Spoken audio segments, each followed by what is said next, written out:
Hello, everybody. Welcome to the first creators roundtable. I guess I kind of debated between should I call it like small creators roundtable or creators roundtable? I was like, well, it's just creators roundtable. Short, easy name. And this is a show that me and Jimmy, I suppose. I don't know if you want to show my pits too. Co-host. You can if you want to. Pits are not required, but I guess they are apparently appreciated by chat on this channel.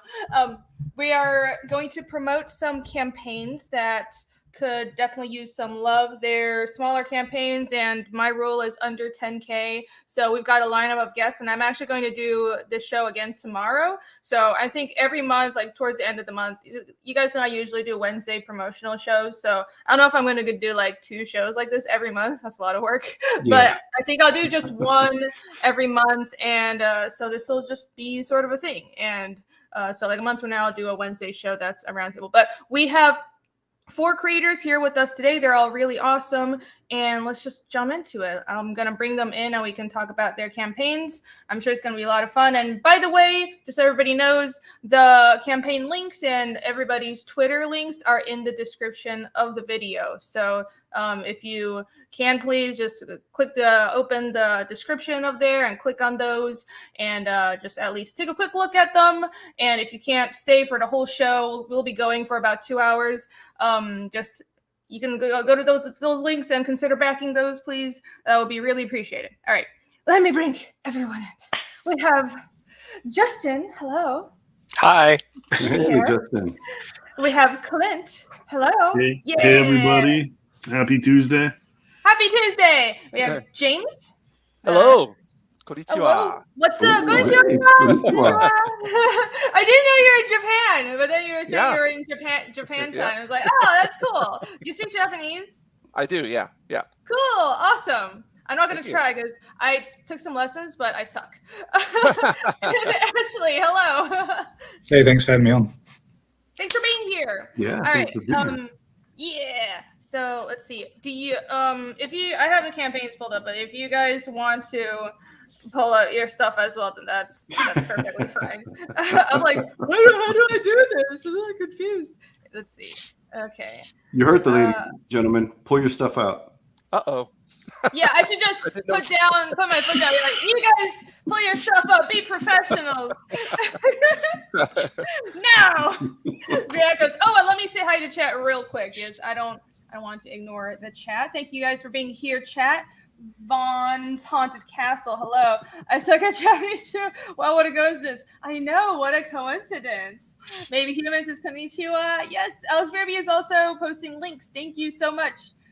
Mortal B is posting decks. Thanks. Who is that in your icon? I don't recognize them. What is that?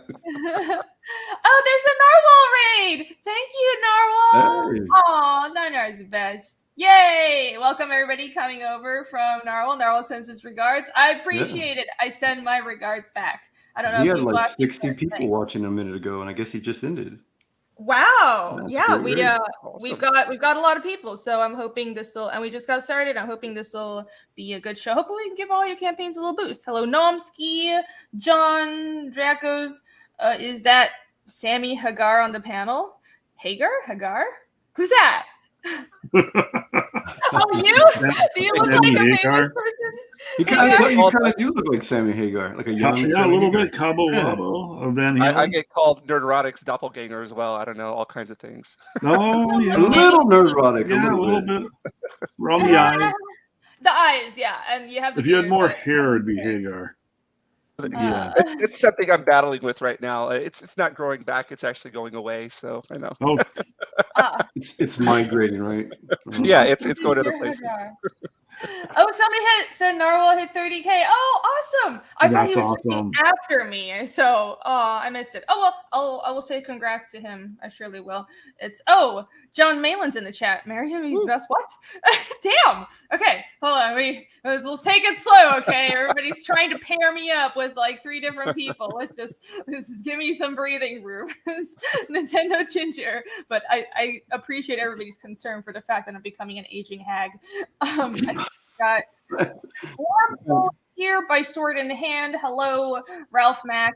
All right, all our awesome regular people and my mods that are posting links. You guys are great. All right, so I'm going to start with Justin, and I have Chrome Dog pulled up, so I'll get that up on the screen a bit. Do you want to share screen, or you want me? I mean, control. It's your choice. You know what? You're muted. You're muted. Do you want to take the wheel? Or you want to... Too late. You have no choice. I'm sharing screen. If you guys want to share anything, just pull it up. But yeah, can you? Is your audio working? If it's not, it's fine. We'll circle back to you. No worries. Justin, do you know sign language? Are you in danger? You can type your pitch in the private chat, and I'll read it. Can you hear me now? Yes, we can hear you. Yay! All right, Chrome Dog won Perfect Strangers. I think you've actually been on the channel before, or I think I was on a show with you. So I don't really remember, but we were talking. So yeah. Yeah, I'm pretty sure what it amounted to was I was on. Well, I wasn't on, but I did post a super chat on Ethan's stream, and he kind of was covering a little bit, and I think you were in there as well. That Oh, okay. I guess I haven't that met was early. Yeah, that was early. Okay. I think you launched on Michael Bancroft too, didn't you? Yes, we launched on Michael Bancroft. Got halfway funded within that first day. So the Bancroft bump is real. Yes, it is. Plus the Rini rave is just incredible. Like it's impressive too. The Rini rave or the Rini raise. Nice. I mean, I tried. Oh, the Rini raves. That's what it is. Yeah. Well, I mean, hey, I mean, when you get to drive around Taiwan on a scooter, I mean, that's a rave in and of itself. Did anybody notice, Irene? I just realized when I was watching your opening scene, you get cut off by a lady in a scooter who almost gets hit by a little white Toyota. Yes, so cool. I did notice. Yeah. I think I bitched about it when I first posted that video. Yeah, I was like, okay, this is my record of almost dying in Taiwan. I love Taiwan. I have to say, I went there in 2017 on business for my my day job, and I fell in love with Taipei City. It's great. Awesome. Taipei is awesome. It is. Taiwan, I tell people Taiwan's like Japan and Thailand and Hong Kong all had a baby. That's basically what it feels like. That tracks. Yeah, exactly. So it's a lot of fun. It's exactly like that. So everybody go to Taiwan. Okay. But this isn't a Taiwan promotional show. No. This is a product promotional show. And, tonight's sponsor, Taiwan. Tonight's sponsor, the Taiwan Chamber of Commerce or tourism. I represent all of Taiwan right now. So send thanks to Taiwan if your book earns money tonight. Yeah. Sounds great. Our president. Anyways, okay. So, do you want to tell everybody how you got started? Is this like your first crowdfunded book? Have you Have you done comics before? It is? Okay, awesome. It is. How did you get about to doing this? Yes, I'm completely fresh. So the long and short of it is, I've been around this circle for about a year now. But when I came into this design space, I came from the independent tabletop role playing game creative space, and the long and short of it is I was inspired by several creators here, like Ethan and Eric July with the Rippaverse stuff, and I felt like I wanted to tell a story, but I didn't want to write novels. And so I kind of acquainted myself with this visual medium.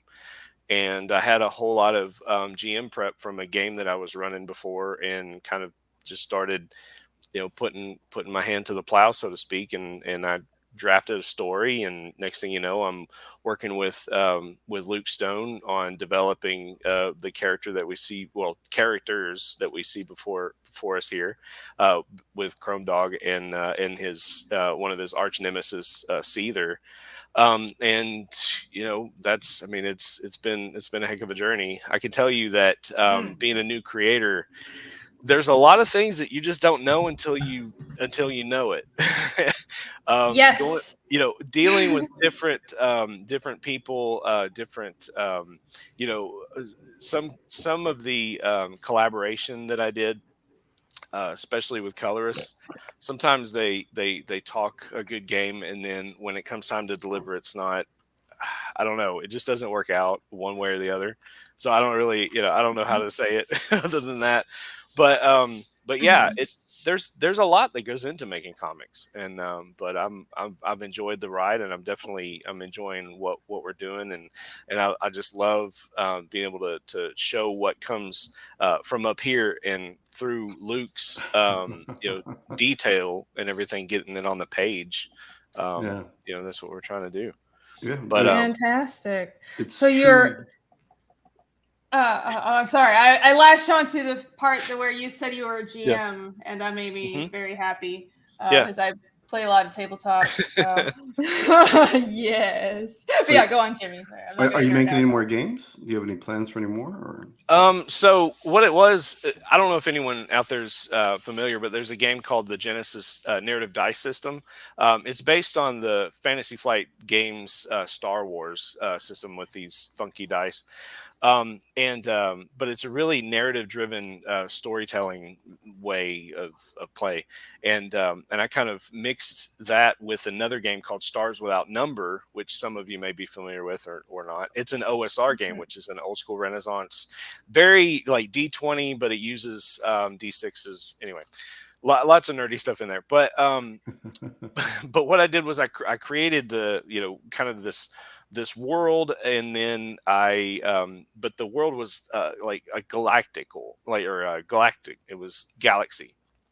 And so I've had to distill it down until it's like, okay, I'm going to put it on one planet and then tell stories that way. But yeah, so.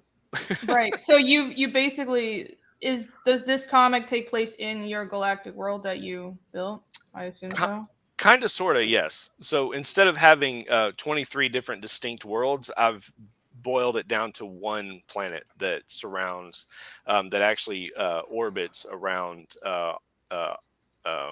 Alnatak, which is one of the stars of the Belt of Orion. So, when you look up at the sky, it's like, oh, that's where this place is. Wait, so this is like, it's like Star Wars on another planet, but it's not actually humans. They're just aliens that look like humans. No, they're all humans, and they all actually migrated there 2,000 years prior, or roughly 2,000 years prior to the events of this story.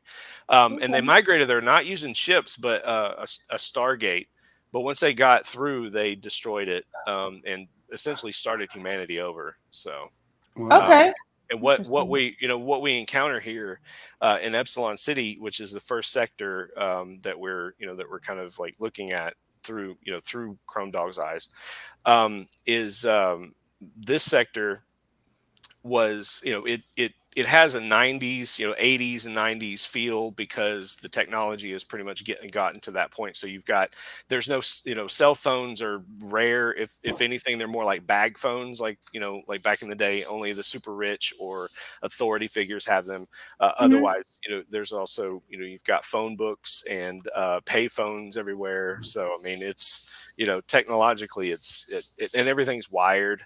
And so that's what makes Chrome Dog it makes him a superhero, because he can, not only does he have in his main, in this shell that he inhabits, he can jack in physically, or as long as he's within range, he can actually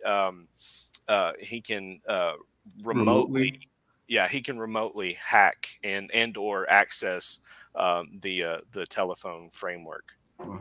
So who's the main antagonist in Chrome Dog? The main protagonist is antagonist. Oh, antagonist. Well, we haven't really established that yet. I guess what I would say is it's going to be the voice in his head, and that is there's So Chrome Dog doesn't remember who he was. He is a human consciousness that's been downloaded into this killing machine body, right? That looks like a cybernetic werewolf. Okay, that's the long and short of what he is. Well, no, that is him dressed up as, because if you scroll up a little bit, you'll see him actually getting dressed. He's got a day for his job. day job, yeah. Right. Yeah, Right. Yeah. yeah. He's dressing up. Yeah. He's dressing up as Wally the Wolf. But it's so- like it's why is it at a carnival? Oh, right, yeah. this suit. So Okay. and you see the pink dialogue there. That is the voice in his suit. There's a it's on an internal drive. Her name is Sally, and she is like Siri if Siri was a nagging, not as helpful as she should be. Well, that's pretty much what That is Siri. I'm like, but she's Siri, way more but a sentient. bitch. Yeah, right, right. But There you go. she's way more sentient. She's a virtual intelligence, and so, but. Oh, Well, okay. Well, it's your show. Read your super Oh, chat if you want. well, I want to make sure you were you. Yeah, you no, had space when right. you're talking about. Right. Yeah, I bookmarked the super chats, but this is Sure. pertinent right for right Gotcha. now. Lieutenant Hughes for 2, thank you. Yep. Justin, you should reopen the Lepresti cover for the show. So that is a great question, and I got a quick answer. If you want anything Lepresti, go over to the Fund My Comic campaign, which I'm running concurrently with the Indiegogo campaign. And over there, I have all of the reward tiers, and I've actually got some extras over there. Yeah, the magic, right? she's like Vanna White here. I love it. Thank you. Let me post the link in chat.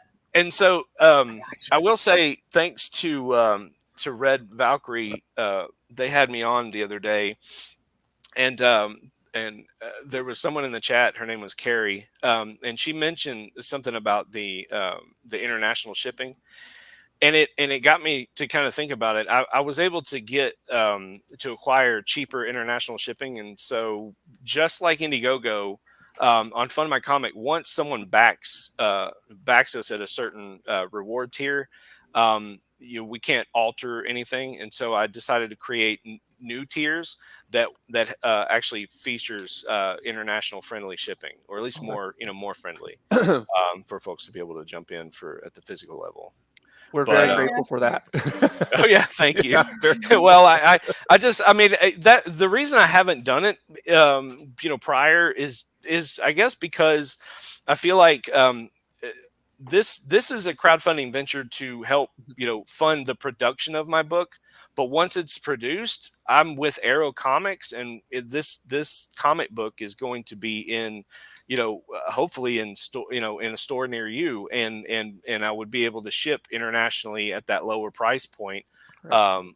Cover price at $4.99 a comic, excluding the Lepresti covers, because the Lepresti is just unique to the crowdfunding experience. And once we hit send on the once we print the first batch, and whatever copies we do, that I will not be returning to print with the Lepresti prints. That makes sense. You want something that's campaign exclusive. It's important to reward the people who made the crowdfunding possible. Yeah. So, and it's rare too. It's for the collectors. I don't want to reprint it, and to me, it's special because he said yes. So here I am, a new kid on the block, and all I did was ask him, and he was like, "Well, he's like, I could squeeze you in between pages." So. Damn, that's awesome of him, and it's an awesome cover, and so that's really cool that it's still available on Fund My Comic. I actually pinned the link, so if you're in chat, go check this out on fundmycomic.com, which is also an awesome new adventure. Or venture. Adventure? Venture. It is an adventure. It's both. Adventure, It is both. Especially for us admins. So, but to kind of get back to Jimmy's question about the main antagonist. So these first 3 issues, we're because that's it, the story is, this issue is 32 pages. I blocked it out, and the way I've got it plotted is I think I can actually tell this story in 3 32-page issues, And the main story, the main crux of the story is going to pit Scratch, which is the name, that's Chrome Dog. That's what he goes by. It's kind of like Peter, Spider-Man is Peter Parker. Chrome Dog is Scratch. And so Scratch and Sally, it's going to be kind of like their come to Jesus moment, where they're going to, essentially the hunt is on to try to get Sally her own body, because she does not, he's got to get her out of his head in order for him to function. She's really driving him nuts, but he has no idea the kinds of dealings and things that she's doing behind the scenes when he's not paying attention. Do you have like an elevator pitch for the story, or maybe like a short synopsis to cover like what your story is, what it's about? Sure. So basically, so Chrome Dog he's a reluctant hero who, wakes up about, we'll say a year before the action in this. Oh, okay. That's a good question. Sally does not drive this suit. She is not, she's actually, that's one of the things, like, she's so angry that she can't control the suit, and that his human consciousness, she doesn't even know that he's human. And so that's the main thing is, he's a human who at some point, either went to sleep, he died, or whatever, and his soul or his essence was downloaded into the suit at another time.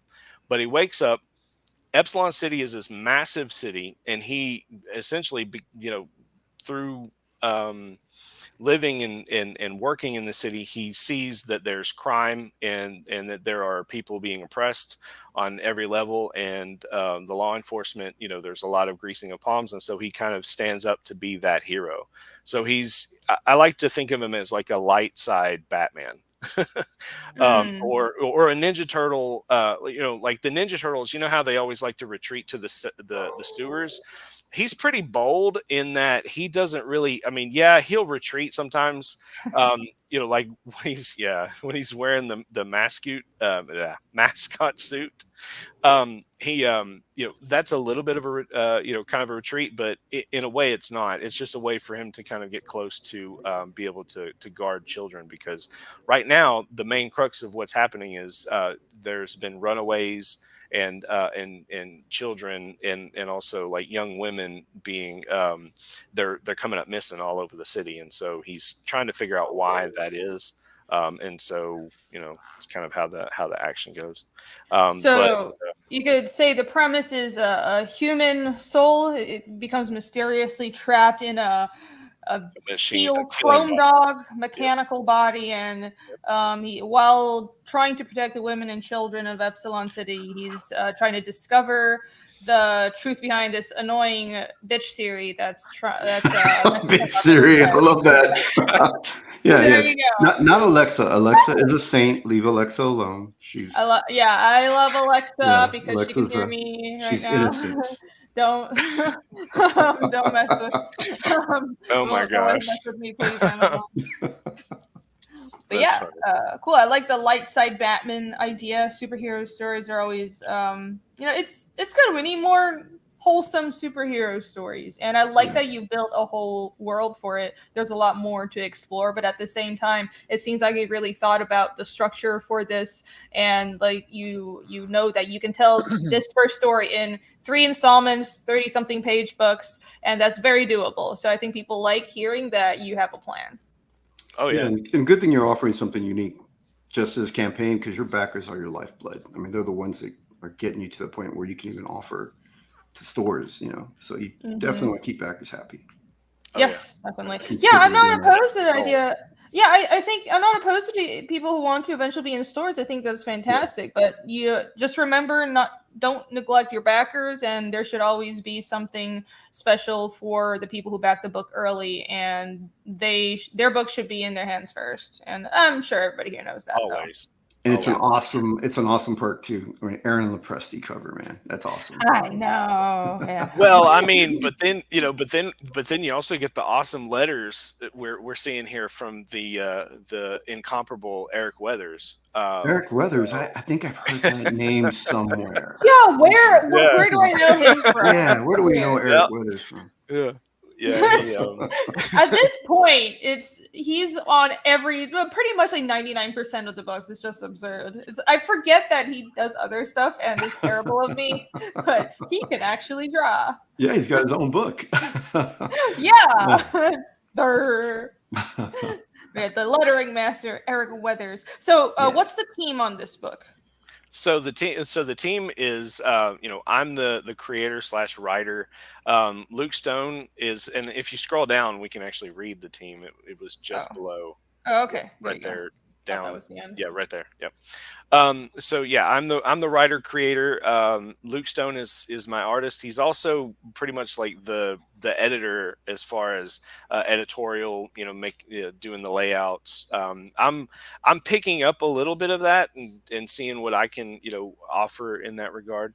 And then Patrick Gamma is our colorist. That's Luke Stone's colorist for his Hybrids universe of books, as well as, I mean, he's become ensconced in our in the Arrow Comics side of things, which Randy Zimmerman of Arrow Comics, he is our publisher. So we're trying to, even though we're all independent creators and we all control our IPs, as it were, and also our campaigning and everything else. We're here to kind of like back each other as much as we can, or have each other's back, I should say.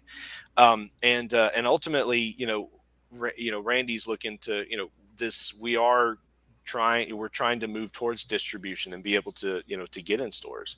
And that's, I mean, ultimately Chrome Dog will be a book that is an Arrow Comics book, and it'll be available for order on the arrowcomics.store website, as well as, I know I've got some spinner racks in town that I'm going to be putting it on in some key areas in my area. So nice. Yeah. That's good to hear. That is very good to hear. All right, so let's see. That's the creative team. Definitely, these are all experienced people. Everybody knows Luke Stone's, or I hope you would. Everybody definitely knows Eric Weathers. Let's see. Do you have any like extra add-on items or cool stretch goal items on this campaign? So it's not really a stretch goal, but there's the 6 a.m. sticker that we're like halfway seeing it. There we go. It's going to be a hollow foil, and that's going to go to all physical backers. And I'm looking forward to getting that one done and be able to show that one off. And the first stretch goal was unlocked, and that was at 3,500, which is it's a metal bookmark, and then now the other thing, if these are cross-platform stretch goals, so this is adding together all the amount that's raised between both Fund My Comic and Indiegogo. Well, have you reached? I was just about to ask that. Have you reached your goal yet? Your funding goal? Oh yeah, the two? Okay. Yeah. Funding goal. Well, I actually reached funding goal on Indiegogo, as we can see here. The funding goal initially was 2,500. So we certainly reached that, and then of course we reached the 3,500 as well. But we're inching towards the 4,000 mark between the two campaigns at this point.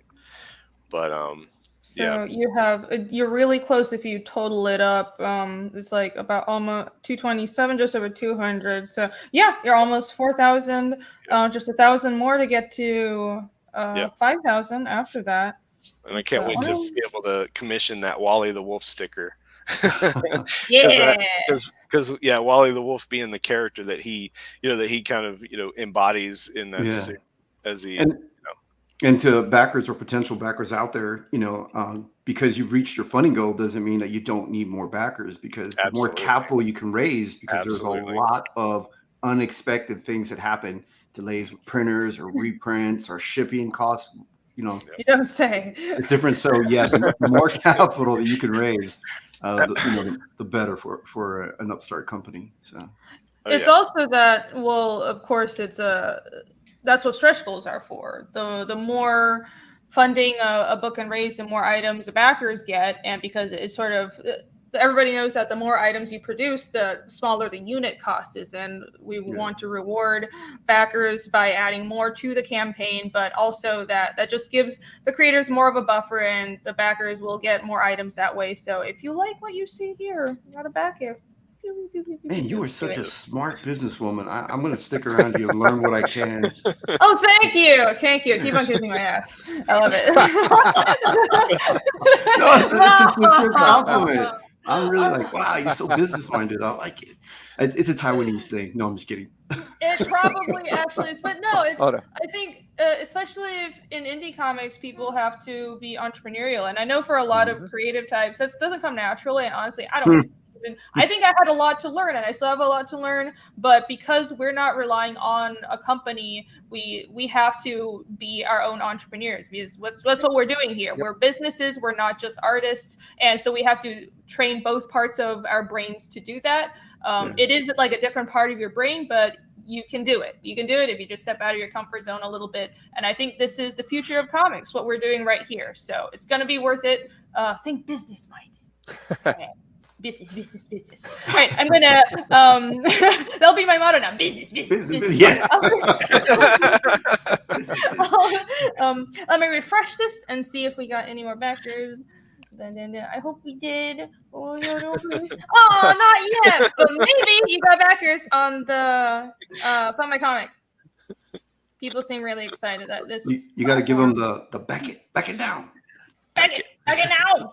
Back now. And then go back now. Business. Business. Back it down. I tried. You got to clip that.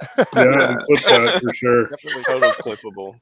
I'm sure Perth Comics is always on top of the clips, so I'm sure he will clip that and make a video mocking me soon. So, but it's fine. Nice. Well, it's not mocking me. I love it. I think it's fun. Go right ahead. All right. Well, I will. The links are still in the description and they're in the chat. So if you guys are watching this on replay, and or if you're watching right now, I just need a little more time to consider. Keep on considering and hit that back button, because this is going to be up forever. When is fulfillment for this? One last question. So fulfillment, I've pushed it back to October 31st specifically, because we have some tiers in this campaign. The Arrow Bundle 2 specifically that has and also Arrow Bundle number 1. They feature comics that have yet to be fulfilled in their own campaigns or whatnot. So I've there's lots of spinning plates, so to speak, in the air. So I just want to make sure that everything is smooth, and my hope is that we'll be able to fulfill well before then. But I definitely don't want any lateness. So yeah, you want to back as far as I felt comfortable. I get it. You want to be safe. Cool. That makes sense. Maybe He-Man wants a high comics gate. What? I mean, high comics gate. I mean, I feel like that's kind of a given. Sure. I mean, there you go. All right. Well, I better see this number for this book go up now. Yeah. I mean, I can. You sold your soul. No. I'll write it on my hand. It's pretty comics gatey around here for everybody, just in case you don't know. Yeah. The whole team is comics gate. I don't think it's comics gate. I mean, yeah, I make no secret. I don't think any of us do. Yeah, you're good. We're good. I will say, I guess maybe I lack a little bit of cred because my my campaign has not been shadow banned yet. But then again, maybe I'm flying just under the radar for some reason. But don't say that they're gonna shadow ban it. Well, I've been saying that forever, but knock on wood, it hasn't happened to me yet. It's weird. Nobody has any idea what's going on with that. But it's good that you're on FundMyComic.com. That's really nice. It's just, I think it's a smart move for people to spread out a little bit. And even if we're not dealing with the stuff that we're dealing right now with Indiegogo, eventually it's just a good, again, business decision to spread out your platforms. So makes sense. Yeah. All right, fantastic. Well, thank you so much, Appreciate it. Justin. That was an awesome Great. pitch. Chromebot looks awesome, beautiful art, and everybody go check it out now. Yay! All right. Da-na-na-na. I should have a transition, but I don't have any transitions. I'm just going to do it.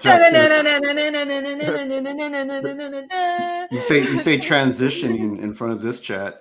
Yeah. Oh my gosh! Twist it to be something else. I mean, transitioning to the next guest. But first, let me catch up on super chats. Right, I will not forget that. Prime Holton for 5. Thank you. 1 week left for Coney Waves on Indiegogo. Yes, don't forget to get your Rini variant cover. Yay! Yes, everybody, go check out Coney Waves. And thank you so much. It's a very buttful cover, and I know people appreciate that. So A lot if of you want sand in butt, the crack. yeah, it's a Mix-a-lot surfer cover. girl. It's butts and beaches and a surfer girl. What's not to love? Butts and boards and beaches. Yeah.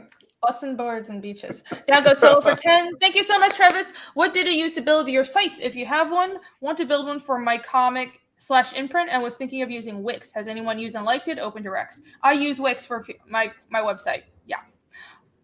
For fiendishcomic.com, I use Wix. But before that, I actually use Adobe's free portfolio service. So if you have an Adobe account, I know a lot of people don't, and I don't blame you, but I pay the subscription just because I want to use the other stuff besides from just Photoshop. And if you have pay a subscription for even just the most basic thing, you have up to 5 free portfolio websites. Go into your account and look at Adobe Portfolio, and I think you also have like a limited amount of stock, like music and stuff you can get that's included. So that's really cool. And my HELLIONarts.com website and my RiniDraws.com are hosted on Adobe. And I buy the domains. This is like $10 a month for the domain names, and I just mask it over it. And then, but for the Fiendish website, because it's more complicated, I have a store and everything, and I'm like comments and a blog on it. It's like much more than a portfolio website. That's on Wix. So I really like Wix. I would recommend it, and I think there's a free option as well. And depending on how knowledgeable you are on web design, you can also use WordPress. WordPress is a really great way to, build a website. Yeah, I'm an idiot at web design. I don't know anything about that. So that's why I went with Wix, because I heard that Wix is very usable if you don't know any coding. So I was like, oh, it's perfect. Like, it is a lot of moving parts, and you can customize it to a very high degree. But I also don't need to code shit. So that's great. And it looks good. I mean, your site looks really, really good. And the with WordPress, you don't have to know code, but it helps because you are going to need it on the back end. Yeah. Look how beautiful that is. That's pretty cool. Clean. Nice clean. Yeah. Look at that drop shadow behind Fiendish. I do. Solid. Clean and smooth and neat. The drop shadow was me. This is just a whole Photoshop thing I did. But yeah, I have a cool website, so everybody go check it out. But all right. But moving on, we're not here to talk about my website. Jason Sandberg for 2. Thank you. Thank you for having my pals on. Great books. Fantastic. Thank you for 2. Jason. And also Jason Sandberg is going to be on tomorrow. So hello, tomorrow's guest. Thank you for dropping by. Looking forward to talking. Alrighty, I think I got all the super chats. Did I miss any? If there are any member chats, we'll have to tell me in chat, because you guys know how StreamYards is. All right, let's move on, because I don't want to keep everybody here forever. Our next guest is hold on, sorry. We will also get to you, Ashley, but Clint is next in the panel, so I'm just a mess. I can share my thing, because that's actually the old campaign. So I'm actually sharing the superiors right now. Okay, my bad. Right. Because I pulled up the link I had at first, which was like a really old campaign of yours. Okay, so forget that. Yeah, and that explains how long I've been doing the superiors for. This is kind of my passion project that I've been working on for the last 20 years. So Yeah, it actually got approved at Image at one point, and then there was kind of a regime change, and they didn't like the old school Image look anymore, and my book got pushed to the wayside. But yeah, like that was early 2000s. So yeah, I've been working on this for a while. This is kind of my love letter to the superhero comics that I grew up on, like in the 70s, 80s, and 90s, the old school Avengers, Justice League type books. John Byrne, George Perez, some of those old school artists that I'm still a huge fan of. So, yeah, this is the Superiors, and I can give you the quick pitch on it. Sure. It's basically your classic superhero team. They might look like heroes you kind of remember, but they're far superior. Ha ha ha. I'll wait for those weak laughs, but yeah, yes, the Justice League and the Avengers, I ate that stuff up. I loved those comics when I was a kid. I still love them today, and this is kind of my little corner of the multiverse to kind of do my own thing with them here. But I'll scroll down. There's the main cover here, and obviously you can see I grew up with comics in the 90s. I was a huge Wildstorm fan. Jim Lee, Travis Charest, J. Scott Campbell, all those guys. Art Adams were huge influences on me. So this book has a lot of nods to all that artwork and stuff that was going on in the 90s. Because and this actually, I got a yellow.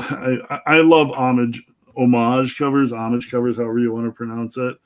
And I love like kind of the old school retro look, and Yellow Flash on YouTube kind of gave me a big shout out. So yeah, I did a variant for Yellow Flash here. That's kind of it's an homage to Flash 139, the first appearance of Professor Zoom. And I threw Yellow Flash's character in there with my speedster character.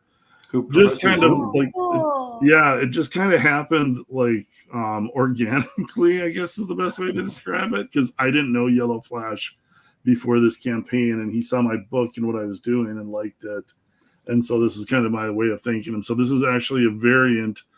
I've got 5 variants now with this one, but I love variant covers. I love homages, and just kind of a little fun throw out to Yellow Flash there. Plus, Professor Zoom is rumored to be in the new Flash movie. So, exactly. So here, so there's a good tie-in with the new movie coming out. So, and everyone's so excited about that movie. Oh, that's okay. It's a whole other thing.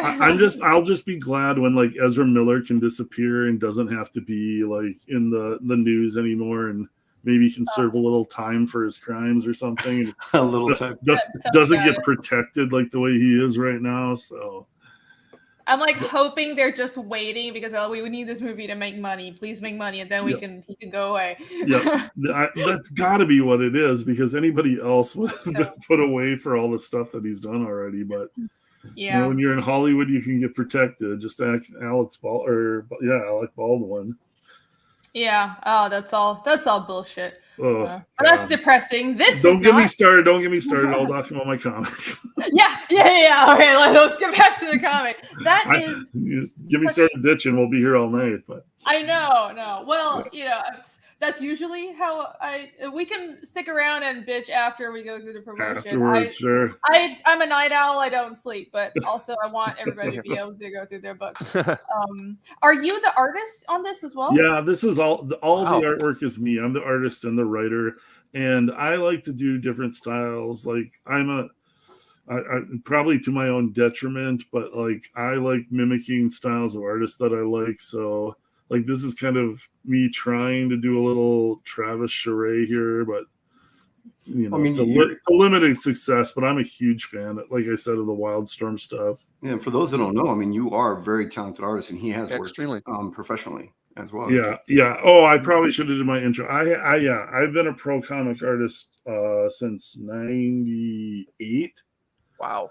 Yeah, so like I did the biggest thing I ever did was I got to do Justice League at DC for one issue, but I got to draw the entire Justice League. I drew Xena Warrior Princess at Dark Horse. When Devil's Due was going, I did a bunch of stuff at Devil's Due, like on Voltron and G.I. Joe, and a couple like Misplaced, which was Josh Blaylock's book.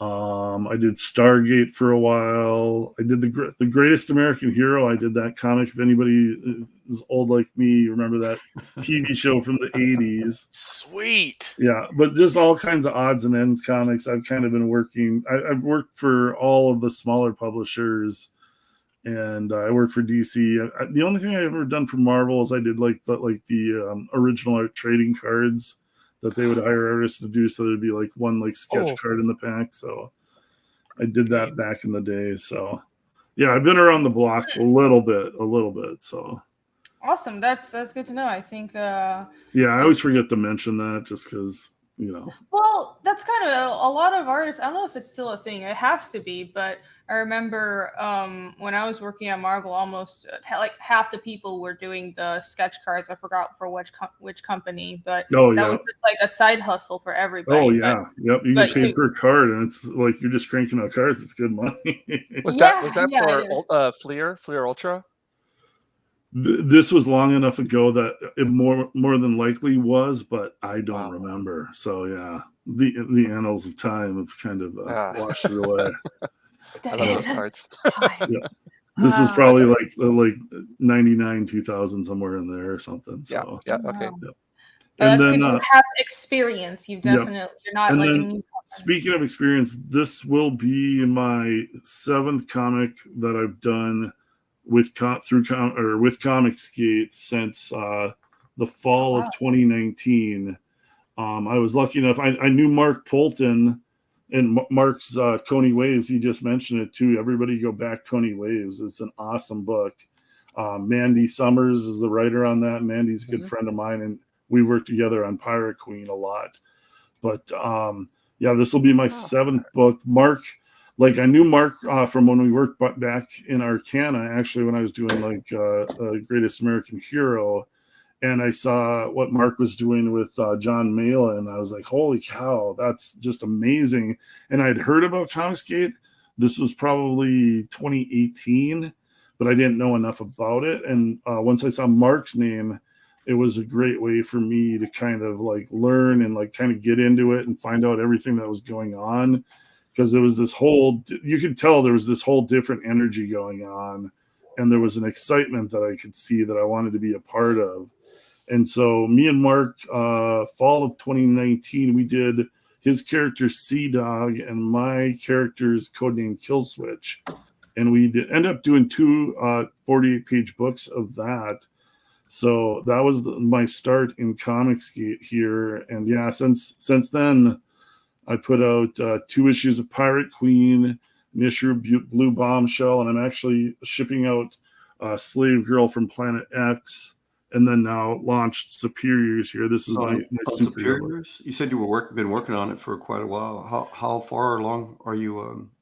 Is there? I'm kind of like I have got a good chunk of it done. I'm remastering stuff because I had put this out a version of this earlier, but it's kind of like you look at it, you look at your old stuff, and it's like, okay, now I want to make it bigger and better because the reason I want to bring this to Comicsgate is because I want to do more of it, and so. Since it was a while ago since I did this, I knew a lot of people hadn't gotten this book yet, so I wanted to do a new #1 so everybody could get it, and it would allow me to kind of build off of this universe because I definitely want to do more stuff with these characters. They've got a lot of backstory, and I mean, it is kind of like my first love is superheroes, so like I would like to keep Superiors going for as long as I can, so hopefully people will be interested in this and think it's kind of fun and a throwback to kind of the superhero comics that they kind of grew up on. That's kind of what I'm shooting for. So this is obviously my homage to Jim Lee's 268 X-Men book. And this cover has been extremely popular. So this was a good idea for me to homage this cover. So are there interior preview? Yep. Also gonna keep scrolling down. I'm just going through the variants right now, and again, John Byrne. Is so cool. Yep, homage to Fantastic Four 249 and Superman #8. So People will be kind of like, oh, you just do homage covers. And I'm like, yeah, I kind of do, but I kind of love them, and fans kind of like them, so I don't apologize too much for them. This is going to be the cover. So like I said, I've been working on this for a while, so I have a ton of old versions of this, old art of mine, sketches, character design. So I'm actually offering a Superior's Early Visions book. This is going to be the cover for that. And it's going to contain like all the art that I've done through the years of creating this story, and just kind of, it gives you a look at the creative process that goes behind it. Because like there were failed attempts at this book and different versions of the story, different versions of the character. And like I always get a kick at looking at artists, like kind of what they were thinking as they were going through the changes they made. So like if you're interested in that kind of stuff at all, this is going to be a 30-page book with all the artwork and everything for that. So, and then I love retro style, so I kind of just threw on. I was looking at a lot of old 60s and 70s Avengers when I did this, and kind of just threw something out wanted to create something of that vibe to it. Yeah, I love those floating heads. Yeah, I was just about to say the floating heads. That's so retro. When I drew it, you're just embracing the retro on this. Yeah, absolutely. So, and all the different eras too, like the 60s, 70s, 80s, 90s. Like I'm kind of trying to do a little bit of a stylistic look to each of the eras. So So definitely not the Hulk versus Superman. These are my completely. I don't see it. Yeah, my completely original characters. Not Hulk and that's not Superman. Completely original characters that I created. Brute versus Titan. So just to make that very, very clear to everybody and their lawyers. So. Yes, I mean clearly. Why would you think it's something else? Superiors looks great. I like it. Yeah, chat is really liking it. I think a lot of people in CG are big fans of old school comics, and especially the 90s style comics. So this should definitely be getting more back, because I think this is a good sell. Thank you. I appreciate it. Yeah, like, and the most thing is it's like fun. It's action adventure. So I'll get the main story is this superhero team, but the backdrop is the multiverse. So their leader, the main character is Titan, and this is a alternate reality version of Titan standing right here. He's kind of drunk, homeless Titan. That's his name. But there's an evil Titan that's going from multiverse to multiverse, reality to reality, and he's killing every version of them and absorbing their power until he gets strong enough to kind of take over everything. And that's what this story is about. You see this evil Titan kind of lay havoc through the multiverse, and finally ending up facing the main characters of the story. But this guy, this is kind of the side story, and he's, like I said, another alternate reality variant of Titan. And his life kind of went to shit, so he just kind of left his reality and came to this one. And there's kind of all this stuff going on in the background, and he's just kind of like, whatever, I don't care. So. I love it. It's really beautiful. It almost kind of reminds me almost like a Watchmen kind of world, or like there's like that's definitely an influence. Like all that kind of old school stuff. The Authority, the Crime Syndicate, Squadron Supreme. Like if you like kind of alternate reality variants of superheroes, all those classic stories, those all play a huge influence in what I'm doing with this book. So. If you're a fan of any of that, you'll probably get a big kick out of the storyline. I want to say good luck to everybody on the panel and everybody watching. I'm sorry, I've got to get going. I have to get running, but okay, I'll try to make it right back. Good luck. No worries, Jimmy. Thank you. Jimmy. I'll see you guys. Thank you. Appreciate it. Give me time to me. I'm just kidding. It's fine. Yeah, I'll just keep talking. You'll never even know he was gone. You'll just slip away quietly. Dago Silla has a good question. How many do you have planned? Oh, I'll keep doing these. Like there's not an end planned. Like I would love to draw. Like I've got like I said, I've got other books, Pirate Queen, Blue Bombshell. Blue Bombshell is actually a spin-off of the Superiors here, and she's part of the team, but Blue Bombshell is more of a little bit more of a comedic take on superheroes, where this is serious, straightforward kind of action adventure. But all of these books that I put out, like I don't see an end in sight for them. As long as the fans are interested, and I can fund these books. Like this is what I want to be doing, and just more of it, more stories, more characters, crossovers. Yeah, this is like I loved once crowdfunding showed up on the scene. It's been truly great for me to be able to kind of create all this stuff that I wanted to for a long time and just didn't have the ability to. So yeah, there'll be more Superiors to come for sure. And yeah, there's no end in sight for what I'm going to do with them. Cool. It sounds like you have your own whole world, like verse, the Helinski verse. Yeah, a little bit. I don't want to like get my head too big, but yeah, it's kind of like I've got these embrace it.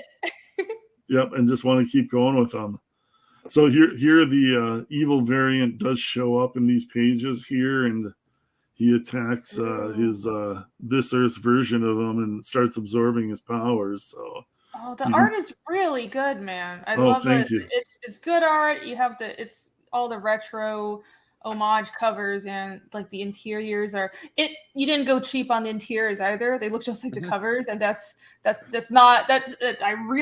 so annoyed when comics and they do this all the time, and you get a beautiful cover publisher comics. Yeah, it's not even that, well, this is a variant from a famous artist that had nothing to do with the book. It's just the covers are always different. It really annoys me, but that's not the case here. I think it annoys all the fans. Yeah, I'd like to compliment you on your backgrounds as well. You see a lot of people that they kind of just one color, and there's not really much attention to what's going on in the background, but there's a lot going on there, and it really goes well with what's going on in the foreground too. All the action, it's not confusing at all. It's really clean. Yeah, I appreciate it. Yeah, I didn't skimp on this book. Like I said, this has kind of been my passion for the last 20 years of doing, while I've been working on comics for publishers or whatever, and then doing crowdfunding. I've always been tinkering on this book, so I wanted it to come out really well and have the fans be excited about it. So I appreciate hearing that from everybody. So I actually caught a member chat. Oh, sorry, there's a member chat. Sure. Socrates, member for 1 month. Thank you so much. The Superiors is looking good, he says. Nice. Thank you. Finally caught a member chat. I think people really, really like how this book looks, man. There is some violence. Warning, there is some violence. Oh no! That's a deal breaker for everyone here. Somebody, guys get their heads punched in. It's like, oh, my fragile mind, I can't handle it. I know. It hurts. That's like, I know. That's a long trip to the dentist office right there. Very long trip. Or not at all. Yeah. Hi, Roger Lippers in chat, and Bancroft's in chat as well. What up? Bancroft. Here, yeah. Oh, I love that panel. I like his kind of confused look, like, the fuck's happened to me? He's not used to anybody being stronger than him, but since this guy has absorbed all these powers, he's like, for the first time in his life, he's like, oh shit. Damn. And instead of being like super heroic, he gets scared. No, it's pretty that's interesting. Yeah, so he kind of ditches everybody, and these guys are like, we gotta stop this guy, and he's like, I'm not sure that's a good idea. I like that. This is why it's not a good idea. Oh damn! Oh, yes, it was gore. Cuisinarted, sliced and diced. So, no pun intended, but I don't think it's a good idea to get attached to any of these characters anytime soon. No. Yeah, Alex CRB was actually, how many of these heroes can we expect to die? I think you have your answer right here. I took the George R. Martin approach to writing, and it's just like make somebody like somebody, and then just kill them off horribly. So. You like Game of Thrones at all, you'll probably enjoy this. So. Good, very good. And then you got your big giant guy just smashing them, and Oh, damn. Laser beams to the chest is always a bummer. This is really classic. And if you guys like backgrounds, like Yeah. I put a little bit of background in that one. Just a little bit. Bit. Just a little bit. Yeah. I do appreciate that. I mean, it's a well-known thing that most artists' backgrounds are the last thing they want to draw, but I have a very strong appreciation for backgrounds, and you're not cheating on any of this. Thank you. I appreciate that. The placement on the face here was awkward. I should have rethought that panel a little bit. But Or it's perfect. Yeah. I don't think that's a problem with it. Our audience over here. Well, there's backgrounds and then there's boob grounds. So. Yes, boob grounds in the foreground. Exactly. There's butt ones too. I like how this Superman guy's like, I need help. It's such a twist. No, the art is great. Yeah. How many characters are on your team? That's Down Go Solo. There's a lot. There's actually, and this isn't like all the characters here. This is like, I'm showing this, but this is just a small portion of the book. Like there's a lot more that's going on with this. So I would say like under 20 characters. It's like those big Justice League rosters where they had too many people on the team. Because it's good to have a lot of people, because if some of them die, you still have like a decent sized team. So, but yeah, there's quite a few characters in there, and so that's a good spot to say. The other thing I'm offering besides the early Visions book is I'm going to do a Who's Who book, since this team is big and it's a lot of characters, and it's hard to introduce everybody and give them the backstory when you're telling a story. So I wanted to do a Who's Who book. Like the classic DC Who's Who or Marvel Universe. So it's going to have a breakdown of all the characters with a piece of artwork, give you their origin story, their power levels, their backstory, all that kind of stuff. I thought that'd be kind of a fun extra perk. And then you kind of get to know each of the characters a little bit better with that too. So that's a great idea. Yeah, with a large cast, and especially because you've seen to have a cast like what Marvel and DC do with their whole cast of superheroes, but you're writing all of them, and it's totally possible. Come on, large casts that's my thing. I like it when stories you really go into depth with every character, but it is a lot to handle, and it's more you have to present it in a way that is easily absorbed for the reader. But it sounds like you have that planned out. Yeah, you get to know everybody a little bit. Like some of the main characters, you get to know them a little bit more, but like you get a feel for all of it. So, yeah. And then obviously with the Who's Who, it'll give you even more in depth with even some of the characters that didn't get as fleshed out in the story. And that's again where I want to do more of this stuff, because all these characters have backstory for me. So So he's kind of made his way and laid waste to the poor superiors here. The guy's arm's just sitting there in the background. That's unfortunate. That's a little unfortunate. Yep. Very sad. Very sad. Now we're coming up. Sorry. We're coming up to my greatest panel as a writer. This is the thing I'm most proud of. So this is the superiors, and he's tracking down his variant and looking around, and it's like, there you are. You can see him with his supervision. So he's like, their headquarters is called the Superiority Complex. That's great. That's great. And I have never been more proud of myself as a comic book writer than when I came up with that name for their headquarters. And so I always like to brag about it when we get to this panel and show everybody, yes. Deservedly. That's amazing. My mind is blown. Just in case anybody in the chat didn't think I was clever, I am clever. Let that never be in doubt ever again. Only in short spurts, but every once in a while I have this little bulb pops above my head, and you can like see me have one good idea, and then I just run with it. So, cool.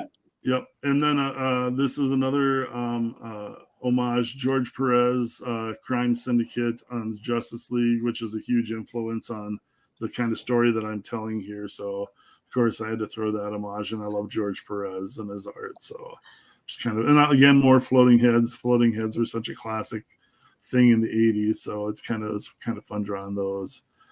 And then just more artwork. A lot of this art will show up in like the Who's Who book, and the early Visions book is pinups and stuff. So yeah, just lots of art, lots of fun. I like the superhero Lannister with the flaming sword. Yeah, that's. Oh yes, and he's one of the main characters. He's Shadow Knight, Yeah. and yeah, he's like probably one of the more fleshed out characters. He has a whole backstory, and actually, I want to spin him off into his own series because I have another one of my genius writing ideas that's his origin story. So I don't want to give away my one or two few good ideas that I have, but yeah, I would love to do more with him. But I can play the video here for you too, because it has dramatic music. Oh, dramatic music makes everything better. Probably better than listening to my kind of voice that sounds like I'm underwater. No, it's fine. It's soothing. You're so nice. Oops, and I got it muted. You're hypnotizing us into life.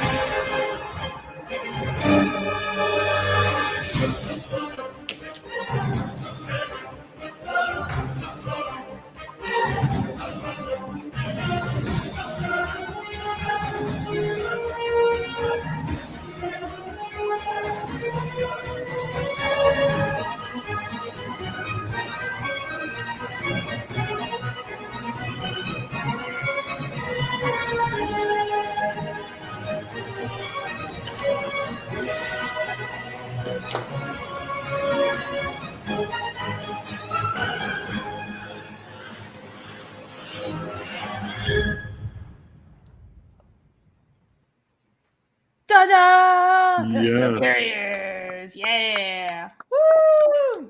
That's nice. I agree. Very nice. Very nice trailer. And this is super well put together. What is the funding at right now? I'm right under 10,000, I think. I had somebody drop out this afternoon, which is always such a kick in the balls.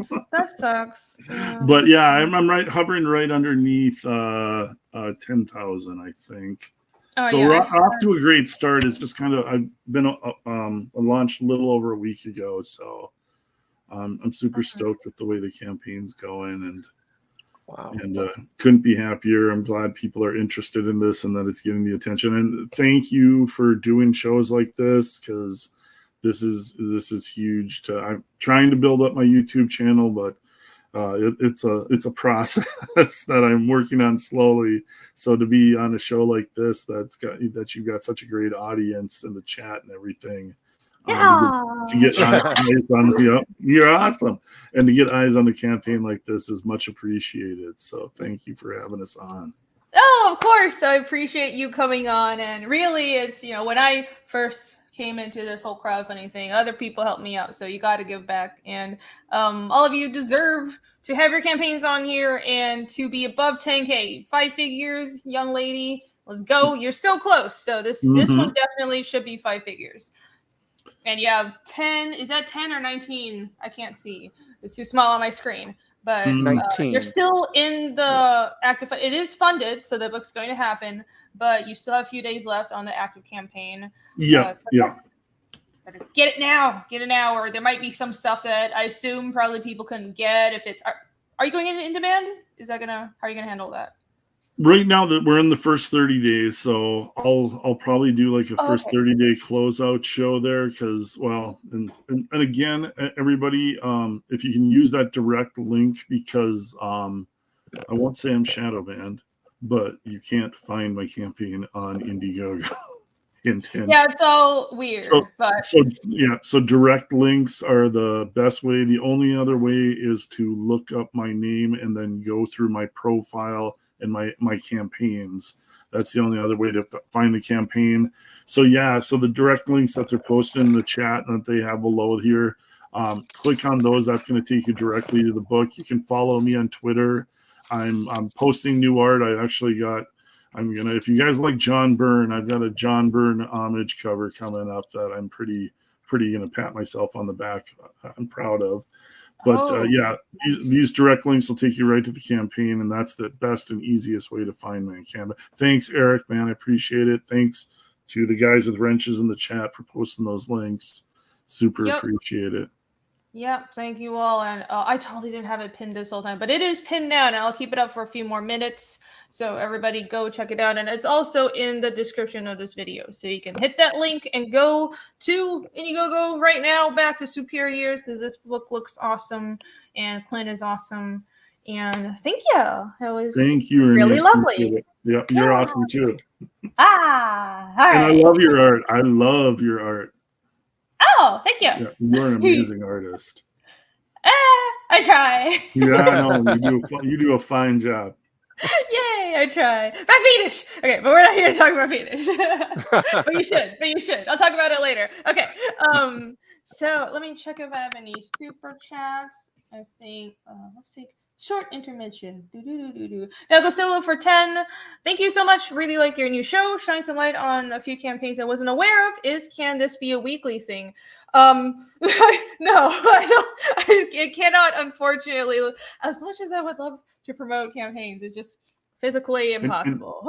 It's because remember, I have a day job and I also have my comic to draw, and so the weekly show would still be I'm intending to do this on Wednesdays still, but it's just there were a lot of people that wanted their campaigns promoted, and it seems like some people were either taking their campaigns down or going in demand. So I decided to make this like a double whammy for the first one. So I'm doing another show tomorrow. So this isn't the Tuesday roundtable and Wednesday normal promo show thing. This is like probably once a month, like the last Wednesday of every month, I'm intending to do a roundtable for under 10K campaigns. So that's the plan. So far, and yeah, but the regular shows will still happen. I'm streaming Tuesday, Wednesday, Thursday. I streamed yesterday as well. Oh, and I'm streaming Friday too because I have my show with Allie. So I mean, have some mercy on me. You're doing great. That's what you're working hard. I'm trying. I was trying to draw my comic. Okay, but I love being here. And I did get a backer during my pitch. So ooh, congratulations. The Rennie, is it the Rennie Rise we're going with? As opposed to the Bancroft Bug? Yeah, the Rennie Rise is what the chat has named it. Hail Yay. chat. Hail chat. Thank you guys so much. You guys are awesome. All right. I'm so glad you got a backer. Oh, sweet. All right. Let's slide right on to our next panelist. All right. Woo. James. Wow. Hello. I don't know how I'm going to follow that up. I feel like I'm the band that comes on after Nirvana or something like that, you know? Oh, no, I don't feel like that. You got to be confident in yourself. Tell us about this book. Where do you come from? Take us away. Well, the name's James Harris. I go by also the name the Ginger Ninja, but when I do my comic work, I mainly stick with James Harris. That's what's printed on this book here, Anti-Steam Junk Western that, let's see, started working on it about 1.5 years ago, I would say. I'm not the writer. The writer's a guy by the name of Thomas Stinger. And we actually met through Nerdrotic's member stream. He had a story. He was looking for an artist. And like Clint's work here above, I was like a huge comic fan back in the 90s and the early 2000s. Just loved the artwork. Like just seeing that artwork right now, I felt like I was going through a time slip. It was really, really fun. But a couple of years ago, decided that I was going to do something, challenge myself, something that I'd always wanted to work with, and that is to make my own comic. So I threw my name out there and found a person who had a story who wanted it illustrated, and just started doing my research, started going into looking at other comic artists who I really admired, and just got down to the drawing board and started working on things. So here it is. It's on in demand right now, but I don't know. Do you want me to give you the story pitch here, or? Yeah. Sure? Just the elevator pitch. What's this about? Sure. All right. Well, it's basically it's taking place during a civil war. Emphasis on There are two factions. This book mainly focuses on the Union, and it's a very, very harsh environment where this takes place in. There's a lack of resources. There is kind of like a hierarchical tier within the society as well. people. They don't have names; they only have ranks, or their names are based on what kind of like accomplishments or acolytes that they've made. And this one basically takes it's the day in the life of the lady on the bottom right here of the cover. She is the first of the first. Her father's name is the first, and yeah. It's a military-based society. It all takes place in this place called the Tent City, and you rise in rank and you fall in rank depending on your accomplishments or your failures. And her father was a high-ranking person, but something happened along the lines where he's kind of gone out of stardom, I guess you would say. And this is basically, she's become a new recruit, a cadet. So she is now, it's kind of like a turning of age kind of thing. She's a cadet now. She's going to become a soldier.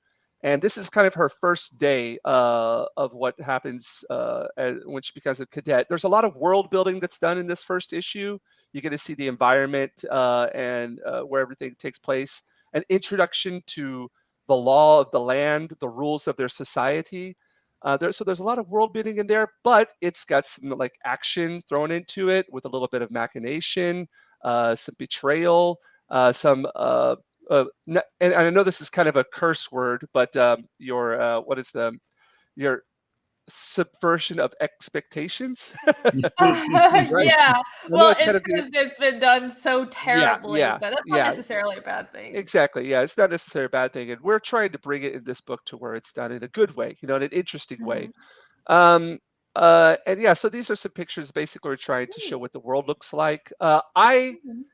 I do all physical art. I just don't do the digital thing myself. I've never been a digital guy. I've tried it, dabbed in it a little bit there, but I'm trying to do everything physical media. So everything's hand drawn. I do the drawing, I do the inking, I do the lettering, the layout, everything. And so yeah, this is without the text in it, of course. We didn't put up versions of the text in there, but yeah. So that's the basic story for this first book. Now she does have like relatives, and there are other people that she encounters along the way in this book. One of them being one of the antagonists is the general, who you get from the get-go, like this guy, he's got alternative motives. He's not who he seems to be, like this. And you find out later through the book, he does have plans that are going to affect our main character, and not the greatest of ways. Okay, so it's sort of so it's sort of this story about the first of the first, your main character, and her struggles through this society. Yes. Okay. Yeah. Everything that seemed like it was going to be nice and smooth ends up there's some bumps in the road, and it leads her to, well, at the end of this book, it's going to continue on into another. There's a definite beginning and a definite end to this story, which the writer talked about. Like, he would be able to tell you more about what's going to go on afterwards, but he has told me what goes on in the story, and there's a definite ending to it. And it's going to take you places that you wouldn't. Completely different setting. That's what's portrayed here in the first book. And it's going to subvert your expectations in that way. You're not expecting what happens, and I can't reveal too much of what happens after this first book, because that's the whole mystery and intrigue about it. Yeah. All right. Well, I don't think it's so much subverting expectations. I like to say you're keeping the readers on their toes. Yeah. That's because I think subverting expectations is almost, I don't know, it's like the Red Wedding. That's subverting expectations done well. Right. And we all know what it's like if it's not done well. I don't even give any examples about that. Last Jedi. Sorry, my throat got dry. Yeah, it's fine. I hope you're gesundheit. Hope you're okay. But yeah, I like the traditional art. I like that you've got this kind of, it fits this rustic rural setting for this book. It's very raw. Right. And, sorry, go ahead. I'm interrupting you. Okay. I was just going to keep on complimenting you and saying that. I just wanted to say, I just wanted to say thank you again for having all of us on here. Like, this is without a doubt one of the biggest. I started working at this 2 years ago, just like jumping headfirst into this whole scene. And now that I'm on here, it's the most surreal feeling ever. I don't feel like it's actually happening right now, but What? uh, Nah, but I'm not yeah, that yeah. big, but Well, I'm what glad are you you come talking about? on. I appreciate it. No, but Nah. as far as like you threw out the words like raw and rustic, that's exactly what I was going for, because it does take place in a kind of a Western scene. And it is portraying this environment that is very harsh. And I wanted the art to kind of reflect that as well. Um, I think a lot of influences I had whenever I worked, when I went to study in art school, I did a lot of printmaking work, including wood blocks and linoleum cuts and things like that. And I really enjoyed that kind of texture and feeling of intaglio prints and things of that sort.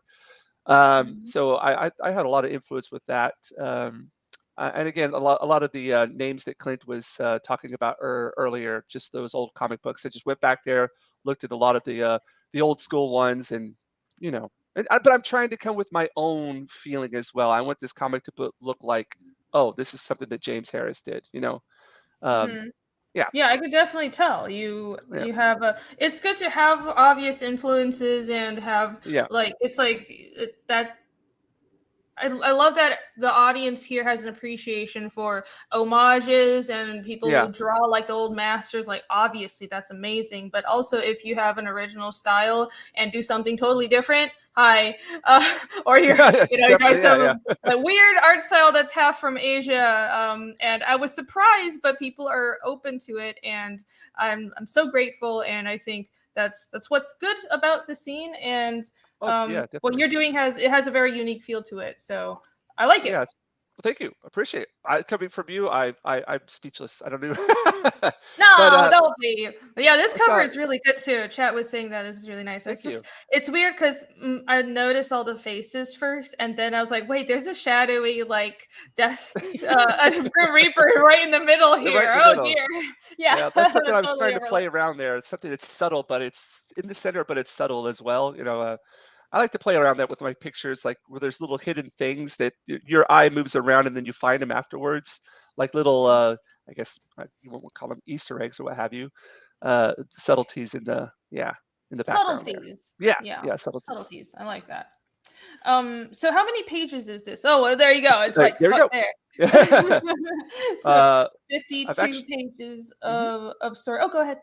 Oh, sorry. I was Sorry. actually. I think we were talking about this backstage, but we're already in fulfillment. It's been printed, Oh. and I live here in Japan. Maybe some of you out there in the chat don't know that, but Thomas Stinger, the writer, he lives in America, in the U.S. So when it was printed back in October, we were trying to get it in the printed in time for the big meetup, the Orlando meetup that they had for the Geeks and Gamer Nerdotic crew out there.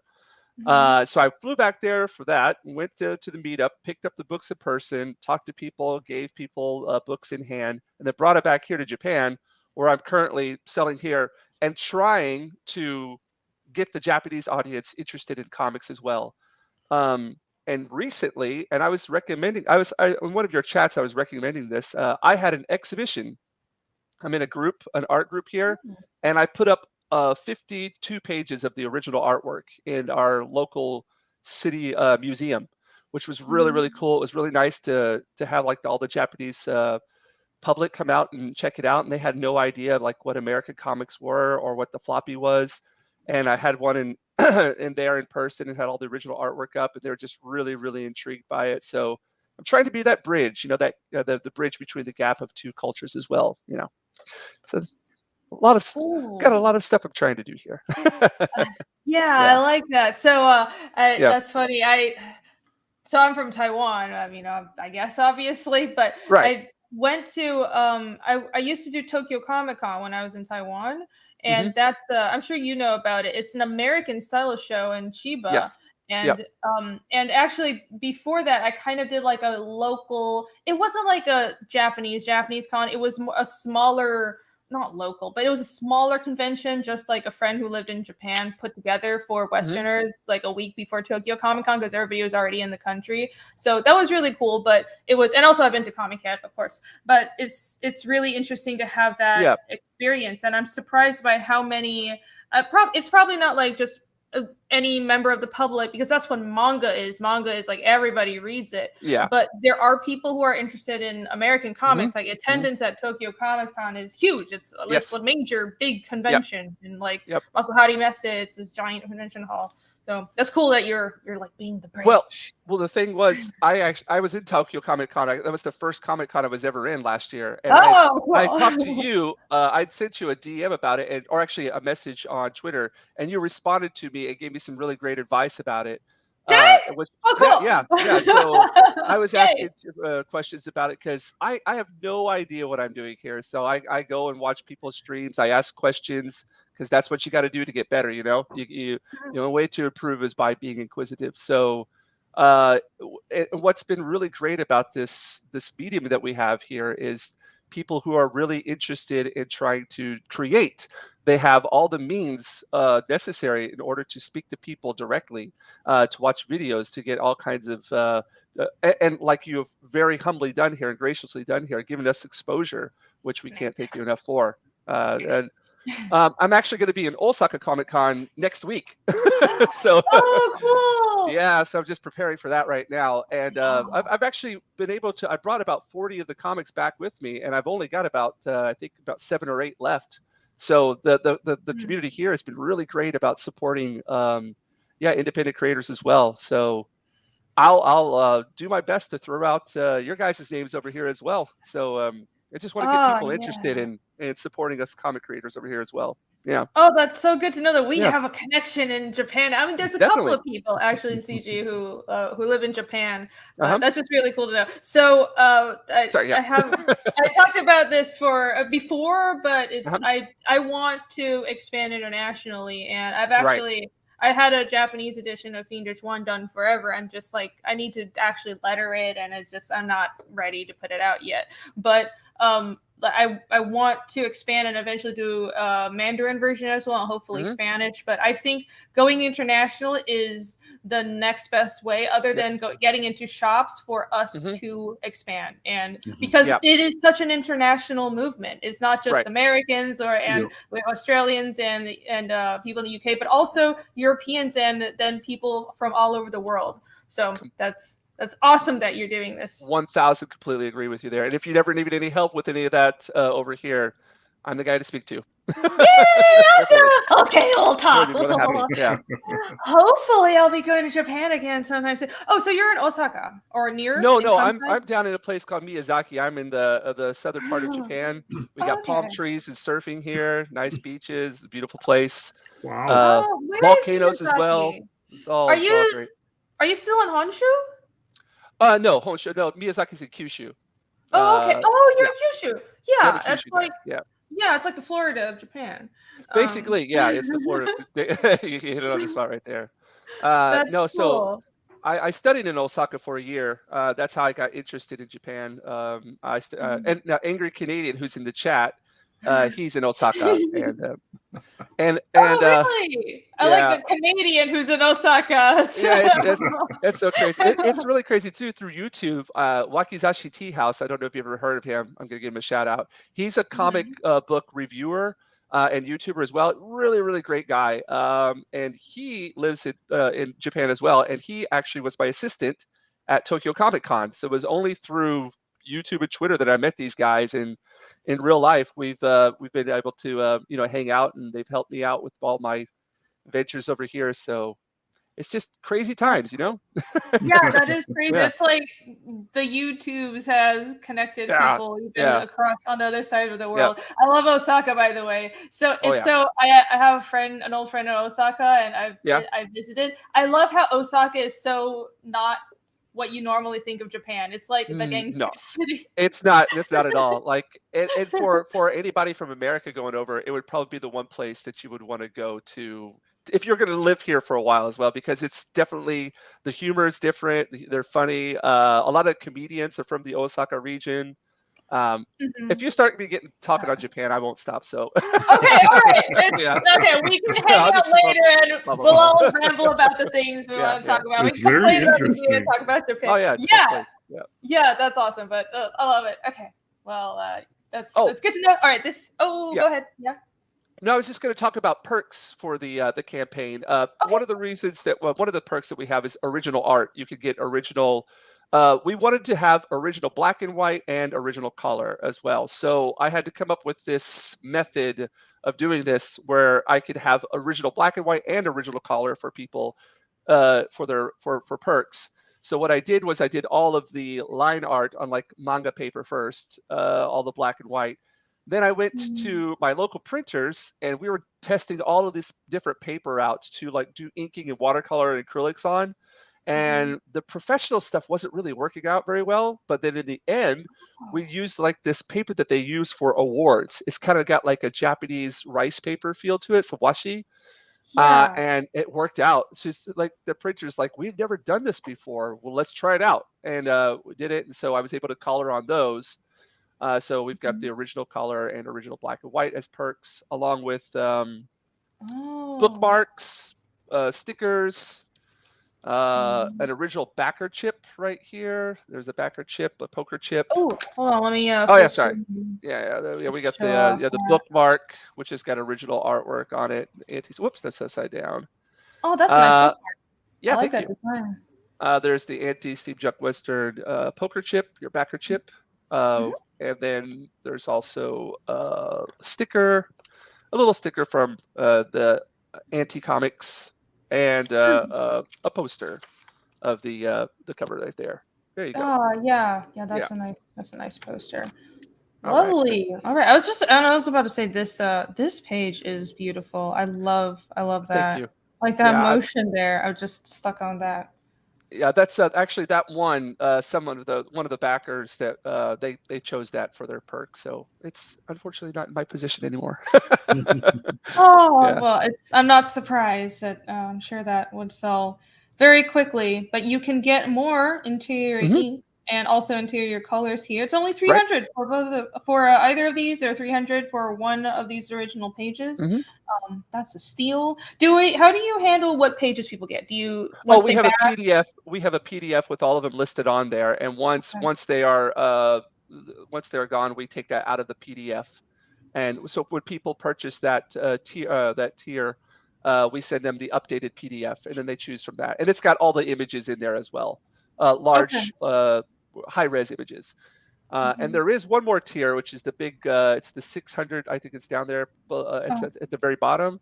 There's a $600 one, and all of these come with the comic book as well, by the way. Comic book is included. Yeah.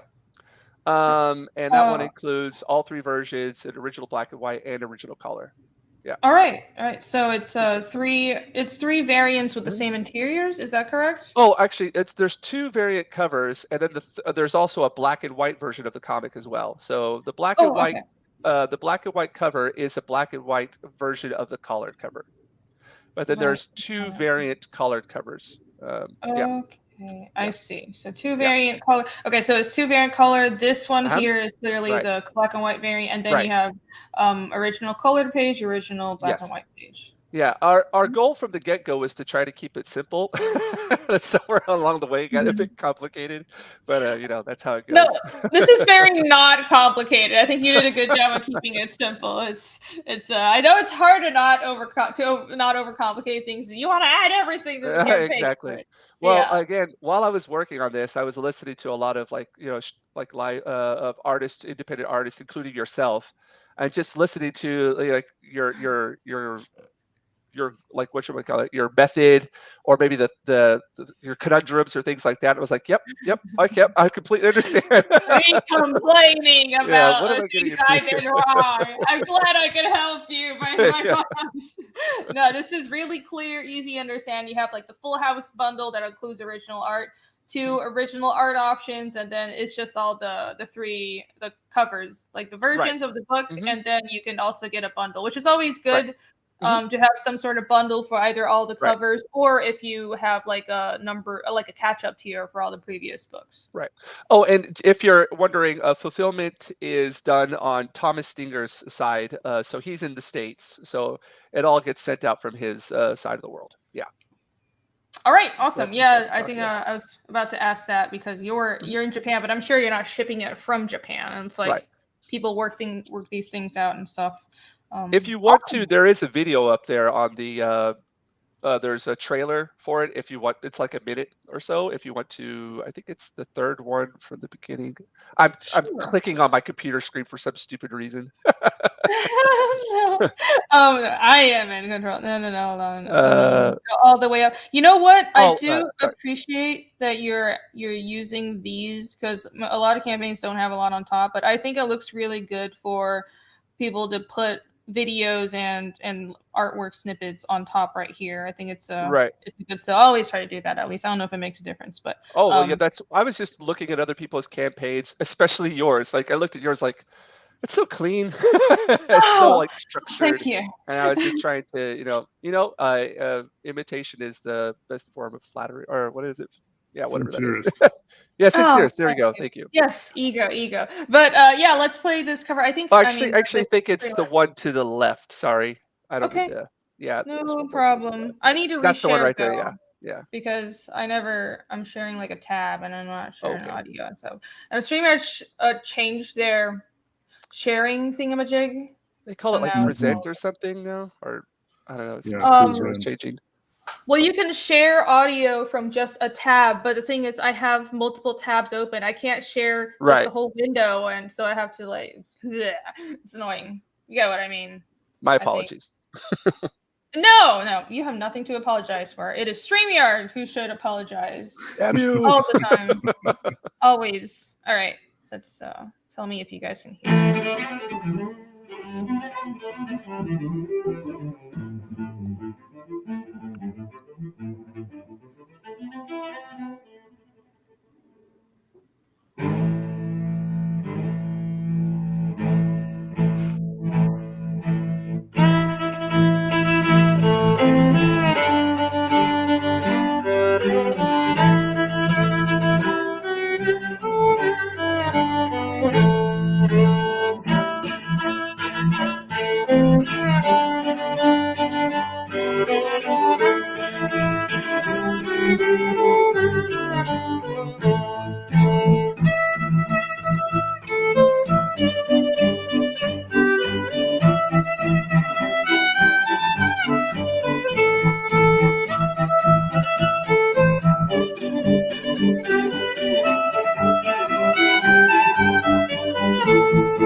Nice. I love how moody it is, and it's very atmospheric. I enjoy that. Appreciate it. It's a lot. I mean, I think I enjoy it when, how do I say it, trailers and sort of the campaign is really tailored to the specific feel of the comic, that it shows you've put thought into this. I'm trying to do my best. Yeah. Oh, you're doing good. All right, let's refresh one more time. Let me see. It's 4115. Da-da-da. Oh, you went out! Yay! Rainy Rises. Rainy Rises. I'm glad. Awesome. Everybody go back. Wow. Steam Junk Western. I like the pun there. Steam Junk Western. It's interesting. You build a whole world about this, and seems like there's a lot of mystery to it, and very atmospheric. So impressive. Can't thank you enough. Yes. Wow. Appreciate it. Thank you. Wow. Thank you. Yay. Get it. And it is still pinned in the description. Of course, everything, or it's pinned in the chat, and all the campaigns are in the description. So there you go. Yeah. Thank you, chat. You guys are the best. Thank you. Rainy Rise. That's right. Yeah, Rainy Rise. Robert Romano is here as well. Hello, Robert Romano. Okie dokie. Let me. Do I have any more super chats? Did it? Oh yes, I have a couple. Hold on. Let's see. Dango Solo super chatted like twice. Thank you so much. Let me get caught up on that, and then we'll slide right on and continue. Of course, the show is going longer than it's intended because it always runs late. I apologize. If any of you guys need to leave, by the way, it's totally fine. If it's Oh, bye. My feelings won't be hurt. Oh, bye. My feelings won't be hurt, but I'm just letting you guys know it's I'm flexible, but we'll slide right on and we'll go to Ashley in just 1 second. Down goes Solo for 10. Thank you. He said, how many Fiendish pages do we have left? I have like 8. I'm kind of like stuck there. I know that these last few pages are coming along super slow. I'm very frustrated with myself. I'm still working every day, but it's just I have a lot of other stuff going on, and also it's just like it's weird. At the last stretch of a comic, either things go super slow or things speed up, and usually it's like I think I'm just impatient and I really want to be done with it. But work's getting done, and the pages I think they look pretty great. I save all the pages that I know are going to be easy to do. I just set them aside and save them for the end because I know at the end I just want to get through it, and it gets harder and harder as you get closer to the end. So I'll purposely save easy pages that I know will kind of get me through the end, and it won't be this huge grind. That's what I did, but I'm still having that problem. Like I did all the complicated pages first, but I have an issue of where if the page is just people talking, and I didn't realize this because with book 1, I did so much of the work before I even launched a book. I wasn't like on a deadline to finish pages during the campaign, but I get really bored if it's just people talking, and just like so I realized I need to save some of like the really bombastic pages for the end because that's how my mind works. I'm more motivated when it's a fun page. It might take about the same amount of time, but it's just like I don't know. I'm just more focused, and I think honestly that's not the issue. I have a bunch of other shit going on right now. Like I'm having issues fixing my house, and like it's tax season and shit like that. So that's it. You guys don't want to hear about my life. Taxes are fun when you're an independent comic book creator. Yeah, so much fun. Yeah. Yay. It's a lot of fun. It's really great. I like how it's like, I'm like, it's like I keep like pretty good records, but in the end, my tax person is like, I still need this and this. I'm like, I don't even know. It's just like, and there's like a million things to do as opposed to just having a normal day job, and it's like they just want you to hate yourself for having your own company. Anyways, all right. Anyways, Dagosella for tangents. I know. Dagosella for 10. Thank you. Will the show, when it happens, always focus on active campaigns, or will you be supporting up and coming ones too? I think this will be for active campaigns, and that's what the Wednesday show is as well. I want the campaign to be either active or in demand is fine as well. So those are going to be the rules. Alrighty, let me reshare because I had to Sure, that's my waiting sound. Let me just share it with audio so we can play the trailer if you so desire. It's like that scene in Wayne's World where they go, Unbreakable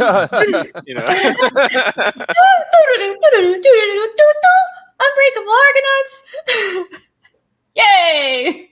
All right, so this is your book, Ashley, The Unbreakable Argonauts, Giant Size 1, another seems like superhero-ish book with amazing art. Why don't you tell us who you are? How did this project come about? Take us away. Yeah, thanks. Thanks for having me on. The project is kind of a callback to. I'm a really big fan of like Golden Age pulp and adventure kind of stories. So anything from like superheroes like the JSA to things like Rocketeer and Doc Savage. And the inspiration behind it was kind of the idea of these heroes teaming up and forming their own team. So it's set in the 1950s in this kind of like transitory era, like World War II's finished and the Korean War's going on, that kind of thing.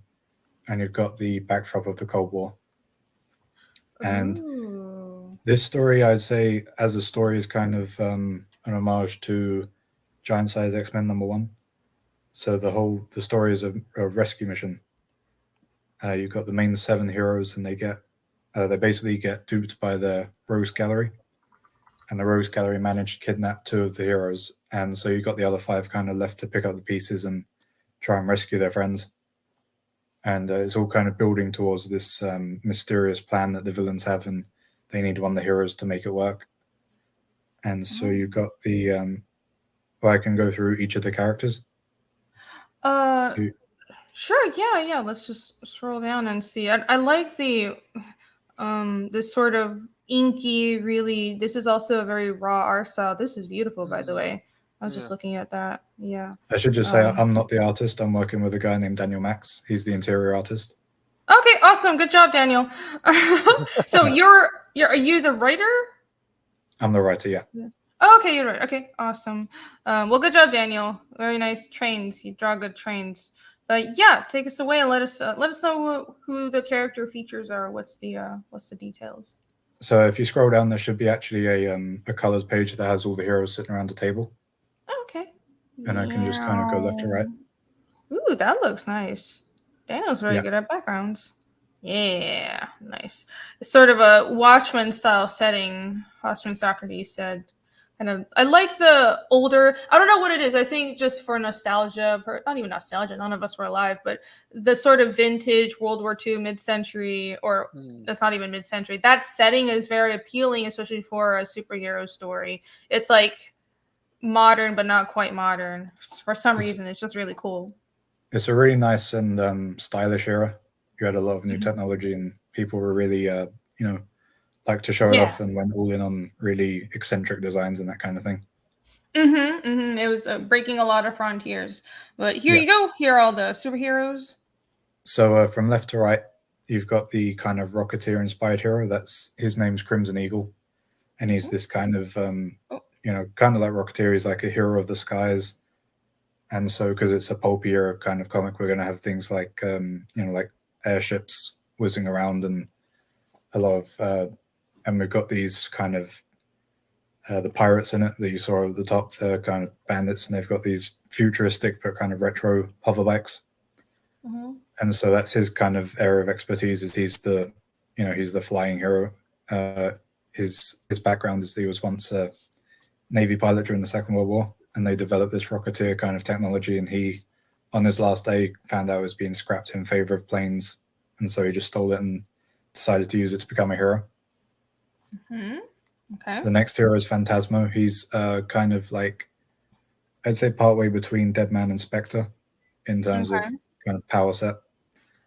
So he can't possess people, but he can get into their minds and kind of influence their actions and that sort of thing. Or he can get into your mind and read your thoughts and that kind of thing. And he's one of the things I really want to do is kind of tie it back to different time periods in the universe.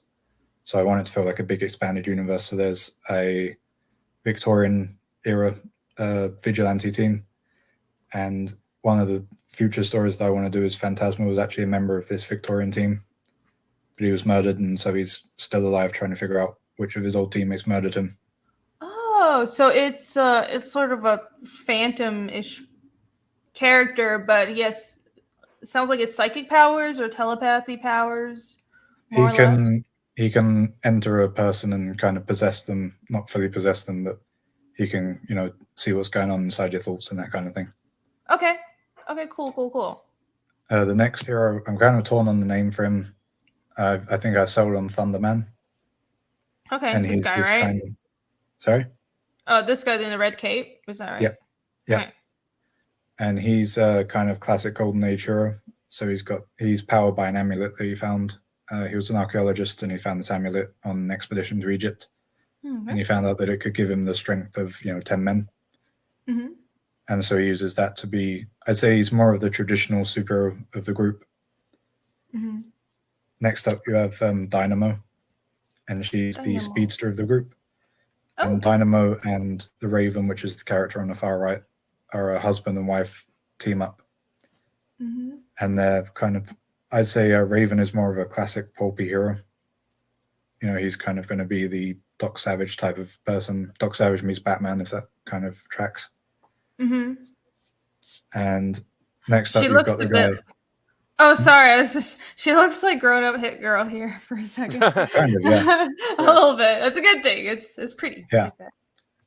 And next up, you've got Mandrake, which is the soldier. Mhm.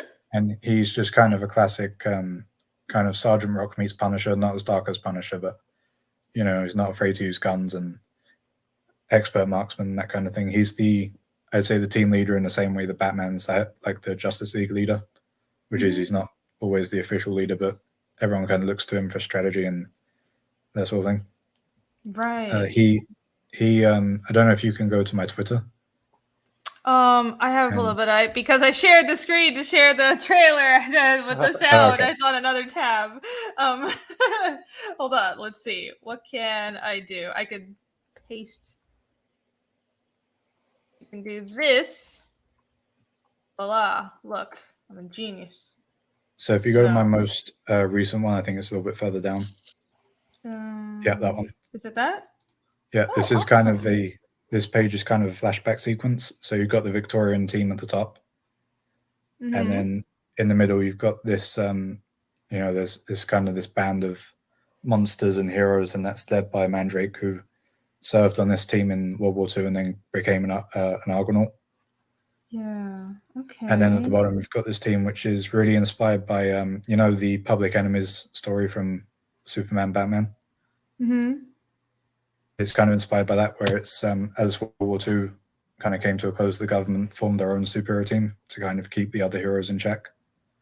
Yeah. All right. Cool. But the general idea is that they're not going to be like they're not going to be villains, but they're going to be a kind of counter to the Argonauts.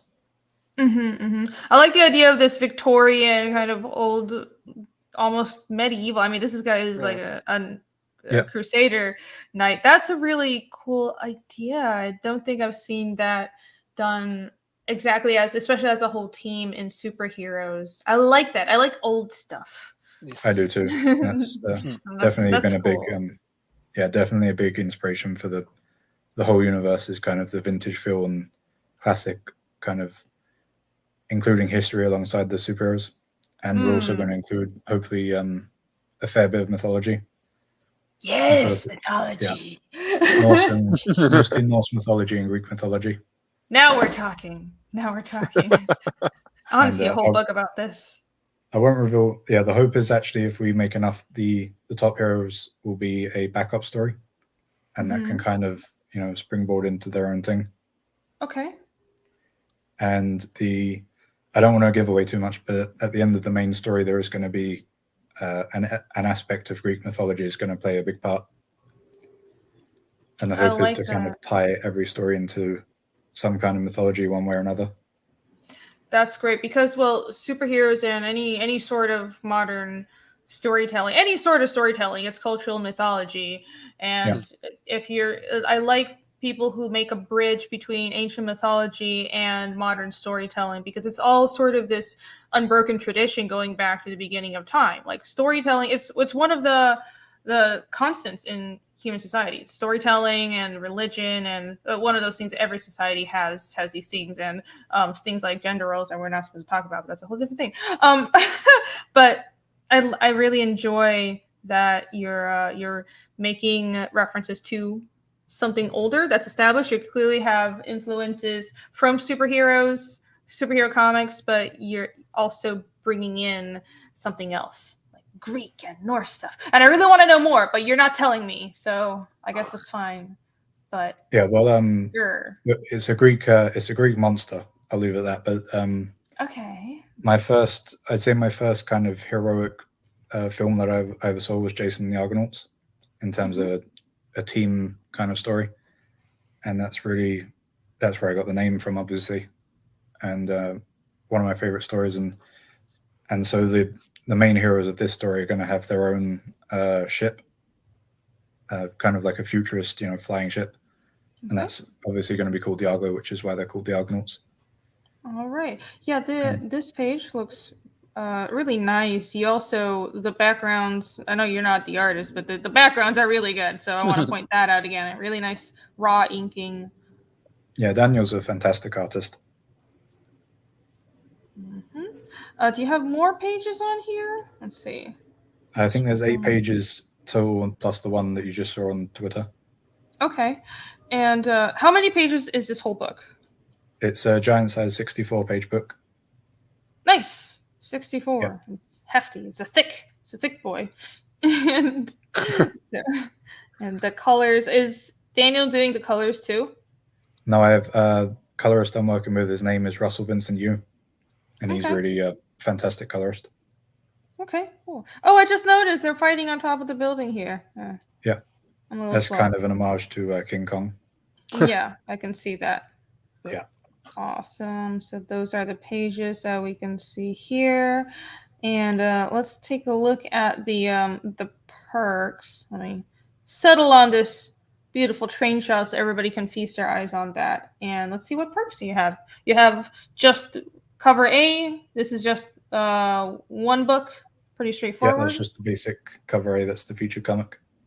Okay. And you have chapter 1 only. Oh, this is a PDF. All right.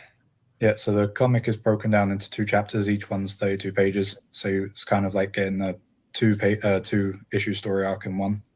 And so you can either get, so if you're on the fence about, maybe spending 10, you can get a little bit cheaper for just the first chapter. All right. And so this is both chapters digital. Okay. It's nice that you have digital versions. It's a bit of a conundrum. I know a lot of creators don't want to do digital, and I haven't done it yet. I want to eventually do it, but I'm hesitant to do it on the campaign. I don't want to do it on the campaign. But it's nice because with all the shipping, and especially for people in anybody overseas, but especially Europe, because there's a lot of customers for us in Europe, and it's shipping's ridiculous for them. So I'm sure this is appreciated. Yeah, and I should mention that the comic will fulfill in the United States. Oh, awesome. Okay. Who do you have doing fulfillment? Is it, do you want to say? I've got a couple of contacts in, so it will fulfill out of Massachusetts. That's where I've made I was kind of referred to a printing and shipping center there. Okay. All right. And then Unbreakable Argonauts 1 art. What is this? A sketch card or? Yeah. So there's 2 covers. One's by Yannick Paquette. And it's ultimately up to you which one's the main cover, but it's my first time doing a comic and really wanted to do something that kind of stands there as a nice still milestone. So I commissioned Yannick for one of the covers, and then Daniel's on the sketch black and white cover, and he's on the other cover. And what you're looking at the black and white one is just the black and white pencils and inks. So there's no color, and I'll probably reach out to people and ask if they want it to be lettered, if they back that one. Because I know some people do just like the whole page art without the lettering. Yeah. Oh, you should have these covers right at the top, because this one looks really awesome, and that should be right smack at the top of the. Like you have it here, but I can't see the whole thing. So and this one as well. These look really good.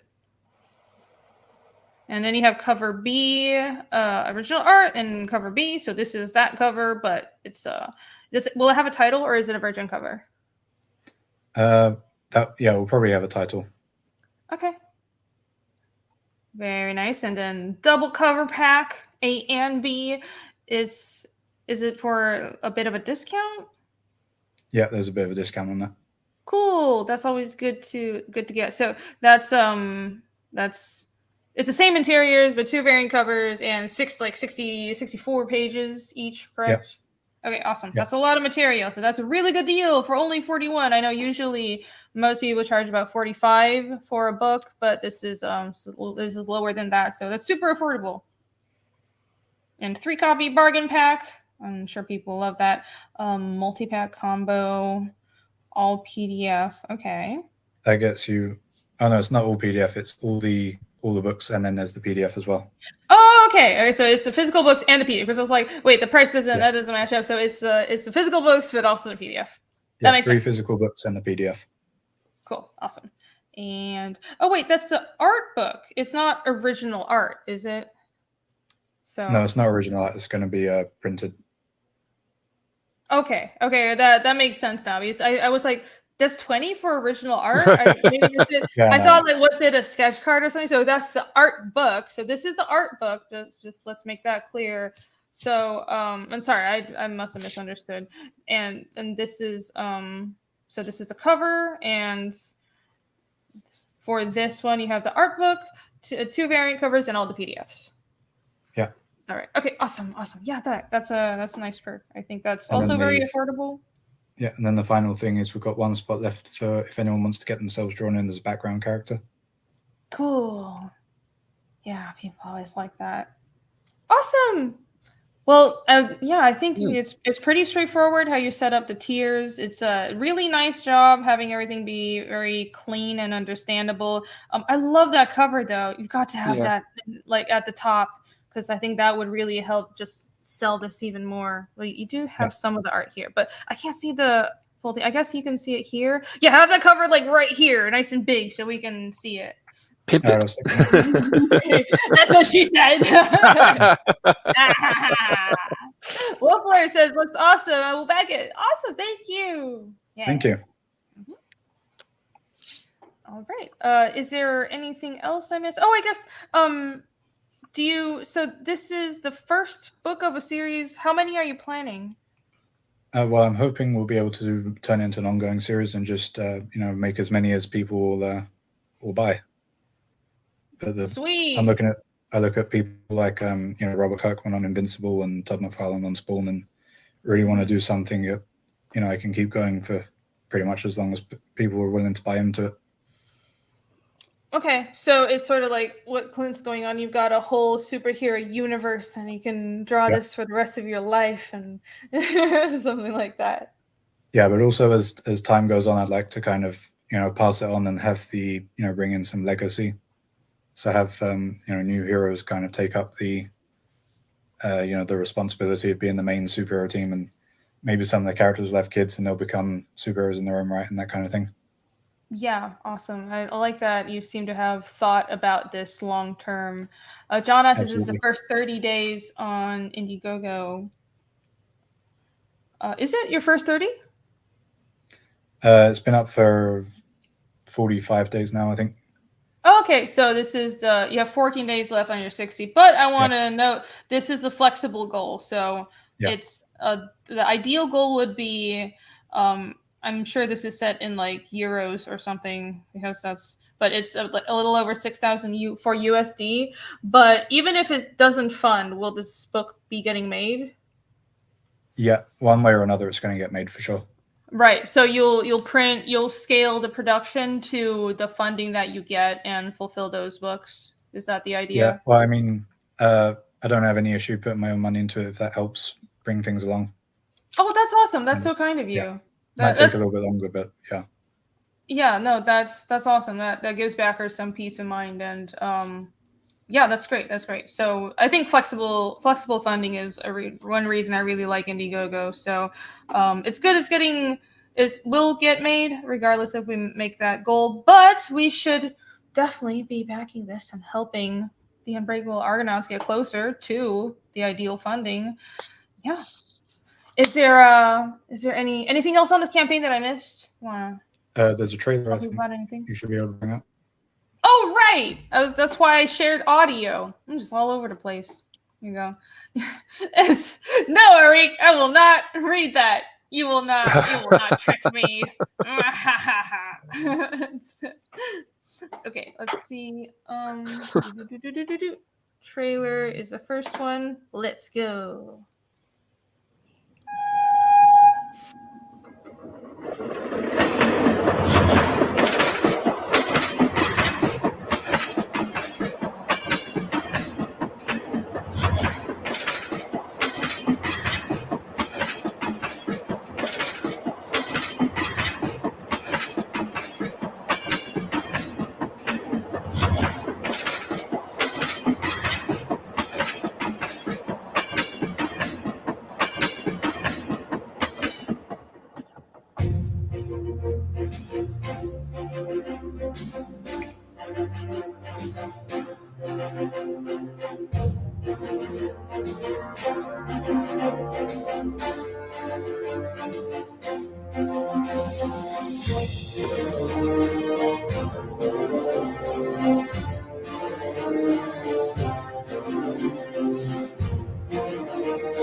Ah, so relaxing. Yeah. The horrors and the train sounds.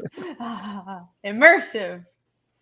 Make sure to get some Lovely. good public domain superhero music in there. Oh yeah, that really works. Well, I think public domain, or you have to find. It's hard to find music that is royalty free, but it is out there, Yeah. and it's that's what I did it. I was gonna commission someone to do music, but then I was like, okay, I'm just gonna scour all the stock websites I know and find something that's royalty free. But anyways, yeah. Yeah, nice job on the trailer. I like how moody it was, really atmospheric, just like Ashley's book. I really enjoyed that. Or no, I mean James's book. Sorry, I'm getting you guys mixed up. I'm terrible. I'm a strain for like. It's what you guys both have really atmospheric, peaceful, soothing feels to your book. But then I'm sure there's blood and guts and all kinds of other. Oh yeah, all over the place. All over the place. Let me catch up on a few super chats. Barb Rogers, Miss Solitaire for Canadian 5. Thank you for your super sticker. Thank you so much. And Eric Winberg for 2. Good show. Creators Roundtable 1. Fire, fire, fire. And Casimir emoji. Thank you. Thank you for the 2. And thank you for being here and for your support. I need to update my channel with more emojis, because I promised I would do it if I got more members, and I haven't done it yet. So that's another thing on my long list of things that I'm supposed to do that I haven't done yet. Oh, have mercy on me. Need more hours in the day. Tell me about it. Tell me about it. I'm really getting to that point where I'm like, I'm doing stuff, but things just never seem to get done, and it doesn't help. It's I'm working like 2 jobs and then the YouTube thing, but it's fine. I'm not complaining. It's just nope, not at all. Yeah, I just need to work harder. All right. A phrase I've used throughout the years is, unfortunately, the drawings don't draw themselves. Yeah. So wouldn't it be great if they would? Wouldn't it be great? No kidding. Whenever it's just I'm having a terrible time getting motivated, or it's just I don't want to do something, whether it's usually not fiendish, but I have other duties as well and art to do for like other stuff. It's just, this isn't going to draw itself. No, and it extends to the rest of my life. Nobody's going to mow my lawn. Nobody is going to fix that wall I guess I can, but I'm cheap. So I do shit like that myself around my house, and nobody's going to get that script done or do that art. So I just need clones. Exactly. I need a time machine, but I think we all do. It's not just me. So I'm sitting here bitching like I'm an only person with problems. Anyways, let's reel this the fuck back.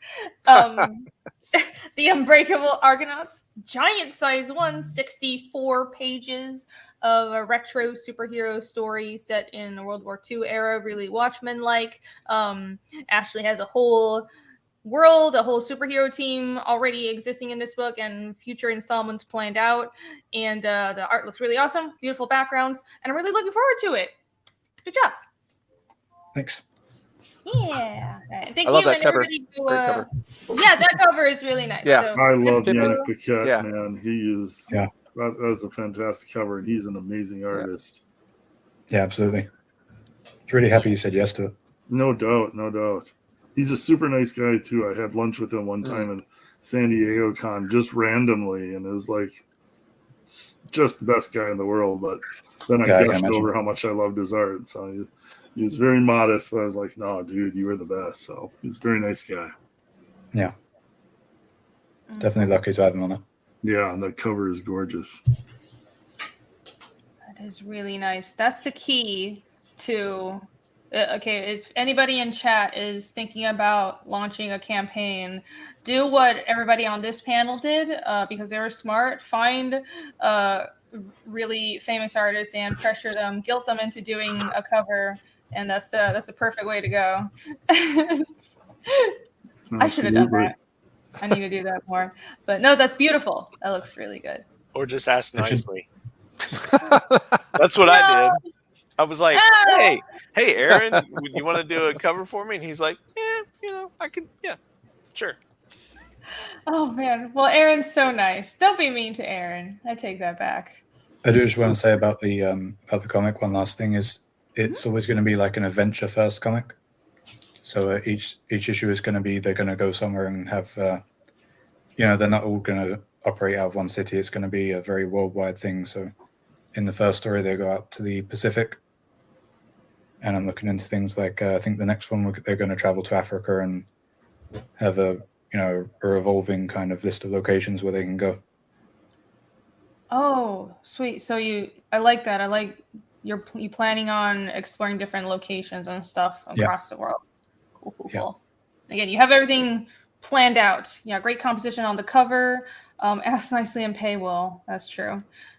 Well, it depends. Sometimes you can. I'm not saying be mean. I'm saying guilt trip them into it. There's a difference. There's a tactic here. Dego Solo for 10. Thank you so much. I'm trying to. Can I have 2 covers now? What? Oh, you're trying to guilt me into doing a cover. Oh gosh. Okay. It depends. I might not be able to do 2, but listen, I will do 1 for you. Thank you very much, Dego Solo. All right. Thank you, Ashley. And everybody go check out Unbreakable Argonauts. The link is in the description, also still pinned in chat right now. Yay. Thanks for having us on again, by the way. Yeah, of course. Thank you for coming on. Now I have to reshare the screen. And fine. Gelada, you're next. Hello. Yes. Hello. I was a little bit late to the start of the stream, so I've been lurking silently in my corner, just gawking at the beautiful art and interesting projects. But yeah, hello. I'm Gelada. You can call me Pablo as well. Hello. Pablo. I was going to ask, do you have a name other than your... Pablo Rincon's my name. I'm a comic book author from Mexico. Isn't that exciting? That is actually exciting. There's a handful of mostly Mexican, but just a lot of creators from Latin America too, here and there. We have like Pedro and the whole 656 crew, and then just they're scattered all over the place. Well, so Pedro's from Panama, but it's okay. But yeah, that's Middle America. That's Latin. Yeah, she didn't say Mexico. She said Latin America. Oh, okay. Sorry. Come on, give me a little credit here. But... I work with a couple, Edgar Tavitas, who actually did the Luke Stone cover colors. He's from Mexico, and then Sergio Rios. I don't know if you maybe swim in those circles too, but they're 2 cool dudes. Yeah. I hope I will at some point. I'm trying to, make friends, get people, get to know people, get people to know me. That's something that I've historically had. I've struggled a bit with that. Have mainly so far focused on my art. Yeah, I do. I create comic books. I didn't know which one would work best, if I shared my screen or if perhaps you want to control what there is, because I have actually a project. I took my project to Kickstarter, not Indiegogo, because that's fine. I hope it is. I know there's a lot of drama and politics and things like that associated with it, with different websites at different times. But at the time there was actually a problem. Well, like Clint was talking about, campaigns being shadow banned in Indiegogo. So I don't know what's the best. This is my project in Hell. Perhaps the best way to right now the campaign I led it to very not a very ambitious, but for me an important successful end. I'm selling you can buy the comic book digitally. I have 3 comic books available at my website, which is the site you have open right now. Okay, yeah, let me post this in chat because actually I was going to ask you, I didn't know what you wanted to promote. So I just went to, this is gelada.com. That's right. And it's that's posted in chat right now, and I'm going to just pin it for now.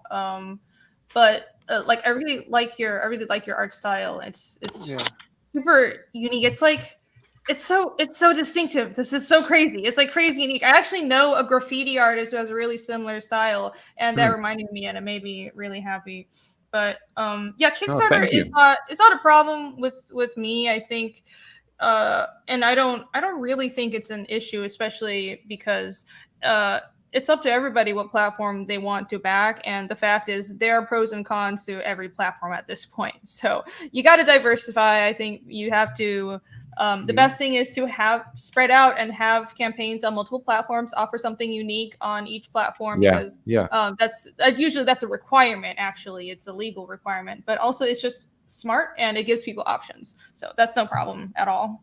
Yeah, I thought I would. I have 3 comic books available at my website as digital downloads. They're HD digital downloads. Of course, printing comics is beautiful, but there's also, a lot of pros to having the comic books be digital, at least for the moment. But I wanted to perhaps focus on my latest campaign, which is an ongoing project. I'm actually working on the 2nd chapter of In Hell. That's the most recent one, in the one that was in Kickstarter. Okay. Perhaps showing the video for that would be the best way to start things off. I don't know. Thing.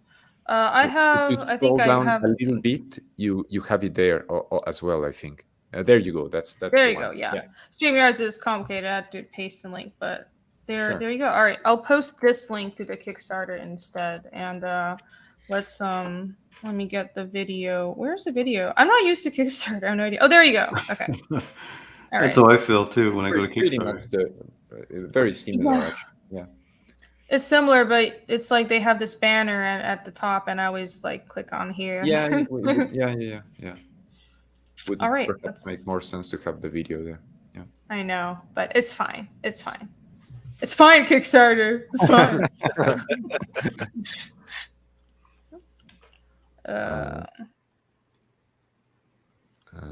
Rebel, blonde, nerd, You're gonna hear my voice. Yeah, okay. Feminist. 6 teenagers in love. Oh, sorry. Sorry, no. That's just it's not gonna be me talking. It's my voice in the video. I mean, I'll shut up right now. Oh, okay. All right. No, you're fine. All right, let's go. I'll full screen it. Feminist. 6 teenagers in love meet something that looks like a clown in hell. Your friend, charismatic Mexican cartoonist extraordinaire Helada, brings you a new graphic novel adventure set within the now world-famous Hell saga.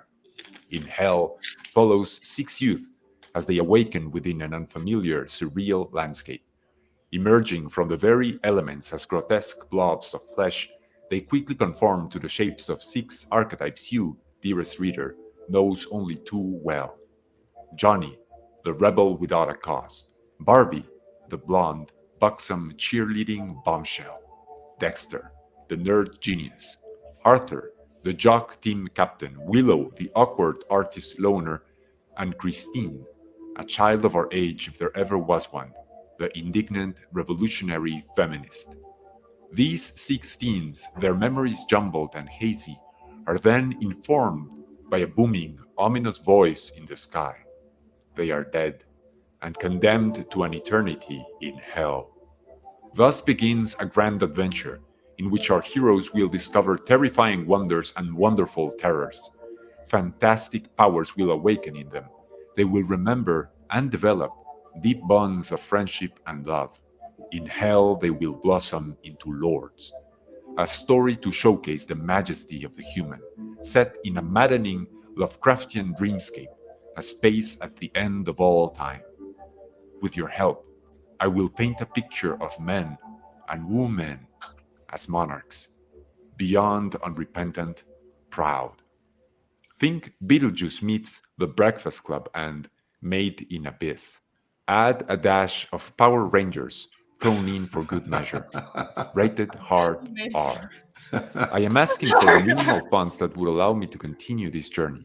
Please take a moment to examine the different tiers and rewards explained below.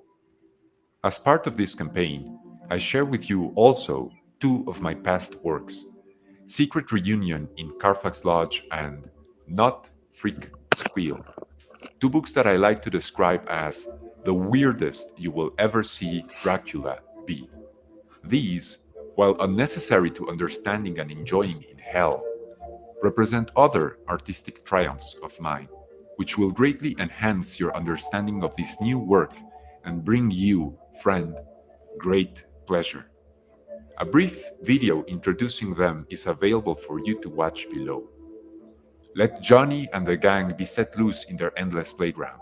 Help me bring to you an adventure such as you have never before experienced in hell. Well, you had me when you said a great pleasure.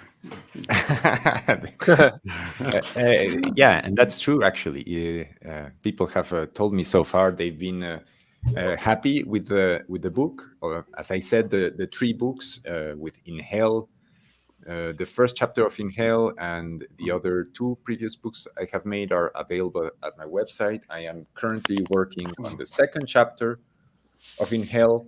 I have this whole huge thing planned out for this project. I'm very, very excited about it. Okay. So yeah.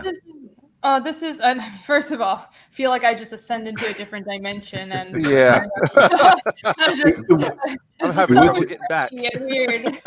Yeah. This reminds me. It's like Jose Garcia does a similar thing with Luminous Vox, where it's like these huge, trippy, alternate universes. Like everybody does DMT, and every team is drawing well, out.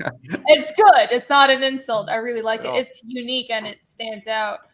Chat was saying that they think it's kind of European, but it probably would also do well in Japan because you have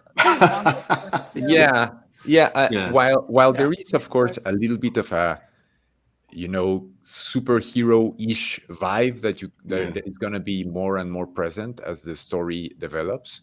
The basis would be something that's kind of Japanese and kind of European. Although the basis for the idea is this movie, this classic movie, The Breakfast Club. Yeah, right. I don't know if you're familiar with it. Yeah, Glady, are you a fan of Robert Williams? Robert Williams, I am a huge fan of Robert Williams. Yeah, your work has a lot of. You can see the Robert Williams influence. If you guys don't know who that is, he was back in the day in the '80s. He did the cover to Guns N' Roses. That's album. right. Yeah. Oh, I remember that cover. We can't show his artwork because it does have there's nudity and but it's very trippy stuff. But you guys have to Google it and check it out. But the thing that I really love about Robert Williams' work that I try to emulate in my stuff is that is really fun to look at for a long time. Yeah, like there's a lot of little details. For example. In that picture above where it says in hell, when men fight for women, you have 2 hunks sort of battling it out for this blonde cheerleader. There's quite a few little details to sort of notice, and I try to emulate the work of Robert Williams 100%. That's one of my big one of the people I really admire. I believe that his style is called pop surrealism. I think that's the term. Yeah, that's a good description. Very good term for it. Yeah. So this isn't a live Kickstarter though, is it? It's not. I like I said, it was my first successful Kickstarter. I led it to I managed to gather the funds that I set out to gather. Not a lot of money. The book, though, is available right now. The first chapter, that is, which is 30 pages long, but those are pretty dense 30 pages. I mean, but 30 pages for the first chapter is available right now. I plan Oh, okay. at my website. I mean, I plan, Right, of on the course, website. to continue the story and bring the second chapter to Kickstarter and so on and so forth. Maybe the second chapter I will also bring it to Indiegogo. I've been trying to learn about how Indiegogo works and all of that. But yeah, I am very much, very much, into, individual freedom, individuality in general, Comicsgate 100%. Like, Yeah. yeah, I don't want the people to believe that I'm like, for example, I have a character who is a feminist. There's these 6 archetypes. You have the rebel, jock, nerd, blonde, artist, and feminist. Mm-hmm. The feminist is not the villain of the story, but it's definitely not a feminist book. My work, I mean, it is feminist in the sense that I love the female characters in it, and I plan to make sort of cool heroines in it. Yeah, I could tell. Oh with yeah, that, you that don't have cheerleader. to. Yeah, you don't have to. The cheerleader. Well, I feel like maybe it's so complicated because modern feminism has become something completely different than what it used Yep. to be. But I agree that just because you have a character who is a feminist, that doesn't, and even if they're a main character, that doesn't necessarily mean you're it's sort of in support of. It's like such an ambiguous term, and everything is like Yeah, modern feminism is essentially man haters, but your characters' opinions are not your opinions, and that's right. Yeah, that's Correct. important. Yeah, and it's that they're yeah. framed in. Mhm. Yeah, that's very important to have complexity to the work. I do a lot of stuff that is sort of inviting people to interpret it. I want people to have room to dream within my stories. That's very important to me. I also want to provide a really cool sort of surreal adventure for people. Oh yeah, it's surreal, all right. Because I don't want people to fear that it's gonna be too artsy. I mean, there is a lot of violence and sex and fun stuff. Fighting werewolves and stuff like that in my stories. I want to reassure people that they would be, if they plan to support, if they want to support me or get into my work, it's not going to be at the very least, it's not going to be boring. I don't think, for people. Well, I mean, even the eye exam your characters are getting is pretty interesting right there. Look at that. They're right. Yeah. The eye exam. So you can get the comic right here in the shop. So the Kickstarter was for the funding. This is okay. I was confused because Indiegogo lets you go in demand, so you can keep on using it as a shop. Yeah. But you have it available on your website. So everybody, you can go here to get this book, and it's already made. It's already ready to ship. Does it ship right away? Am I correct? If you click, you purchase it, and you have it immediately as a HD PDF. I mean, a lot of people have big screens nowadays. They have their television screens as well, and a lot of colors. You just can't reach if you do printing, even if you do the best printing. A lot of colors, pinks, for example, are really, really difficult to print properly. Yes. So while I hope to bring the comics in the near future, hopefully, well, in the future, let's say, to print for the time being, they're digital only. Yeah. Okay, it's also that because makes sense. Since I live in Mexico, it would be complicated because it's too expensive to rent. Well, okay. Anyway, it's boring, but for the moment, they're digital. Yeah. Are they standing in milk looking at those letters? I'm sorry? I just realized their feet are in liquid. Are they standing like in milk, or? It's meant to be. It's sort of a hell for the first chapter. appears as a sort of little tiny island in an endless white sea. So Wow. I haven't really. My basic idea was that it was just water. Of course, it could be interesting, perhaps, to explore what it could be.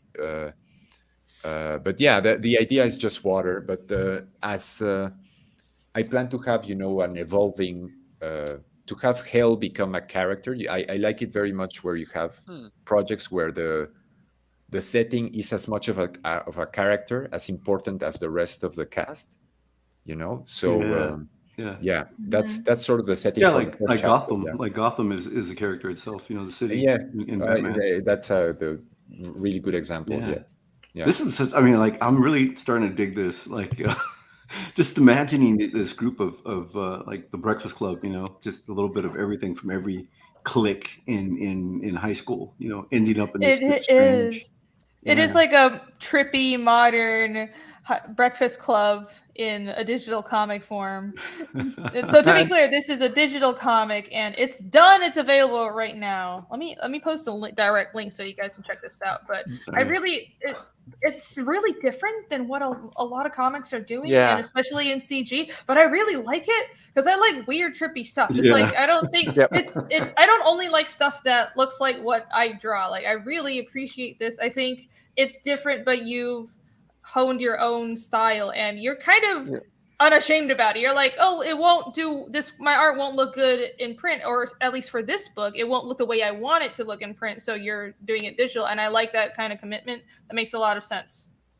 Yeah, and another thing that, like, for example, something that I'm trying to. You mentioned, for example, the letters. I thought I'd talk about this aspect of the book, which is something that is perhaps a little bit strange in the world of comic books, which is that I really like, for example, the Robert Valley's, I'm sorry, no, not Robert Valley, Robert Williams art, where you have surreal art that sort of you can really stare at. So in this picture, for example, the concept I had with the names was that you have to sort of recognize the different, the different words within the jumble of letters, and it's a way sort of to have the reader realize that whatever you understand in fiction, you understand through empathy. You sort of recognize yourself. So it's sort of a jumble of icons, and you sort of there's sort of a mirror dimension.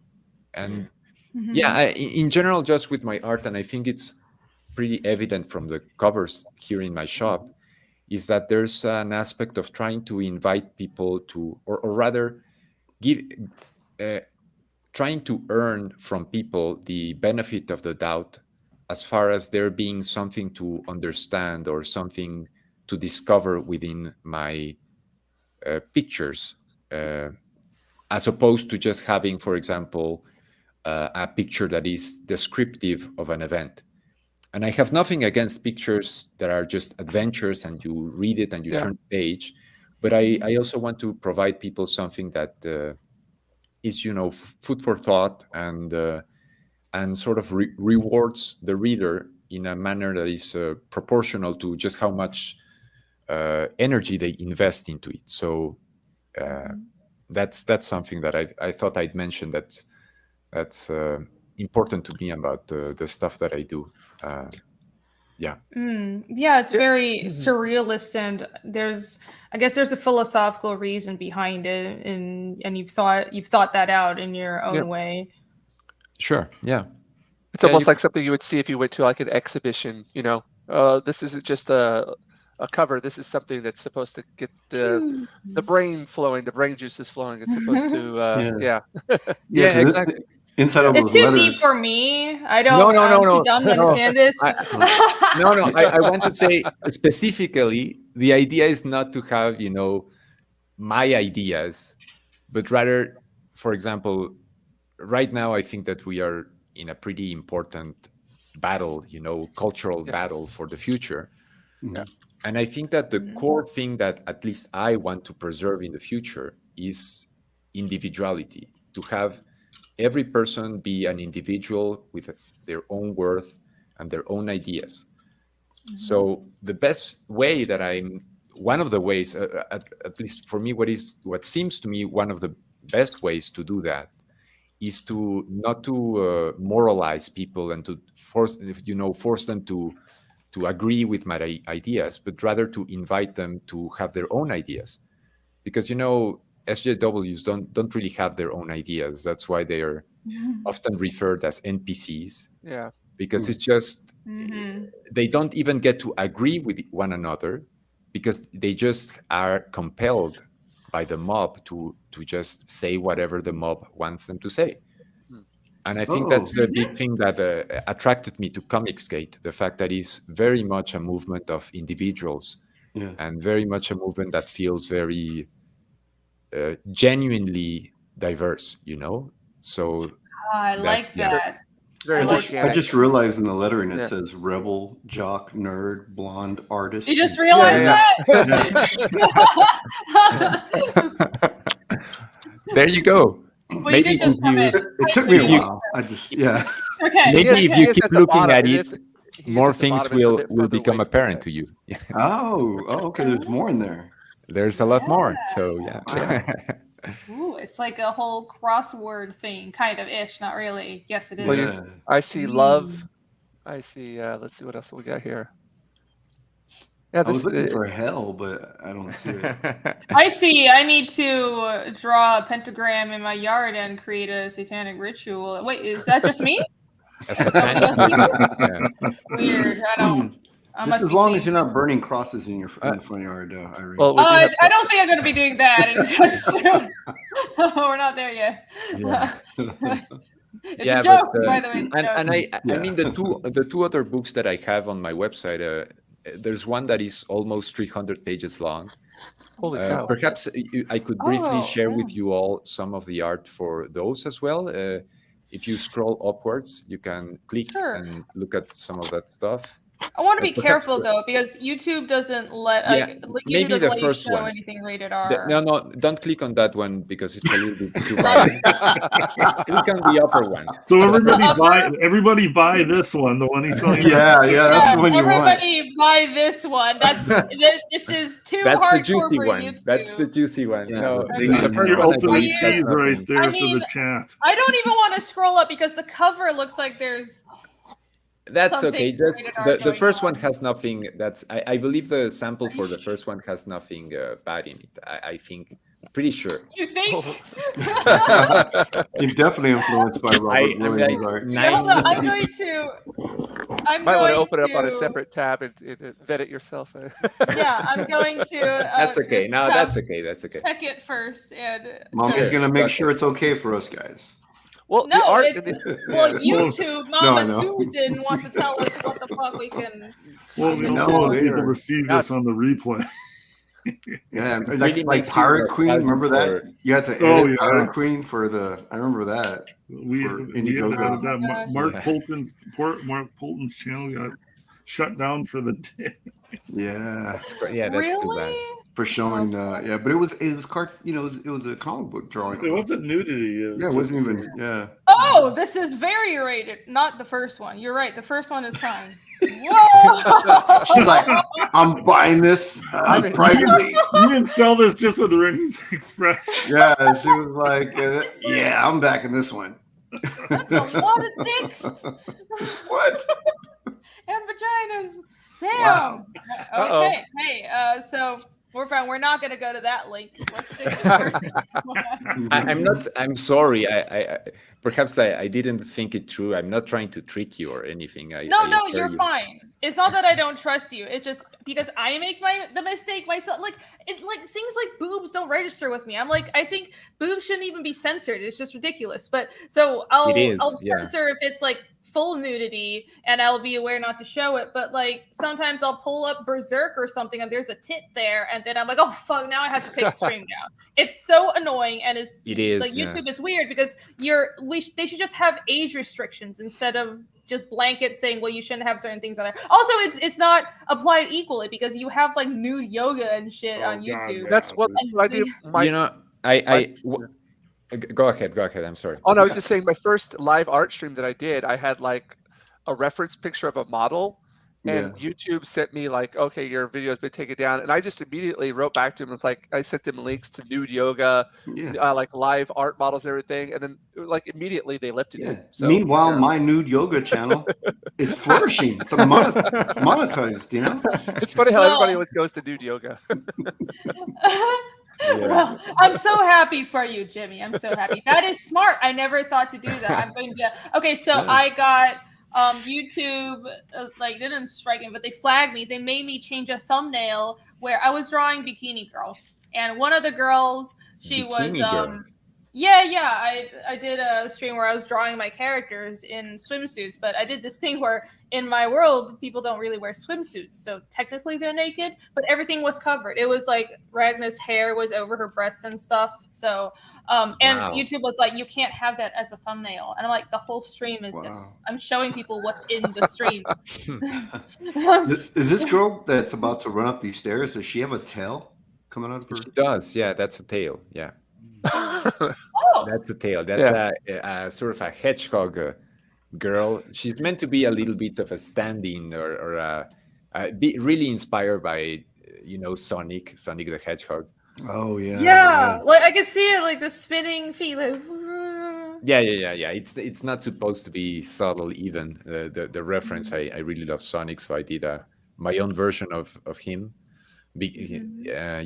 She's a really important character actually in most of my work, called Sigle, actually. Yeah. All right. So this book is it like look like this in interiors, like one page of art, one page of text? That's right. You have the art, and you have sort of a title and a description of the events, and like you have silent films. You have, exactly, like silent films, the way they would cut down. Sometimes you have dialogue. In most of the pages, you have also musical reference. So the idea is that I want to have people, be able to get lost, not only in my works, but to also, for example, look up the songs in the internet and maybe information about the songs. And there's this whole huge thing about mysteries, big mysteries that you can sink your teeth into. That's what I wanted to create mainly with my first book. So for example, this character is sort of running in this space, and it's a reference to what I believe is one of the coolest things, the Mario 64 endless stairs. Mm-hmm. Wow, from the Nintendo 64? You people didn't play that game. There was sort of an endless staircase that you would go up with this sort of hellish recurring music. Well, anyway. I know, I'm sorry. I'm sure all of chat knows this reference. I'm too far in. No, that's not even an excuse. I'm just a weirdo. Okay, continue. No, that's okay. Anyway, I just wanted to, create something that could be a mystery, but a mystery which would really reward people, not with, because I like Easter eggs as much as the next person, but I want to provide something that's much more substantial, just something that goes beyond being, a little bit of a reference or an in-joke, and more of, provide ideas and concepts and sort of visions that become apparent only when you really study and ponder the different ideas that I reference or that I showcase in the book. So it's sort of a weird, I'm a weird guy. I have to face that fact. And my books are weird. I think catch up, man. We've all faced the fact that we're all weird on this entire channel. It's one of the requirements. Yeah. Look at where you are. I guess it's independent comics is not a hub for the normals. Welcome to the Breakfast Club. Yeah. Yay! We're the Breakfast Club. Yeah. Wait, which character are you? I don't know. Rini would be that one that was drawing no, on the with girl your who artist. like Yeah, shaped her dandruff. I On her have art, actually seen the Breakfast Club. Chat, you were saying there's no way I've seen the Breakfast Club. I have seen it. Shocking. have? Yes, the girl who Did you like like it? Did you enjoy it? Not too much? You did? Yeah, I liked it. I liked it. Yeah, movies were so much better back then. It was, They were. Oh. 16 You would never candles. get a movie like that done nowadays, I think. I know they'd be like so offensive stereotypes of my guy. Blah, blah, blah, blah, blah, blah. They'll all be hugging and be giving each other affirmations and Yeah. Yeah, it's like you're valid. We can't. Why are you putting us in detention? This is child abuse. Like You're perfect just the way you are. You I slip know. you slip into that Yeah. accent real easy there. I know. Like why are you trying to punish he, him? Buck Self doesn't deserve to be here. Buck Self is going to go to Child Protective Services. And what on earth do That's you mean by patriarchy. mess with the bull? You get the horns. Like, what does that mean? Yeah. Mess with the bull. It's funny because it's so layered. It's layered to the point where nowadays, everyone gets in trouble. Even the people that are hardcore into that sort of.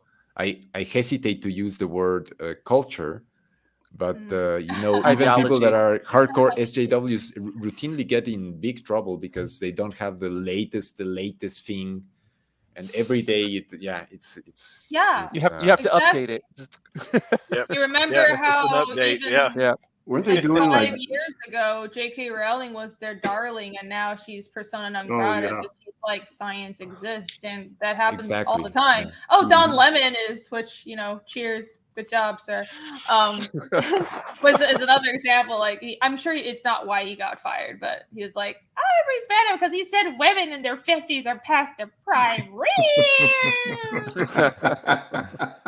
So this is stupid. I think eventually for that reason, because it's a purity spiral. It's a moral. What do they call it? It's a moral crisis, and a purity spiral is no different than the satanic panic of the 80s. It's the exact same thing. They always it's keep themselves. I always play my records backwards. Yeah, they're going to piss off enough people and just turn people off enough where it'll reverse. It's just sort of we have to suffer through it, but it'll never get better if we don't say something and try to. The best thing to do is honestly not just complaining about it. It's and there's worth the critiquing it, but creating something and creating good media that isn't ideological and that is actually innovative, because I hate how they present themselves, this whole woke culture present themselves as they are the sole arbiters of progress. But I don't think progress is their way, because they're sort of in this cult and they think they have the only correct moral route for everything. But I completely disagree. We can progress. We can create new art that's what the Iron Age is, and CG is part of the Iron Age. This is off topic, but it's freaking me out. Am I the only one that sees that Rini's microphone is actually coming out of the panel right there? I saw that too. I thought that was like it lines up with the background. That little swirl. Hey, his surrealism is it's testing with our brain. It's bleeding out. Look at her mic right there. Because the art on the side. I love it. Oh my gosh! If her arm comes out of that window, I know she's gonna crawl out of there like that old Bones Perella. What was that? Tony Hawk skateboard? He's all coming out. That's Rini. I need to film an animation of that and just freak Jimmy out next time. No, but what you say is so important, that the idea is to be, create things as opposed to just responding. Because if you just respond, the first initial statement stays there. You repeat it. You want to be independent, and that's something that's really attractive about Comicsgate, and I mean all other projects that are against communism and everything like that, so or just anything like it, because it's weird it's just collectivism. It issues of just communism. It's extremism in any form, and that kind of thinking is diametrically opposed to not just progress, like real progress and real diversity, I think, but to art. And I don't think art can thrive in a space where conformity to any ideology comes before and not offending people and not being able to challenge, like, it's because whether you're talking about fascism or communism, Marxism, there's a class that you can't offend. There are things you can't say, and that's what happened. That's authoritarianism, whether it's governmental, if we're not to get too like philosophical, political into it, but whether it's imposed by government or socially, that is the death of art. And you have to be able to be free, and artists should not have to be afraid. And like, I think that's the only way to truly create. And it's a problem if in a society artists feel pressured to, like, there will be people who are offended, but when it's to a large scale where people are terrified of being canceled and they are staying silent, which I know personally people who are doing that. There's a lot of people in Maryland, DC that are still doing that. They're afraid of their livelihood being taken away for saying the slightest small thing. Like, these people are Nazis. They're just like, I'll be canceled for even streaming with you. It's completely nuts. So that kind of atmosphere is toxic to art, and that's why I hate it, because I love comics, I love art, and I want society to have real diversity and flourish, but I also want comics to flourish. Yeah. Well said. Yeah. It's everywhere. Hollywood kind of meme going right now. That's one of the main things that I think is very antagonistic to these sort of totalitarian movements. If perhaps you could click on the peek under the hood there at the bottom right. Oh yeah, okay. It's gonna open a new picture, I believe. I have to. Yeah, I believe there's nothing bad in it. Let me. I think there's not. You sound so certain. Yeah, actually, all that confidence. There's nothing terrible behind the curtain. I went to school in France. I went to art school. That explains it. So in France, we have tits in commercials. Right. There's absolutely none of these panic around stuff like this. No, okay, it's clean. I've just clicked it and it's perfectly clean. Yeah, nipples make Americans uncomfortable. It's so annoying. There is a classical art piece that but it's artistic. It's fine. I agree with the French approach to nudity, not on other things, but I think it's ridiculous to just. Americans are such prudes sometimes, but we're not here. So yeah, this image. What is this? I wanted to show this to you all. The idea is that if you perhaps it's better to zoom in the left. Yeah. The idea is that you have. The pictures that I shared that are part of the sample for the first book, and as you scroll to the right, I wanted to include many of the references and ideas that are encased or encoded into these into this sequence of 6 pictures. So you have this, for example, the classical art that you mentioned, or a lot of different mythological stuff, like, for example, you have, Felix the Cat, you have Sonic the Hedgehog, you have Mickey Mouse. The original, You have Mario. You have, there's this character from anime, Utena. You have a lot of symbols and you have a lot of ideas. And it was just a way to sort of tell people that, hey, I want to, like I said, install the benefit of the doubt. So the idea is that all of these things are important parts of this small sequence, important ideas. And you can try to play the game internally of trying to not only identify them, but try to think about how they come together to sort of suggest a specific kind of dream. A specific kind of, message. But I think that inevitably, it's not going to be a message or a dream that is going to be compatible with any sort of simplification of reality in a way where, there's just one group of people which are evil, like, I don't know, white European men are evil and everything is... that is bad is because of them.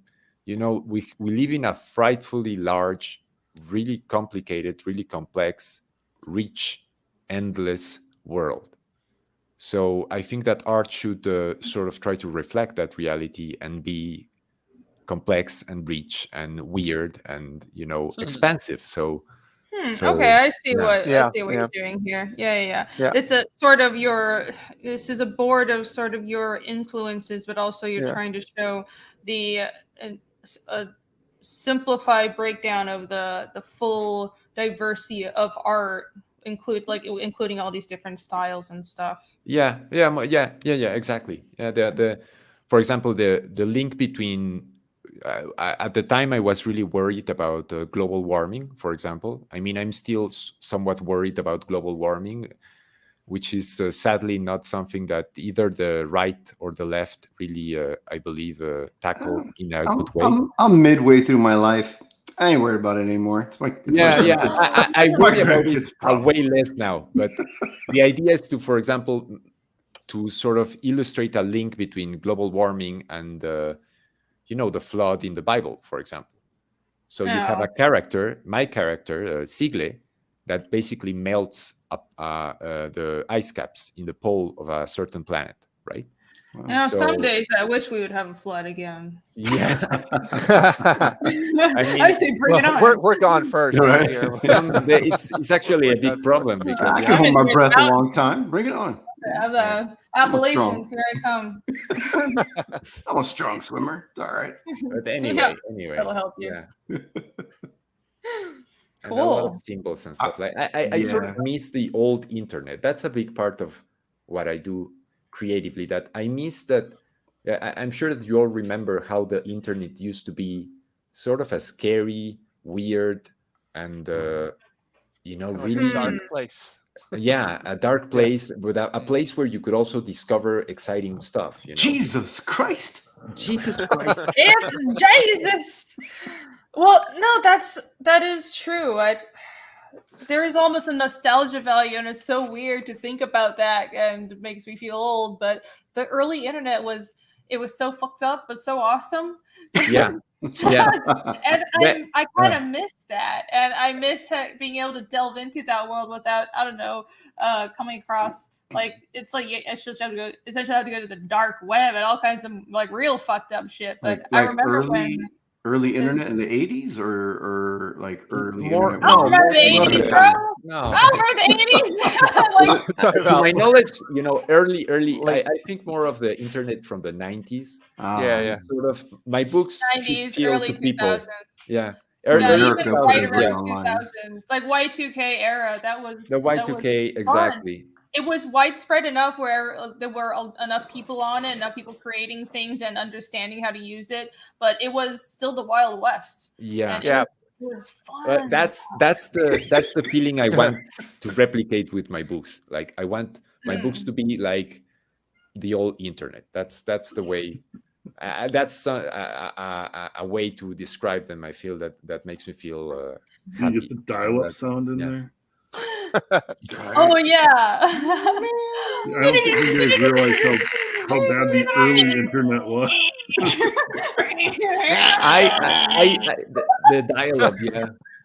I had that as my ringtone for a while. Yeah. Oh jeez. I need to have that as my alarm because I'll have. Robert, there was internet in the 1980s. Your modems were different. It was actually a telephone line. You what? have to, your dial tone from actual telephone. Yeah. I think my first email was like in 10th grade, so that would have been like 87, 80. Yeah. Really? Yeah, in the 80s was internet. No, but that's really early. Really, you'd go on and it'd just be like a page with typing on it. It was all straight. Yeah, it was all. Yeah, that was the age of the BBSs and all that stuff. Yeah, and that's where the first thing like with comics was like there started being chat rooms on sites, and like there would be like, and that was like what Twitter is now basically. Comic nerds got on and started arguing about comics almost instantly as soon as they could. Yeah. Now, did you make a rainbow snake because of the F accent? Because snakes have that tongue. Is that like making fun of? The S-axis, the rainbow snake, because I'm sorry, I think I didn't Because quite. he's sexy. He's a sexy rainbow snake. is that No, why? I That mean makes in no the sense. in the artwork, I can just say that it's a reference to Nike. Oh, You know I was trying to be The vague, goddess but of victory.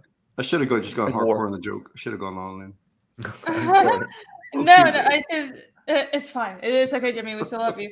I can see that where you have this check motif. I like how you married it with the rings and. Yeah, I spotted that earlier. Saturn, That was yeah. kind of neat. The I Nike didn't really says get it, that so. is a Saturn reference. That the Nike logo is a reference to the rings of Saturn. Mm-hmm.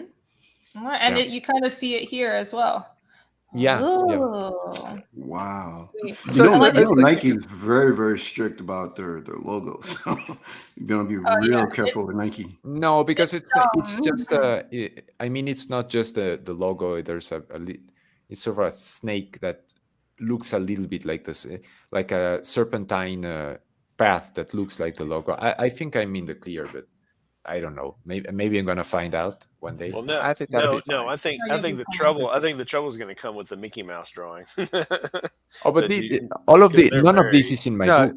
this is I just mean- No, this is just iconography. I that's know, a I know. little- yeah, I that's, know, but I'm telling you though, like Yeah. even these images of Mario, I mean, goodness, they've shut down YouTubers for showing off mods. Yeah, to but their- if you look at their game. the artwork, it's clearly Oh, I influenced, know. but it's I not the know. same thing. We're not saying we created I this. can't and stand. we're not- I can't Yeah. stand corpos, man. The whole corporation. Ugh. Oh yeah, tell me about it. No, you mean that you can't even show Mickey Mouse in a YouTube video? That's crazy. I don't think. No, I think No, it I'm depends not on the saying that. context. I'm just That's saying totally that fine. because everything that we create, on YouTube or whatever is content, and I'm telling you, it's so just backwards. Well, it's silly. I think it depends on the context. They give you shit if you monetize it, but I don't monetize these streams, and we're not selling Mickey Mouse. And maybe the more we talk about it, the more they might target the stream. So let's stop talking about it. I'm saying Mickey Mouse. Not saying Mickey Mouse, but I mean we'll be fine. There are tons of people who talk about Disney, and I love this. but I understand what you mean with the whole.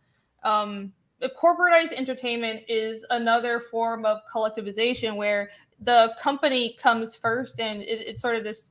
And I worked in corporatized entertainment. I think that's the issue with both in comics and just in Hollywood and all of American entertainment. And it's like we seem to be having the worst problem of this in the whole world, where everything is either a monopoly or a duopoly, and what that does it silences competition, and it makes it so it's not about the product, it's not about the customers anymore, it's about the company. And that's the problem. That beyond all this woke stuff, that's what went wrong with American comics, and that's what's going on what's wrong with Hollywood, because Hollywood cares more about kissing their own asses and pushing their own ideas, their specific ideas from their part of the world into their work than creating the art first.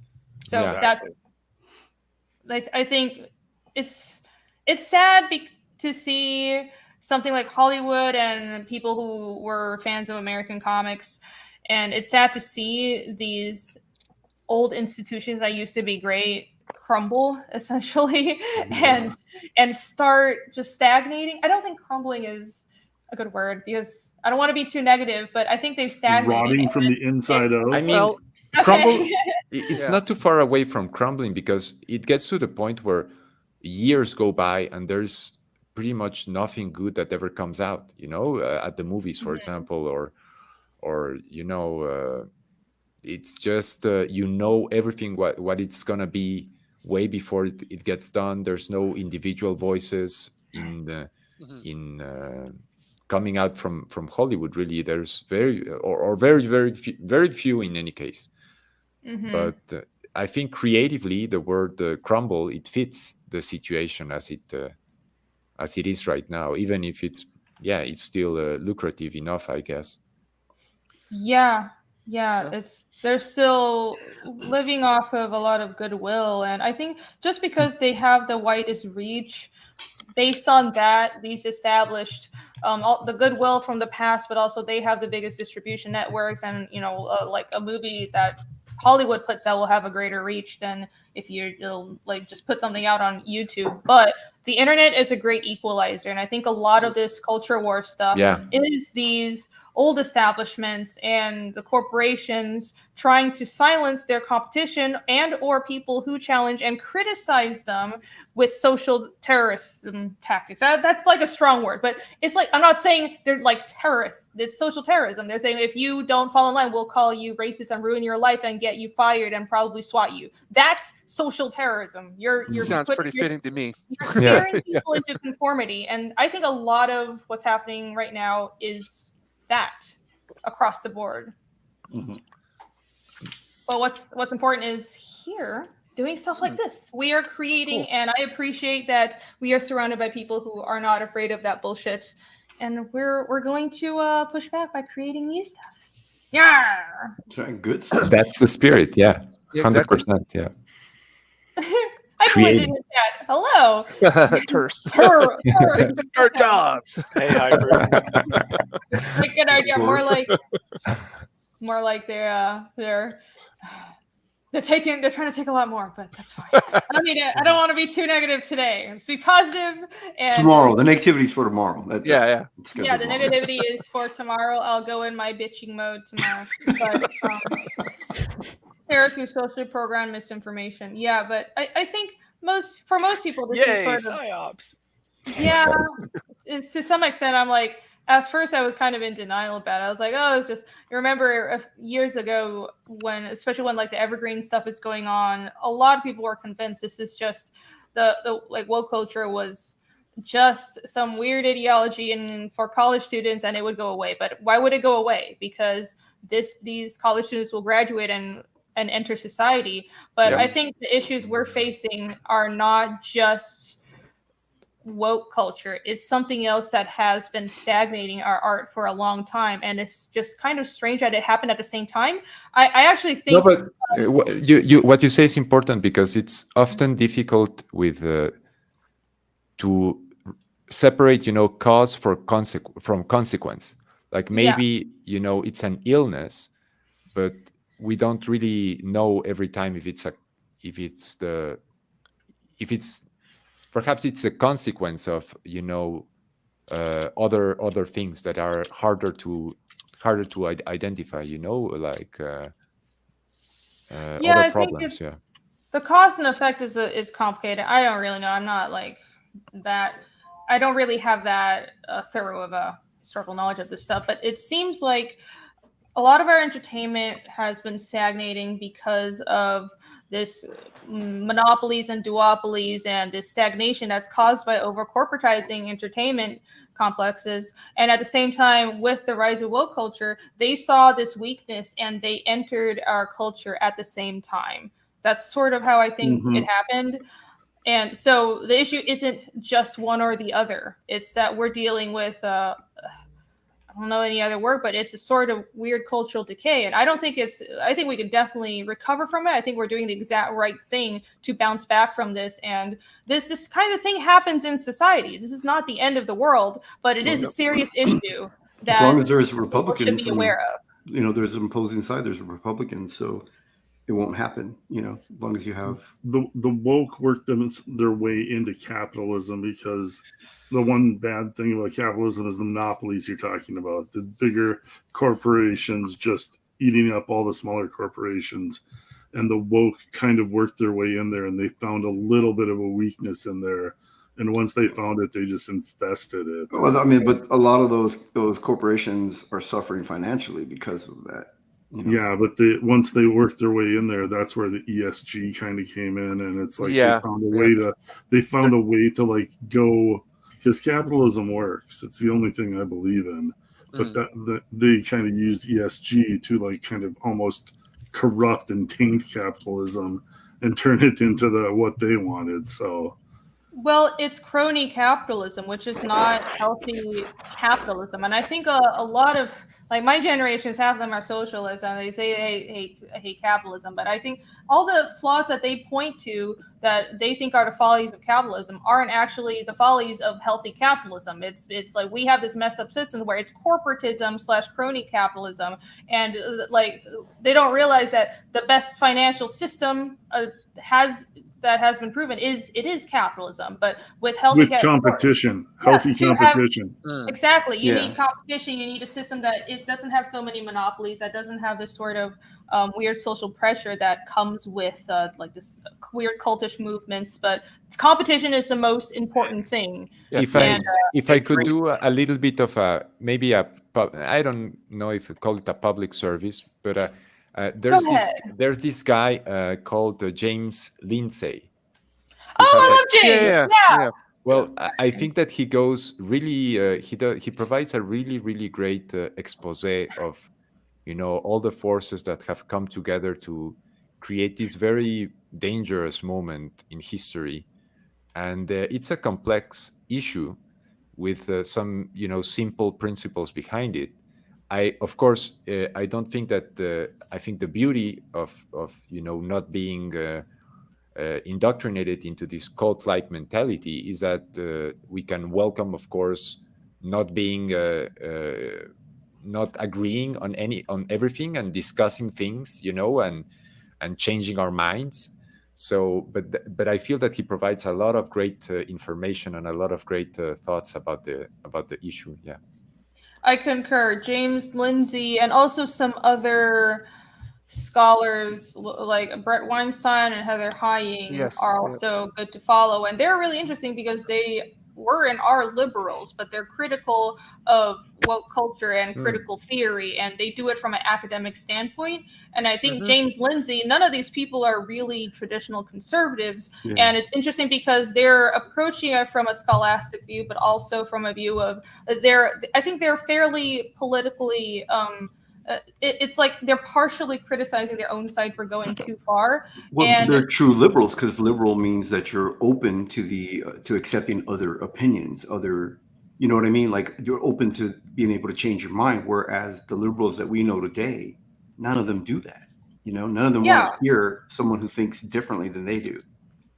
Yeah, it's like the Overton window has shifted, but I still think the term of liberal, it can mean so many different things, because again, the ideology is about taking things over and corrupting what liberal means, what democracy means, what capitalism means. But I think so these things need some clarification.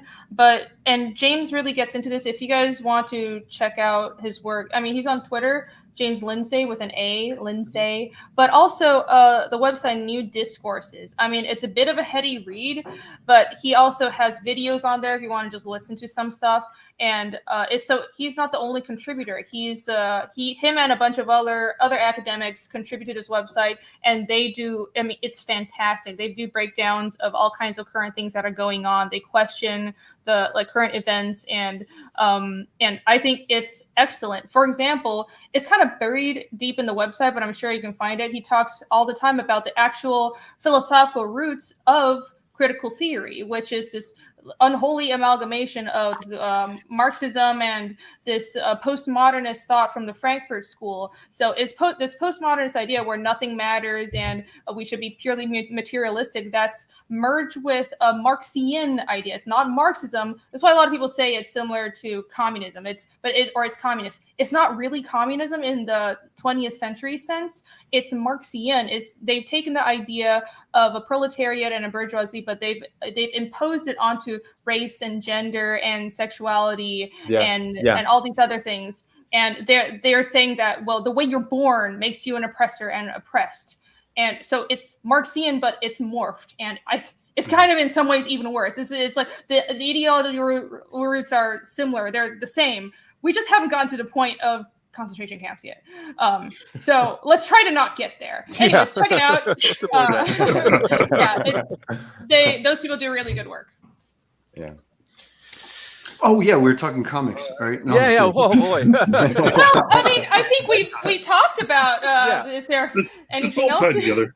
No, I that's feel like we I were kind mean, of entering the time where we're just shooting the shit. But yeah, those things go is there hand in anything hand, else? though. These current issues in comics and what we're doing, And why I don't we're think a here. lot of this Yeah. would be happening right now. This is a result of those issues occurring, and we wouldn't be here right now talking on this panel together if these kind of if they hadn't infiltrated and entered the space. We would Yeah. still be working in a comfortable environment. But no, well, I can't speak for myself. I've just been in here recently, but I imagine Clint and Randy, you've been in the thick of it all. You've seen it firsthand. So those I topics are remember intertwined editors now. telling me that these covers wouldn't sell in this climate anymore, and this was probably like 12 years ago. It's been permeating, mainstream comics for over a decade now, and I mean, it's just like editors are like, the hot babe books. It's like, okay, yeah, you can. Nobody's gonna hire you for this anymore because the climate has changed, and it's like, wow, okay. Like When did that happen? Yeah. your style is outdated or something like that. It wasn't even that. It was just it was weird because it was like, and it was a quick shift too. It was like, I mean, in the 90s, it was like people wanted to forget about the 90s, and there was like this new group of editors coming in, and I always equate it to the East Coast editors. They weren't really comic book people. They just liked the idea of having a job as like a stepping stone kind of thing. And they were like East Coast kind of hipsters, too cool for comics. They kind of were embarrassed they were working in comics. And so they looked down at the whole industry. And like you would talk to them and they'd like look through your pages, and there was just a smugness about them that they didn't like comics. They didn't know the history of comics. And it's where the whole SJW movement started before there was even the term SJW. Like they were looking at comics as like a stepping stone job. The whole this is a stepping stone towards my screenwriting. Any editor told you he was a screenwriter, it's just like okay, it's all over. You're not. Well, SJWs have been around forever. The thing is, they just like didn't the Empire, the term. Like back in the day, they were called moral guardians in the 1930s, and they did this stuff to Hollywood. They came in and censored and said, "Oh, you can't have a man and woman romantic kiss. Can't have a man and woman sleeping on the same bed." On the television show, that's why old shows in the 50s, a man and woman in the bedroom. Yeah, they'd have the separate beds. Two separate beds. Yeah. So they just changed their names. They just go by different names. It makes me laugh because it's like Star Wars with the Empire, and then it became the First Order. That's the way I think of SJWs. And I mean, these editors hated the fan base. So this is where the whole editors in the 80s were fans first. They like came up through the fan base. Like it was common for seeing an editor of a comic, you'd be proud of, like, I had my fan letter posted in this issue. They would tell you about it, and they'd come up through comics as fans, and they knew the history of Marvel. They knew the history of DC backwards and forwards. It was that early to late 2000s, 2005 to 2010, where you got this new group of editors that really just held comics with disdain, and the fan base even more so. And it was then that you started getting these stories that were like started alienating the fan base. This was like the origins of like Comicsgate way before Comicsgate showed up. It was like a full decade of alienated the fan base, and not like the editors with the attitude like, we're going to do what we want. They'll just show up and buy because they're fans of the comics. We don't care if we're giving them a good story. We're going to mandate what these stories are. It's funny how you definitely. Oh, I haven't been covering comics as long as you guys have, the modern ones, because I just got out of them. But you can see now that that's gone from out of the comic books. Now it's gone into the movies and the TV shows as well, where they have the disdain for fans, where they've come out and they just said, no, we're not making this for you. And then they make fun of the fans. They use them as the villains Yeah. in most cases. In And now modern it's stuff, moved so- on to beverages. Yeah, there you go. The same thing happens. or deodorant, or your line of makeup. You know, I won't be sad if Yeah. Bud Light just disappears. That would be great. Actually, that'd make the world a better place. I was so surprised. I thought I know people have been saying the boycott is bad, but I didn't know if it was sort of like biased reporting or anything. I'm always suspicious about these things, no matter what side it's on. Right, but right. no joke, I went to get beer the other day, but it was everything Budweiser, including Corona, all the Budweiser, Bud Light, and all, like, it was very obvious. It was a whole fridge and a half of Bud products, and I started just standing there like a crazy person looking at my phone. Is this an Anheuser-Busch one? Oh, it's okay. None of them have sold. Is this an Anheuser-Busch one? Oh, then none of them has sold. And I was just checking, and it's weird. I have a picture. I should post it. It's like the whole fridge is like blue boxes because those are all Bud boxes. It's like, it's real. You've pissed people off because it with that specific issue. It wasn't even. I don't think most people have an issue with normal gay people or even trans people that don't want to bother anybody. It's specifically, it's gotten to the point where this person that they hired as a spokesperson for their brand is offensive. Like they're like a clout chaser, and they're like a caricature of a woman. I'm sure everybody here understands, but it's like it's gone too far. Even the person, that lady, what was her name? The one that hired, she even said, she made fun of the customers by saying, she was making fun of the Bud Light's typical customer. She was saying about the humor, the sense of humor that the customers had. I don't remember. They hide behind people so that they say, "Oh, it's a black guy that's saying something." Yep, and he's saying something that's specifically political. Whatever term you want to use, maybe Marxist is the most income, and you disagree with that person, so necessarily you're a racist. And they use the same. They all of these minorities. They use them in that way, but it's all about the message. And the message, for example, with the Budweiser or Bud Light, what was it? It's all of them. And all of them. Budweiser, but people are boycotting the messages. The messages there are absolutely, are the stuff of nightmares. Like they're talking about poisoning and mutilating children. So wow. So it's not like it's so disingenuous to try to suggest that it's all people are homophobic or something like that, and that's why they're not buying beer. Like, it has nothing to do with that. Yeah, it has nothing to do with that, because there are other brands that have promoted with other, like, gay or so I don't even remember which one. Nobody cares. The point is, nobody cares. I don't remember because I don't care.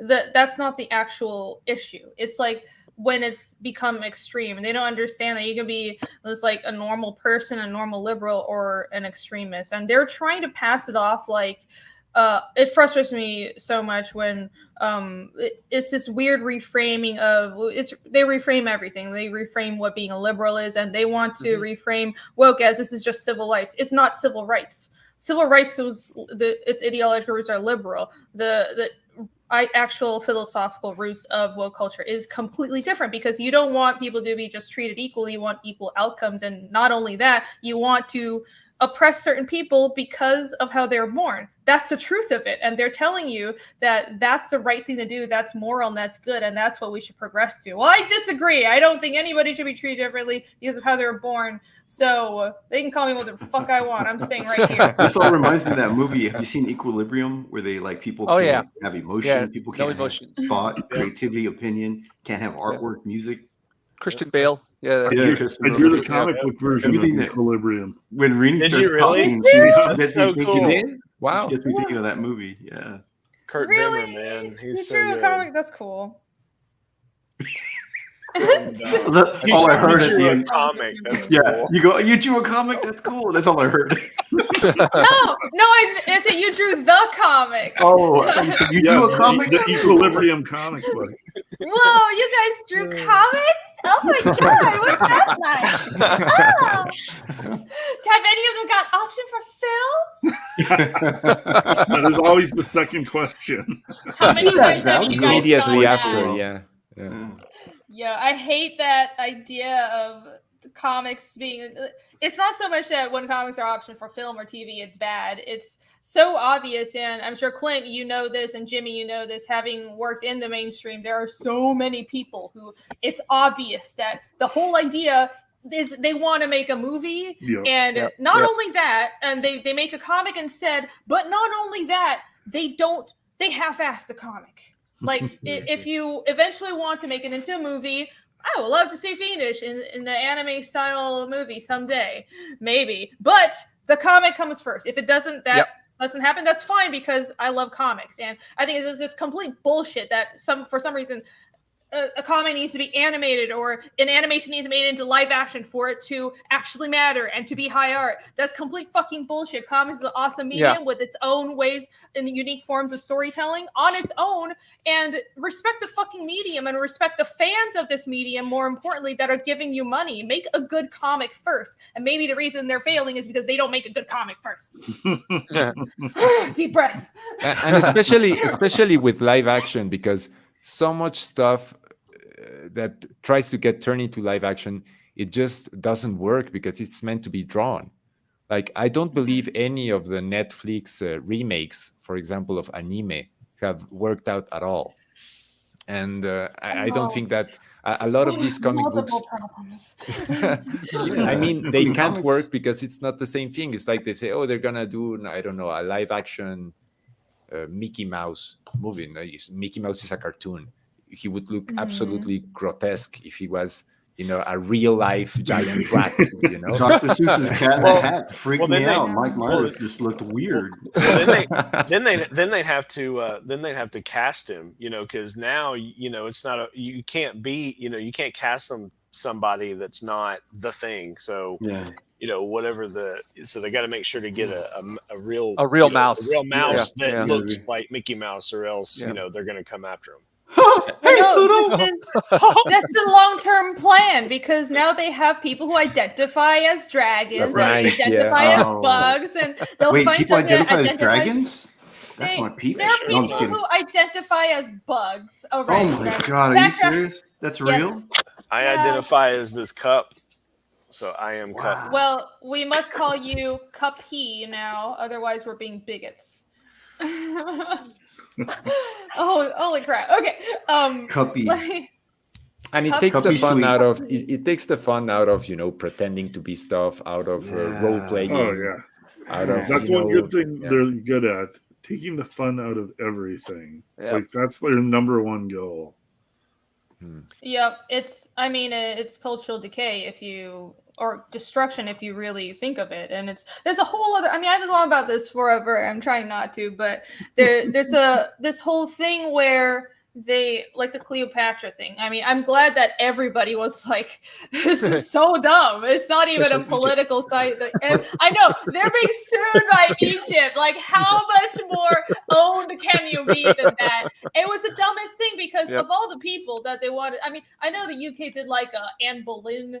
It was like a movie or documentary, and she was played by a black woman. I'm like, it's just, and it's not just insulting to the people, native people of Britain. It's not insulting to white people alone. It's insulting to Africans and sub-Saharan Africans and to black people and everybody else, because you're saying that the only way minorities can be seen in media is by replacing someone else's history, someone else's culture. Why don't you do some stories and documentaries from sub-Saharan Africa? They have their own culture. I want to see that. You fucking idiots trying to replace everybody else's culture and mix shit up is just disrespectful. Yeah, like it's so annoying. Like the race swapping in the Vikings show. It's like, what?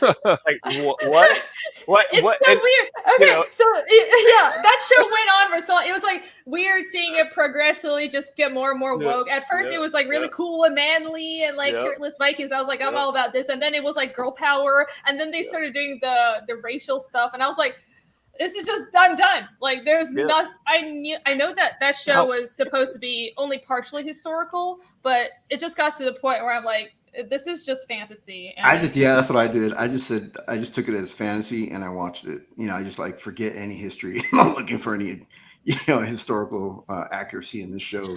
And it was better doing it. You know. When they do, they make shit like the Woman King. That was Yeah. I didn't watch that, but I heard what they did with it. And as far as I know, correct me if I'm wrong, but the idea is the tribe that they were portraying as these freedom fighters for slavery in Africa, they were actually the slavers. Yeah. That's it. And it was like it's weird. I think they picked it just because this tribe had a female fighting force or something. Yeah.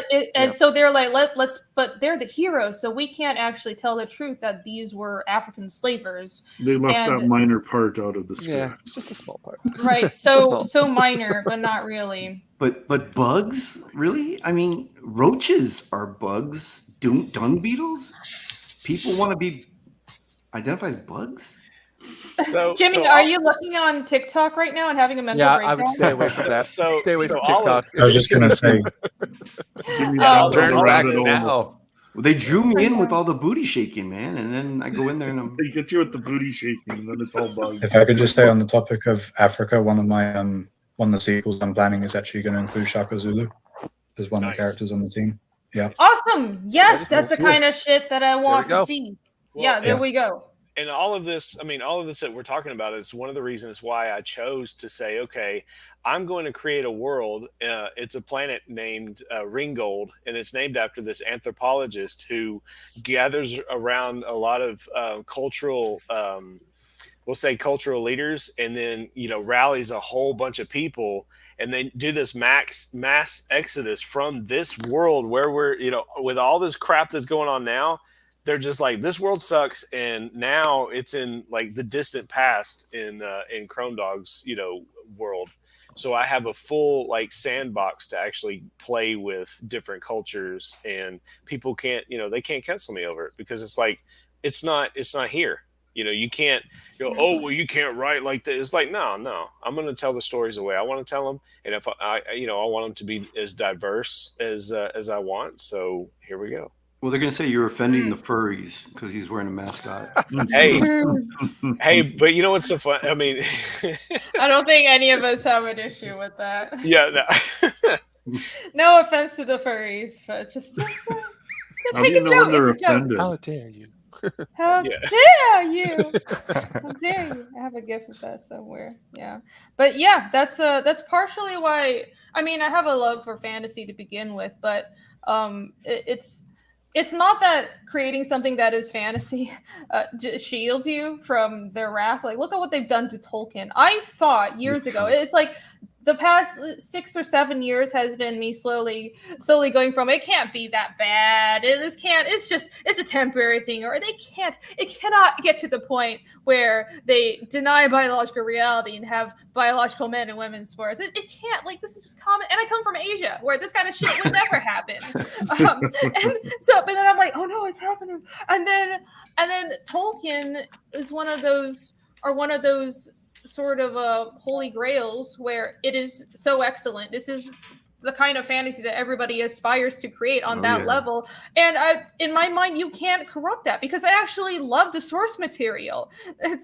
I'm a fan of it, and they went and corrupted it. And I realized it long before, but sometimes it's still shocking to me. And that because the truth of it is the people who are corrupting Tolkien and saying that they can do better and tell the story that Tolkien never told. And well, Tolkien was a man of his time, so his work needs to be updated for a modern audience. Like the sheer hubris and the disrespect, it proves that maybe they have read his books, but that doesn't make you a fan. Being a fan means you understand these are giants whose shoulders you stand upon, and you need to respect them. And if you can't do that, get the fuck out. I don't give a fuck about gatekeeping anymore. Gatekeep all the way, because this has gone too far. If you're not a fan, if you can't respect the existing fan base and the existing creators, then go build something else. Yeah, it's like going and painting eyebrows on the Mona Lisa because you're like, you know what? Oh, he must have made a mistake. I'm going to correct it for him. I'm more creative. You know what? You're right. She doesn't have eyebrows. That's weird, isn't it?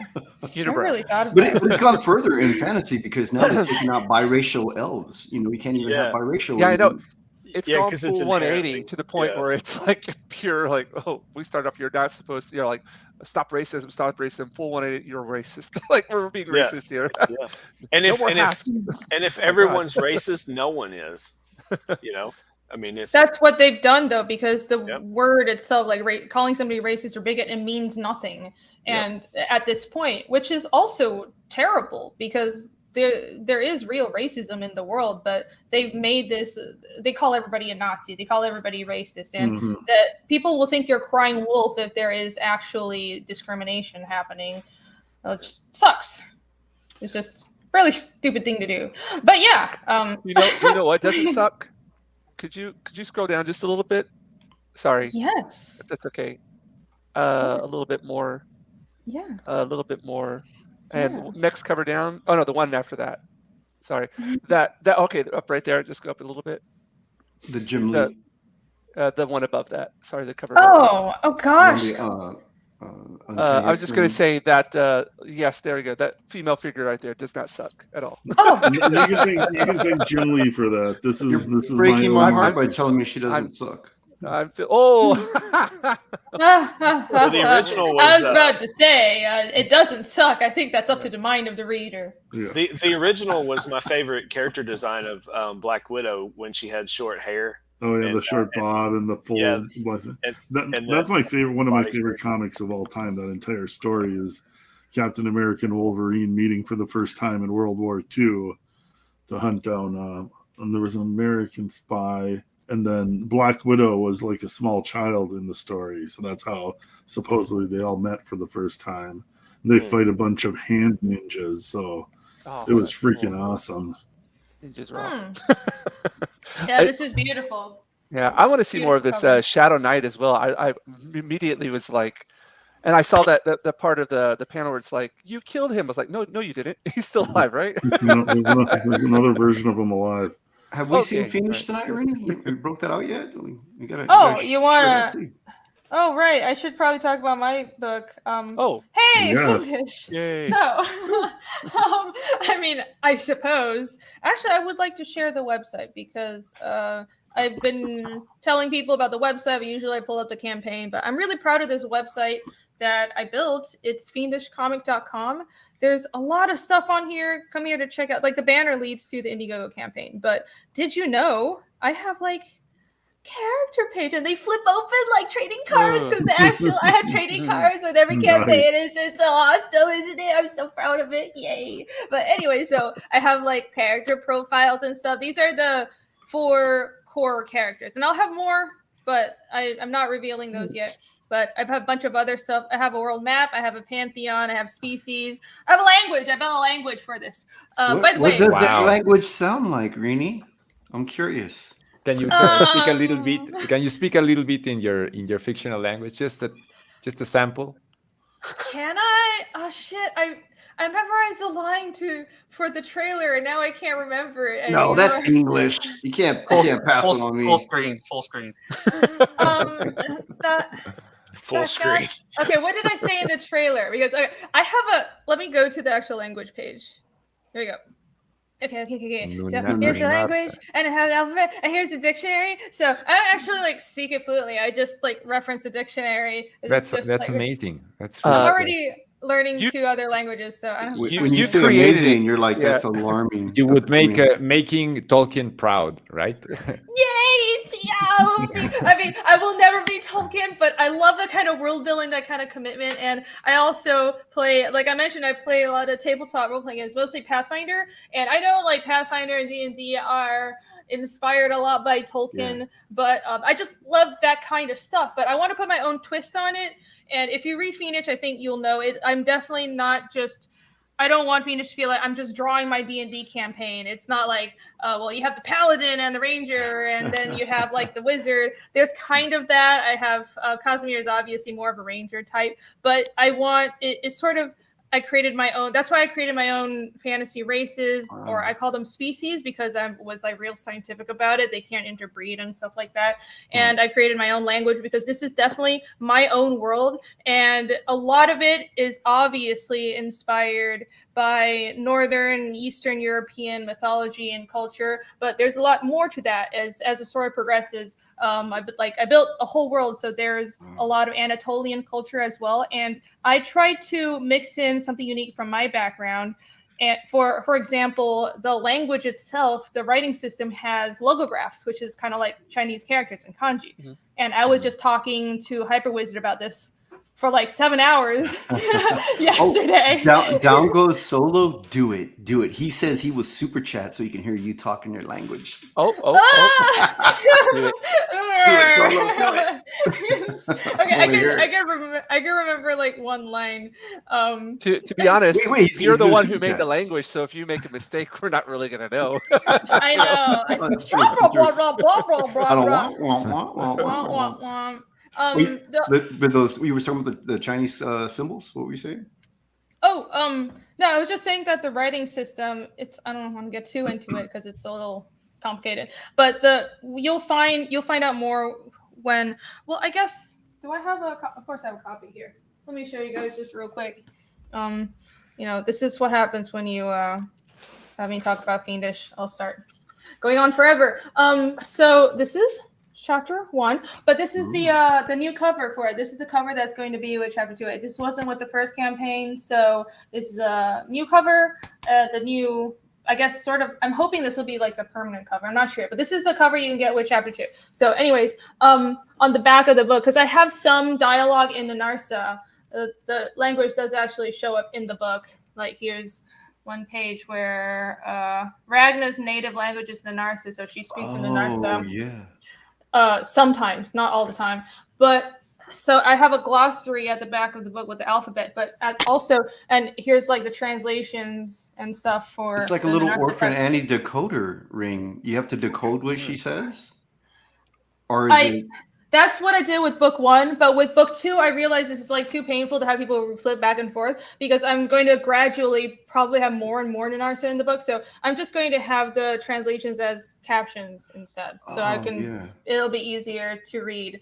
But like the whole point of creating the language was for immersion. So with the actual speech bubbles, when they're speaking in Narsa, it'll be written in Narsa, but I'll have the translations in the gutters on the side. But so what I was talking about was I have these logographs. And you know how kanji is like not a word in Japanese spelled out, but it's just a symbol. And that's essentially how the entire language of Chinese works. And it's also kind of how Egyptian hieroglyphs work as well. They're pictographs, but they're morphed a bit and they're kind of combined. And some of them have like unique sounds. But anyways, hieroglyphs are very, very complicated. I have the same kind of system. So the Narsa is partially logographical, partially phonetic. And in every book, I will have both of these in a glossary in the back. So, I want to create fantasy with a bit of unique twist, hopefully, that I felt like only I could bring to it. No, I mean, I like that. I like that immersion that you were talking about. So when inertia when they're speaking inertia, you're reading it, you get to see it, I like that because my favorite movies, I hate the movies where they have like people that are like supposed to be Spanish and then they're just speaking straight English. And I'm like, hey, give me some Spanish. I'll read the subtitles or whatever. Or they're supposed to be speaking Japanese, do Japanese and give me subtitles when they talk. I hate when it's all these different cultures, but everybody speaking English. It takes me out of the movie. Same. I think with anime, I prefer even if it's like bad Japanese voice acting. I still I appreciate it when they try to do the language because I don't mind reading subtitles. It's my preference. Ready to come back to you about your pictography. I don't know if you could you blow this up just for a second. I'll show this cool book I've got, Kanji Pictographics. So for example, here you have stop. And then here you have this goes along with it. Cool. Some of these are made up now, but some of them go back to like the original one, like for tree up here. So why does the dude have a camera on his neck and he looks like a tourist? Yeah. Now this one's probably made up for more modern times, but like the original one for tree, now they made. Oh, well, I'm all out of focus here. Oh boy, there we go. Oh, no, just hold the book there. Hold it still. There we go. There we go. I'm new at this kind of stuff. Go back to the one with the guy in the tree. Okay, hold on a second. See that? So the one for stop on the cover, that was like a modern making yes, up of yeah, it. yeah. But I want to point to the pictograph of like the person on the tree. So that's show. I don't know what it is in Japanese, but in Chinese that kind of means that's one of the ways to say rest. Yeah, yasumu. right here. Yeah. Okay, yeah, that's a Japanese pronunciation. And the particles within the characters, so within Chinese characters, they look really complicated, but what it is are pictographs, simplified pictographs, but they're combined. So show the actual particles on the left side, the one, that's person. That's the radical form of person. Radical means like the leading particle in a Chinese character. That's what radical, it doesn't mean like extremist radical. It means the leading particle in a Chinese or kanji character. And on the right side, that particle is wood. So person and wood or tree. So that the drawing is actually really simple. And when you learn Chinese growing up, you see these particles, and that's how you remember the more complex symbols, because they're smaller pictographs combined together. It's not like you have to memorize all of it from scratch. You just have to remember the combination. So and this could almost be like a person resting under a tree. You know what I mean? If you wanted to think of it that way. Well, beds in ancient China were made of wood. They didn't even have mattresses. It was just a wooden platform. So that's what person wood means rest. Yeah, there we go. Like you're doing stuff like this. That looks strange. Two people meeting. Wow. Oh, well, there we go. Yeah. Hey, that looks like the Kama Sutra. Doesn't it though? I don't know if I want to flip through these pages. We might have some. I'm getting ideas. Put it back up. I'm getting ideas. Yeah, so I thought that'd be a cool way for you to explain what's going on there. Yeah. Yeah, languages. Oh, okay, really? You have a super chat. What could that super chat be about? I wonder. What could it be? Okay, hold on. Let me go back to. I should wrap this up soon because I feel like we've been going on for a really long time, and I appreciate all of you. We're almost at 4 hours. Thank you so much. But let me just go to the gallery real quick so you guys can rest your eyes on this lovely art. And YouTube, nothing is showing. Don't persecute me. Check out the website. I'm really proud of it. There's a lot of art on here. This is all the kind of the poster art for the campaign. Some of the pages too. This is from chapter 2. And I have a fan art gallery too. There's a lot of cool stuff. Oh, wow. Yeah. Someday I'm going to make it in there. Well, what are you waiting for? I submitted my fan art. I submitted my fan art, remember? I didn't win. I'm sorry. It's not my fault. It wasn't even memorable. You're like, I don't recall. God. I do recall it.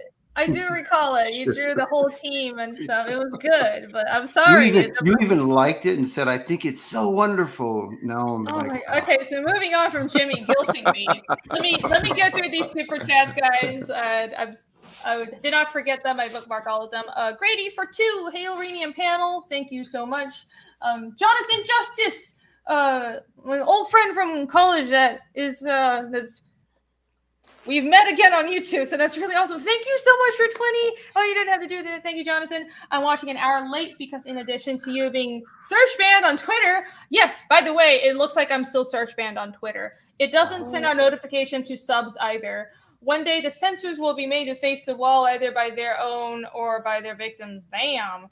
In Minecraft, but it's fucking ridiculous because on Twitter, for some reason, I'm search banned, which means not everybody, but a lot of people, even people who follow me, can't find me in search. Like you can type in Rini draws exactly how it's spelled in my handle, and I have over 10K followers. I'm not, like it's not a new account is what I'm saying. I'm not pimping, like trying to brag about follower count, but it's ridiculous. Like even people who follow me can't find me. And I guess it also doesn't send out notifications to actual subs. So Twitter hasn't told me what the fuck is going on. I have no idea what the issue is. I barely post anything. I mostly retweet campaigns and shit. It's like once every 3 months or so for the Red Valkyrie auctions, I'll draw like boobs. It's not porn, it's artistic boobs. And maybe that's the issue. But a lot of other people do that as well. I'm not an NSFW artist in general, right? Mm-hmm.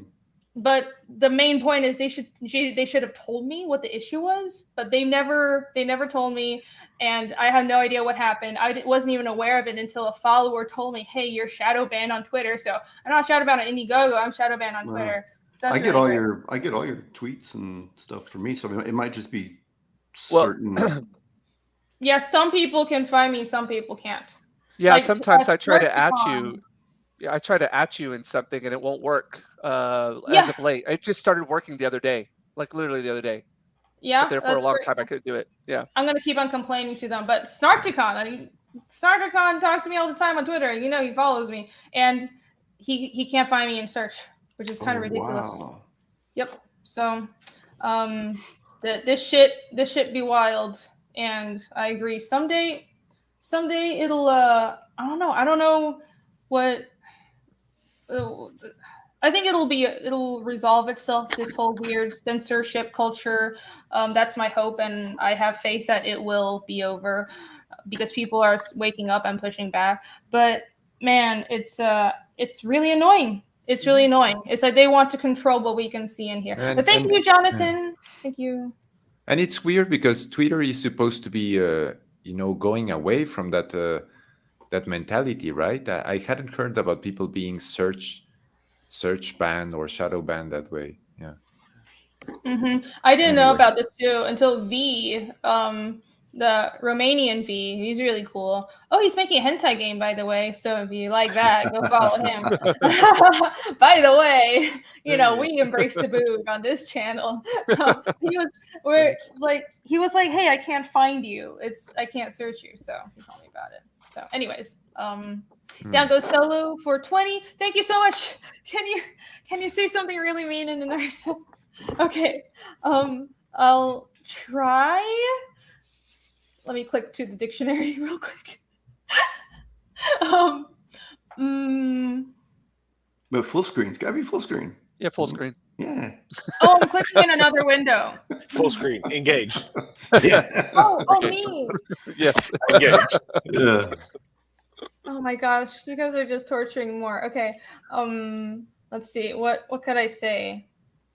It's gotta be me. Oh, this is fun. I actually I was trying to come up with nicknames for a character that everybody hates, and I was like, I need a very unique combination swear word in the Narsa, and I pitched it to my team, and they're like, but I'm like, I like this. So, Mörkestiba means dark bitch. It almost sounded romantic, right? It was like. Let's see. How would I say?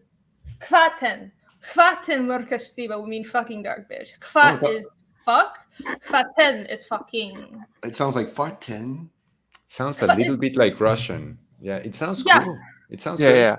Thank you. So it's the phonetics. I started out with Old Norse, but then I started incorporating a lot of Old Slavic, and then it took on its own life. So the way a lot of words end, it's like they end in U or A, but a lot of the sounds are a little Nordic or Slavic. Like skivok means asshole or bastard, and I'm gonna say that to people now. I'm looking at I have a list, so I have a whole section that's just curse words.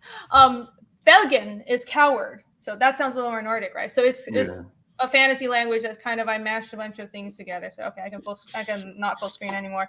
Boop! Thank you, Down Goes Solo. I appreciate it. I hope that made everybody happy. I tried. Yeah, what was it again? It was fungin, or what was the bitch word again? Oh, bitch is estiba. Estiba. But murk is dark. Oh. Yeah. Estiba. So I'm gonna start telling. Murk estiba means dark bitch.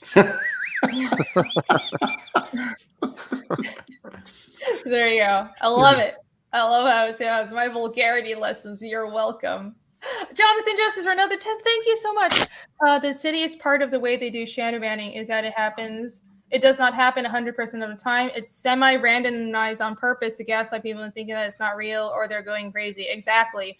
But there's a website where you can check if you're shadow banned on Twitter, and it's this thing called a search ban. So it's not a complete ban. It's like this mid-tier ban where randomly some people will just not be able to find you.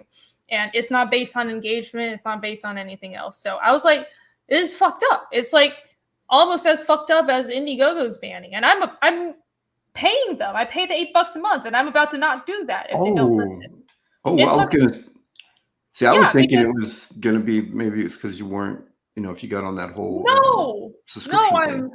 I subscribe because I like being able to type more on a tweet and edit. It's fine. I can afford $8, but this is fucking bullshit. I'm about to cancel my subscription. Fuck them.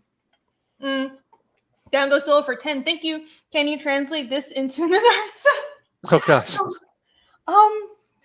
Tony's was also about that. I'm gonna have to look it up in the dictionary. Wait, what? I know that's Canton. I mean, that's Taiwanese, or is that Chinese? No, that's Mandarin. Mandarin. Oh, it's Mandarin dialect. So what did it mean in English? Or can we not say it? Is it that bad? You can say it. Long ago on my channel, I taught people how to swear in Mandarin and Taiwanese. Oh boy. It was a lot of fun. That Taiwanese was almost about that. Means fuck 18 generations of your ancestors. Not 16. No, not 17. 18. 18. They went there. It's very specific. It's 18. It's 18. So I can't do it off the top of my head, but you know what? I will look it up and I will get back to you on Twitter. Thank you very much. Solo. All right. I think we can wrap it up now. Let me just pimp the Fiendish Indiegogo real quick. Everybody can please, por favor, go take a look. We're over 167,000. That's so awesome. Thank you guys so much. I've set the next stretch goal for 175. Because the last one was 165 and we just hit that. So if you, and here's some, I just made some edits to the main cover. I kind of added these red rays because I have this sort of like visual motif. It's supposed to symbolize the diamond shape when in casting, because this diamond shape is like the base form for the rune casting. Oh, okay. So that's why I add the diamond shape so much. And in the like the black and white version, it's not on here anymore. But anyways, yeah. See, I carry this diamond motif everywhere. But I don't know. Let me know if you guys like that. So for I have a lot of pages. Go look at all the perks I have, but the stretch goals, I just updated this. The 165,000 stretch goal was a fourth free trading card for all backers. So everybody's getting 2 free mini prints, a free sticker, and 4 trading cards. And you guys know how I make my trading cards. They're just like my character profiles on the website. There's art, and then I have stats on the back that you can use in a tabletop role-playing game. It's based on Pathfinder, but you can, if you know what you're doing, you can plug it into any game. And I had mostly characters. In the first one, I had the demon. In the second one, I think I'll be doing some magical items and creatures as well. So it's going to be a lot of fun. If you guys are into tabletops, then I have goodies that will satisfy your hobby and your obsessions as well. The next stretch goal. I was wrong. I've been saying the wrong thing. It's at 170. I forgot what the fuck I wrote. At 170, that is our next stretch goal. The fan art contest winner reward will be increased to 1,000. So we ran a fan art contest back in November. And if you go to the fan art page on the website, you guys can see the winning pieces and some of the runner-ups as well. And so there was one winner and second and third place and a couple of runner-ups all get rewards. So I'm going to be bumping up all of those once we get to 170,000. So those people get more money. And if you think that's a grand idea, which I think it is, spread the wealth. Spread the wealth, spread the word. And then at 180,000, Fiendish the logo sticker will be unlocked for all backers. So yeah, you guys are already getting a Ragna sticker, and then you'll get a logo sticker as well. And it's not revealed here, but I've already announced it for 200,000. I'm pretty sure, because that's a pretty big stretch goal. The reward will be, I'm going to add maybe about 6 story pages from the side story, the chapter 2.5 that I'm going to be running later this year. It's a 25-page side story. It's not like an ash can. It's big. So it's like a normal, because Fiendish this book is like 66 story pages, and then the whole thing is going to be like 80 pages. So I make them thick. The side story is I decided to do as a separate campaign, but if you guys would like an early look at that story that is, I'm really proud of it. I'm writing it. I have an amazing artist working on it. And you want to see the beginning of that, the first 6 pages printed with chapter 2, then help us get to 200,000. And that'll be amazing. That'll be such an awesome milestone. If you like fantasy, world building, and some little Lovecraftian horror, then this is the book for you. The story is about Casimir, guy with a sword over there. That's my main character, searching for the truth behind the demons that destroyed his hometown long ago. And yeah, check it out. There's I have a lot of perks and good stuff and stuff. So I hope you like it. Thank you guys so much. And back Dragon Rage when you're done checking out Fiendish. So yeah, Dragon Rage. Yeah. Especially if you identify as a dragon. I don't know how you would identify as a dragon, but hey. I don't know. Well, if you identify as a dragon and you back our books, I love you just as much as all of our other backers. I love all of we all are of our inclusive. We're Speaking of very thick, inclusive. if you also, since you're Damn. into thick, if you scroll down, we also have another thick book for you. Oh, Right here. Dragon Rage is thick. look at that. Quite thick.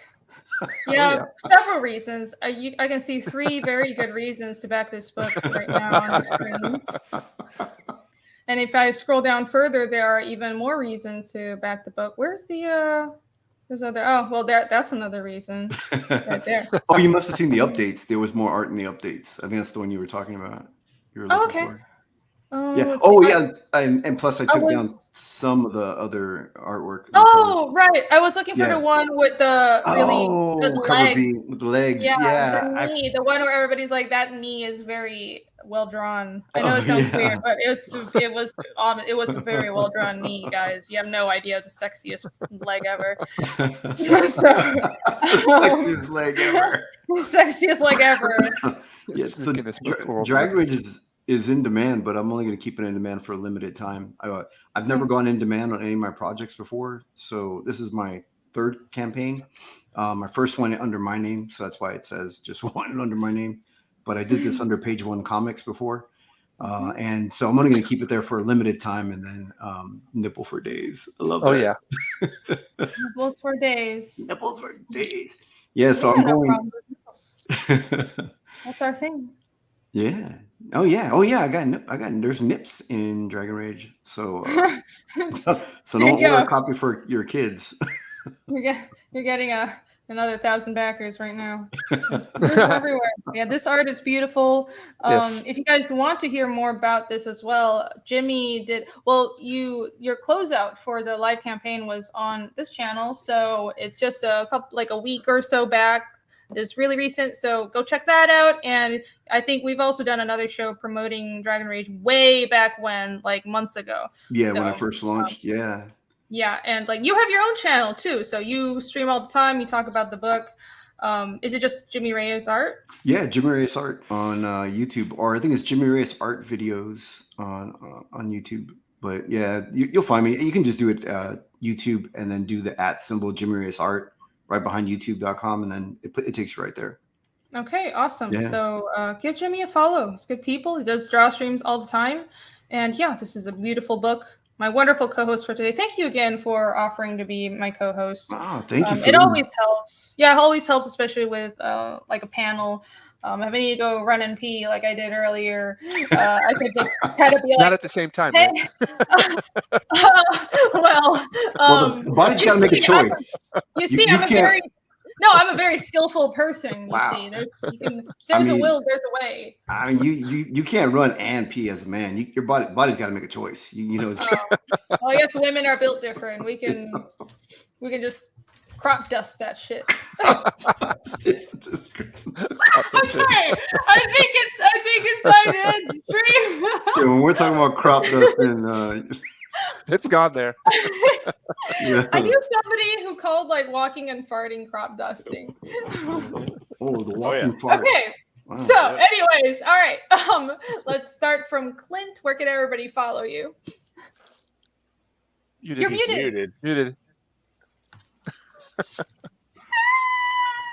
My bad. He's alive. I I don't want to cough over anybody. My throat got dry. But mainly on Twitter. I post a ton of art there. When I'm working on all these pinups and stuff for Superiors or Pirate Queen or Slave Girl or Blue Bombshell, I post all the art there. So if you want to see me draw, and actually tomorrow night I'm usually on Wednesday night on the Pontificators on Art T-Bear's channel. And I think what I'm going to start doing is doing a draw stream directly after we close out Pontificators to try and build up my YouTube channel. It's pretty puny right now. So if you want to see me draw an ink live, it'll probably be Wednesday nights. Art usually ends Pontificators around 9:30. So stop by for Pontificators on Art T-Bear's channel, and then you can watch me draw afterwards. Awesome. All right. Go follow Clint right there, Clint Helinski, and check out the Pontificators. Yep. James. Hey, thank you again for having us on today. Really appreciate it. You can find me on YouTube under the Ginger Ninja. I do live art streams every Sunday, 9 p.m.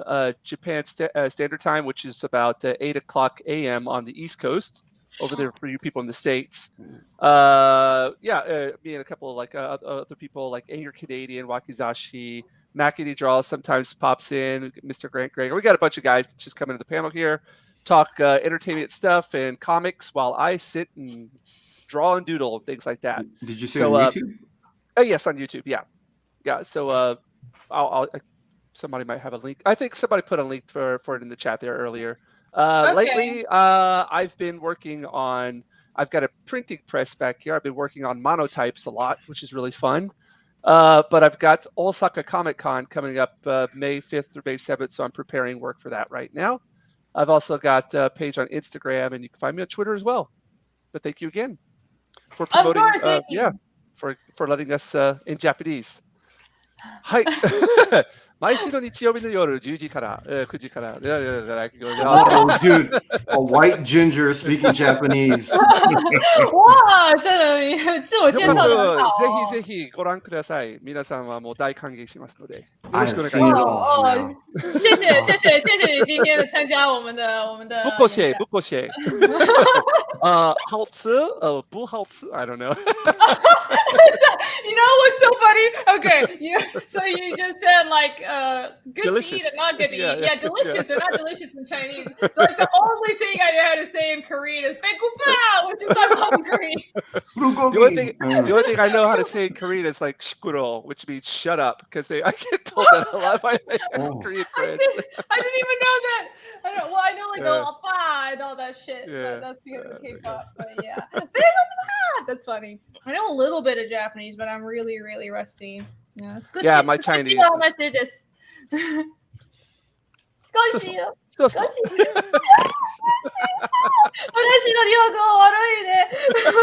Yeah, とんでもない。Okay.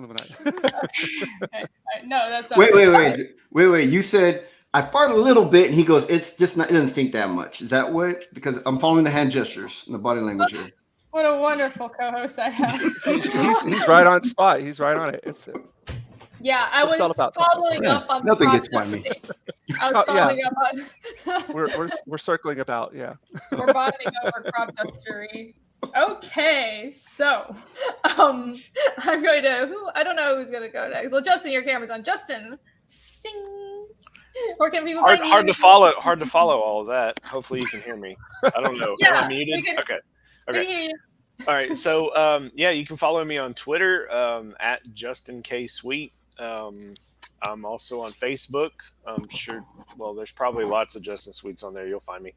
And then I also started firing up streams on my YouTube channel, which should also be at Justin K Sweet.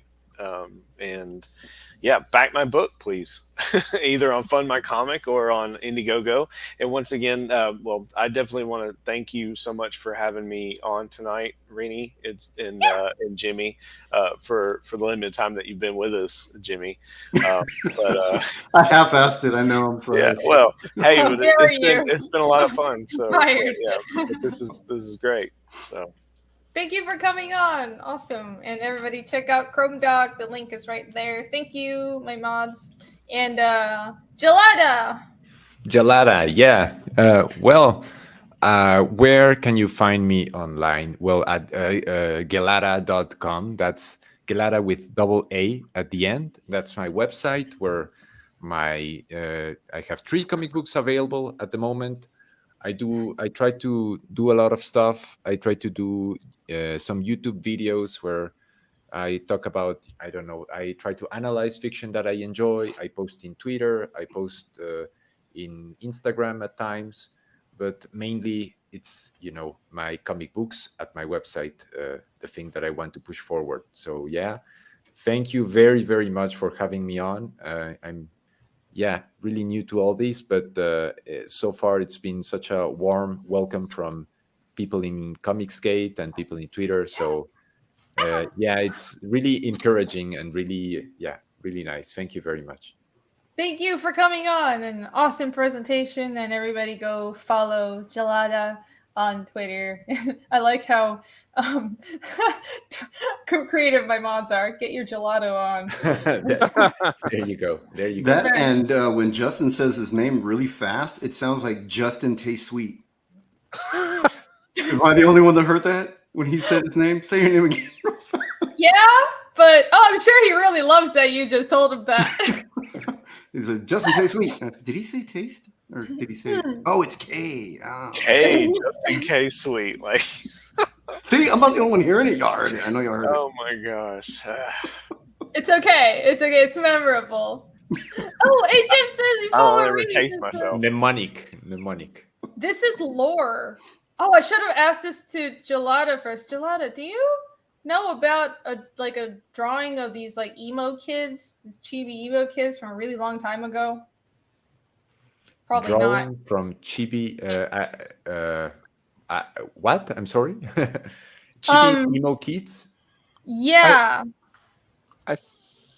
I wonder if you're referring to. Are you referring to like the illustrator who did like those little? I don't know. Maybe. I don't know which. Hold on. I'm sorry, Ashley. I'll get to you in just a second. But this is gonna. I want to see if this is something that Gelada knows about. How do I go back? Okay, this might be like awkward, but I don't know. Chibi. You don't know this one. Okay, so because I don't believe I know those. Yeah, they're finally somebody who doesn't know it. No, that sounds weird, but no, it's like an old piece that apparently, and specifically a lot of people in Latin America. I drew it forever ago, but it got it became viral in Latin America. Yeah, and I didn't know about it, so that's also partially why I'm trying to learn Spanish, and I still suck at it. But because a lot of my followers are from Latin America, but I don't speak Spanish. But it's really awesome. So thank you for. Well, what do you know in Spanish? I want to hear a little Spanish. What do you know? We can do that some other time.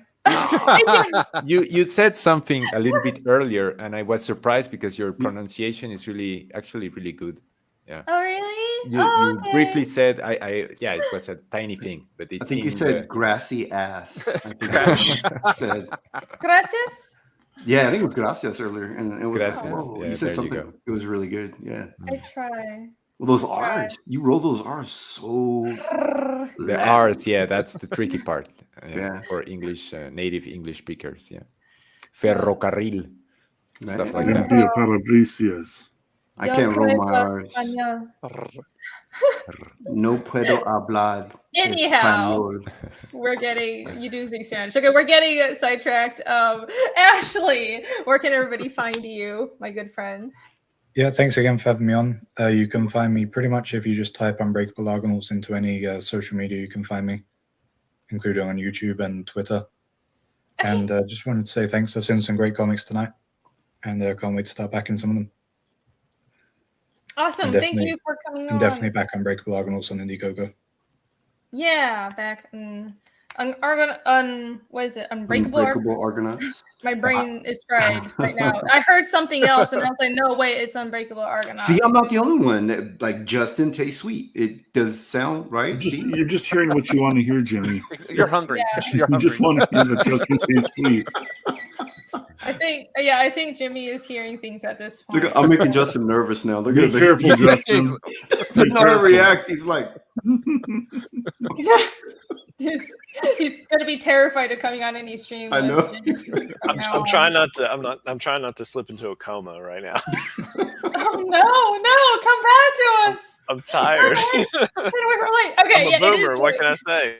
It is late. It's like 2 a.m. where I am, but not everybody is fucking night owl. So I will let everybody go. Thank you all so much for staying through the whole show. You guys didn't have to do that, but I really appreciate it. And everybody, go check out the links in the description of this video down there. Follow all these people, and I'll see you guys tomorrow at the same time, probably 9:30-ish. I'll be doing the same thing over again. We'll have another 5 panelists, and Jimmy will be here as well, and it's going to be a lot of fun. So see you guys soon, and have a good night. Bye-bye. Sayonara. Bye-bye. Yeah. Sayonara.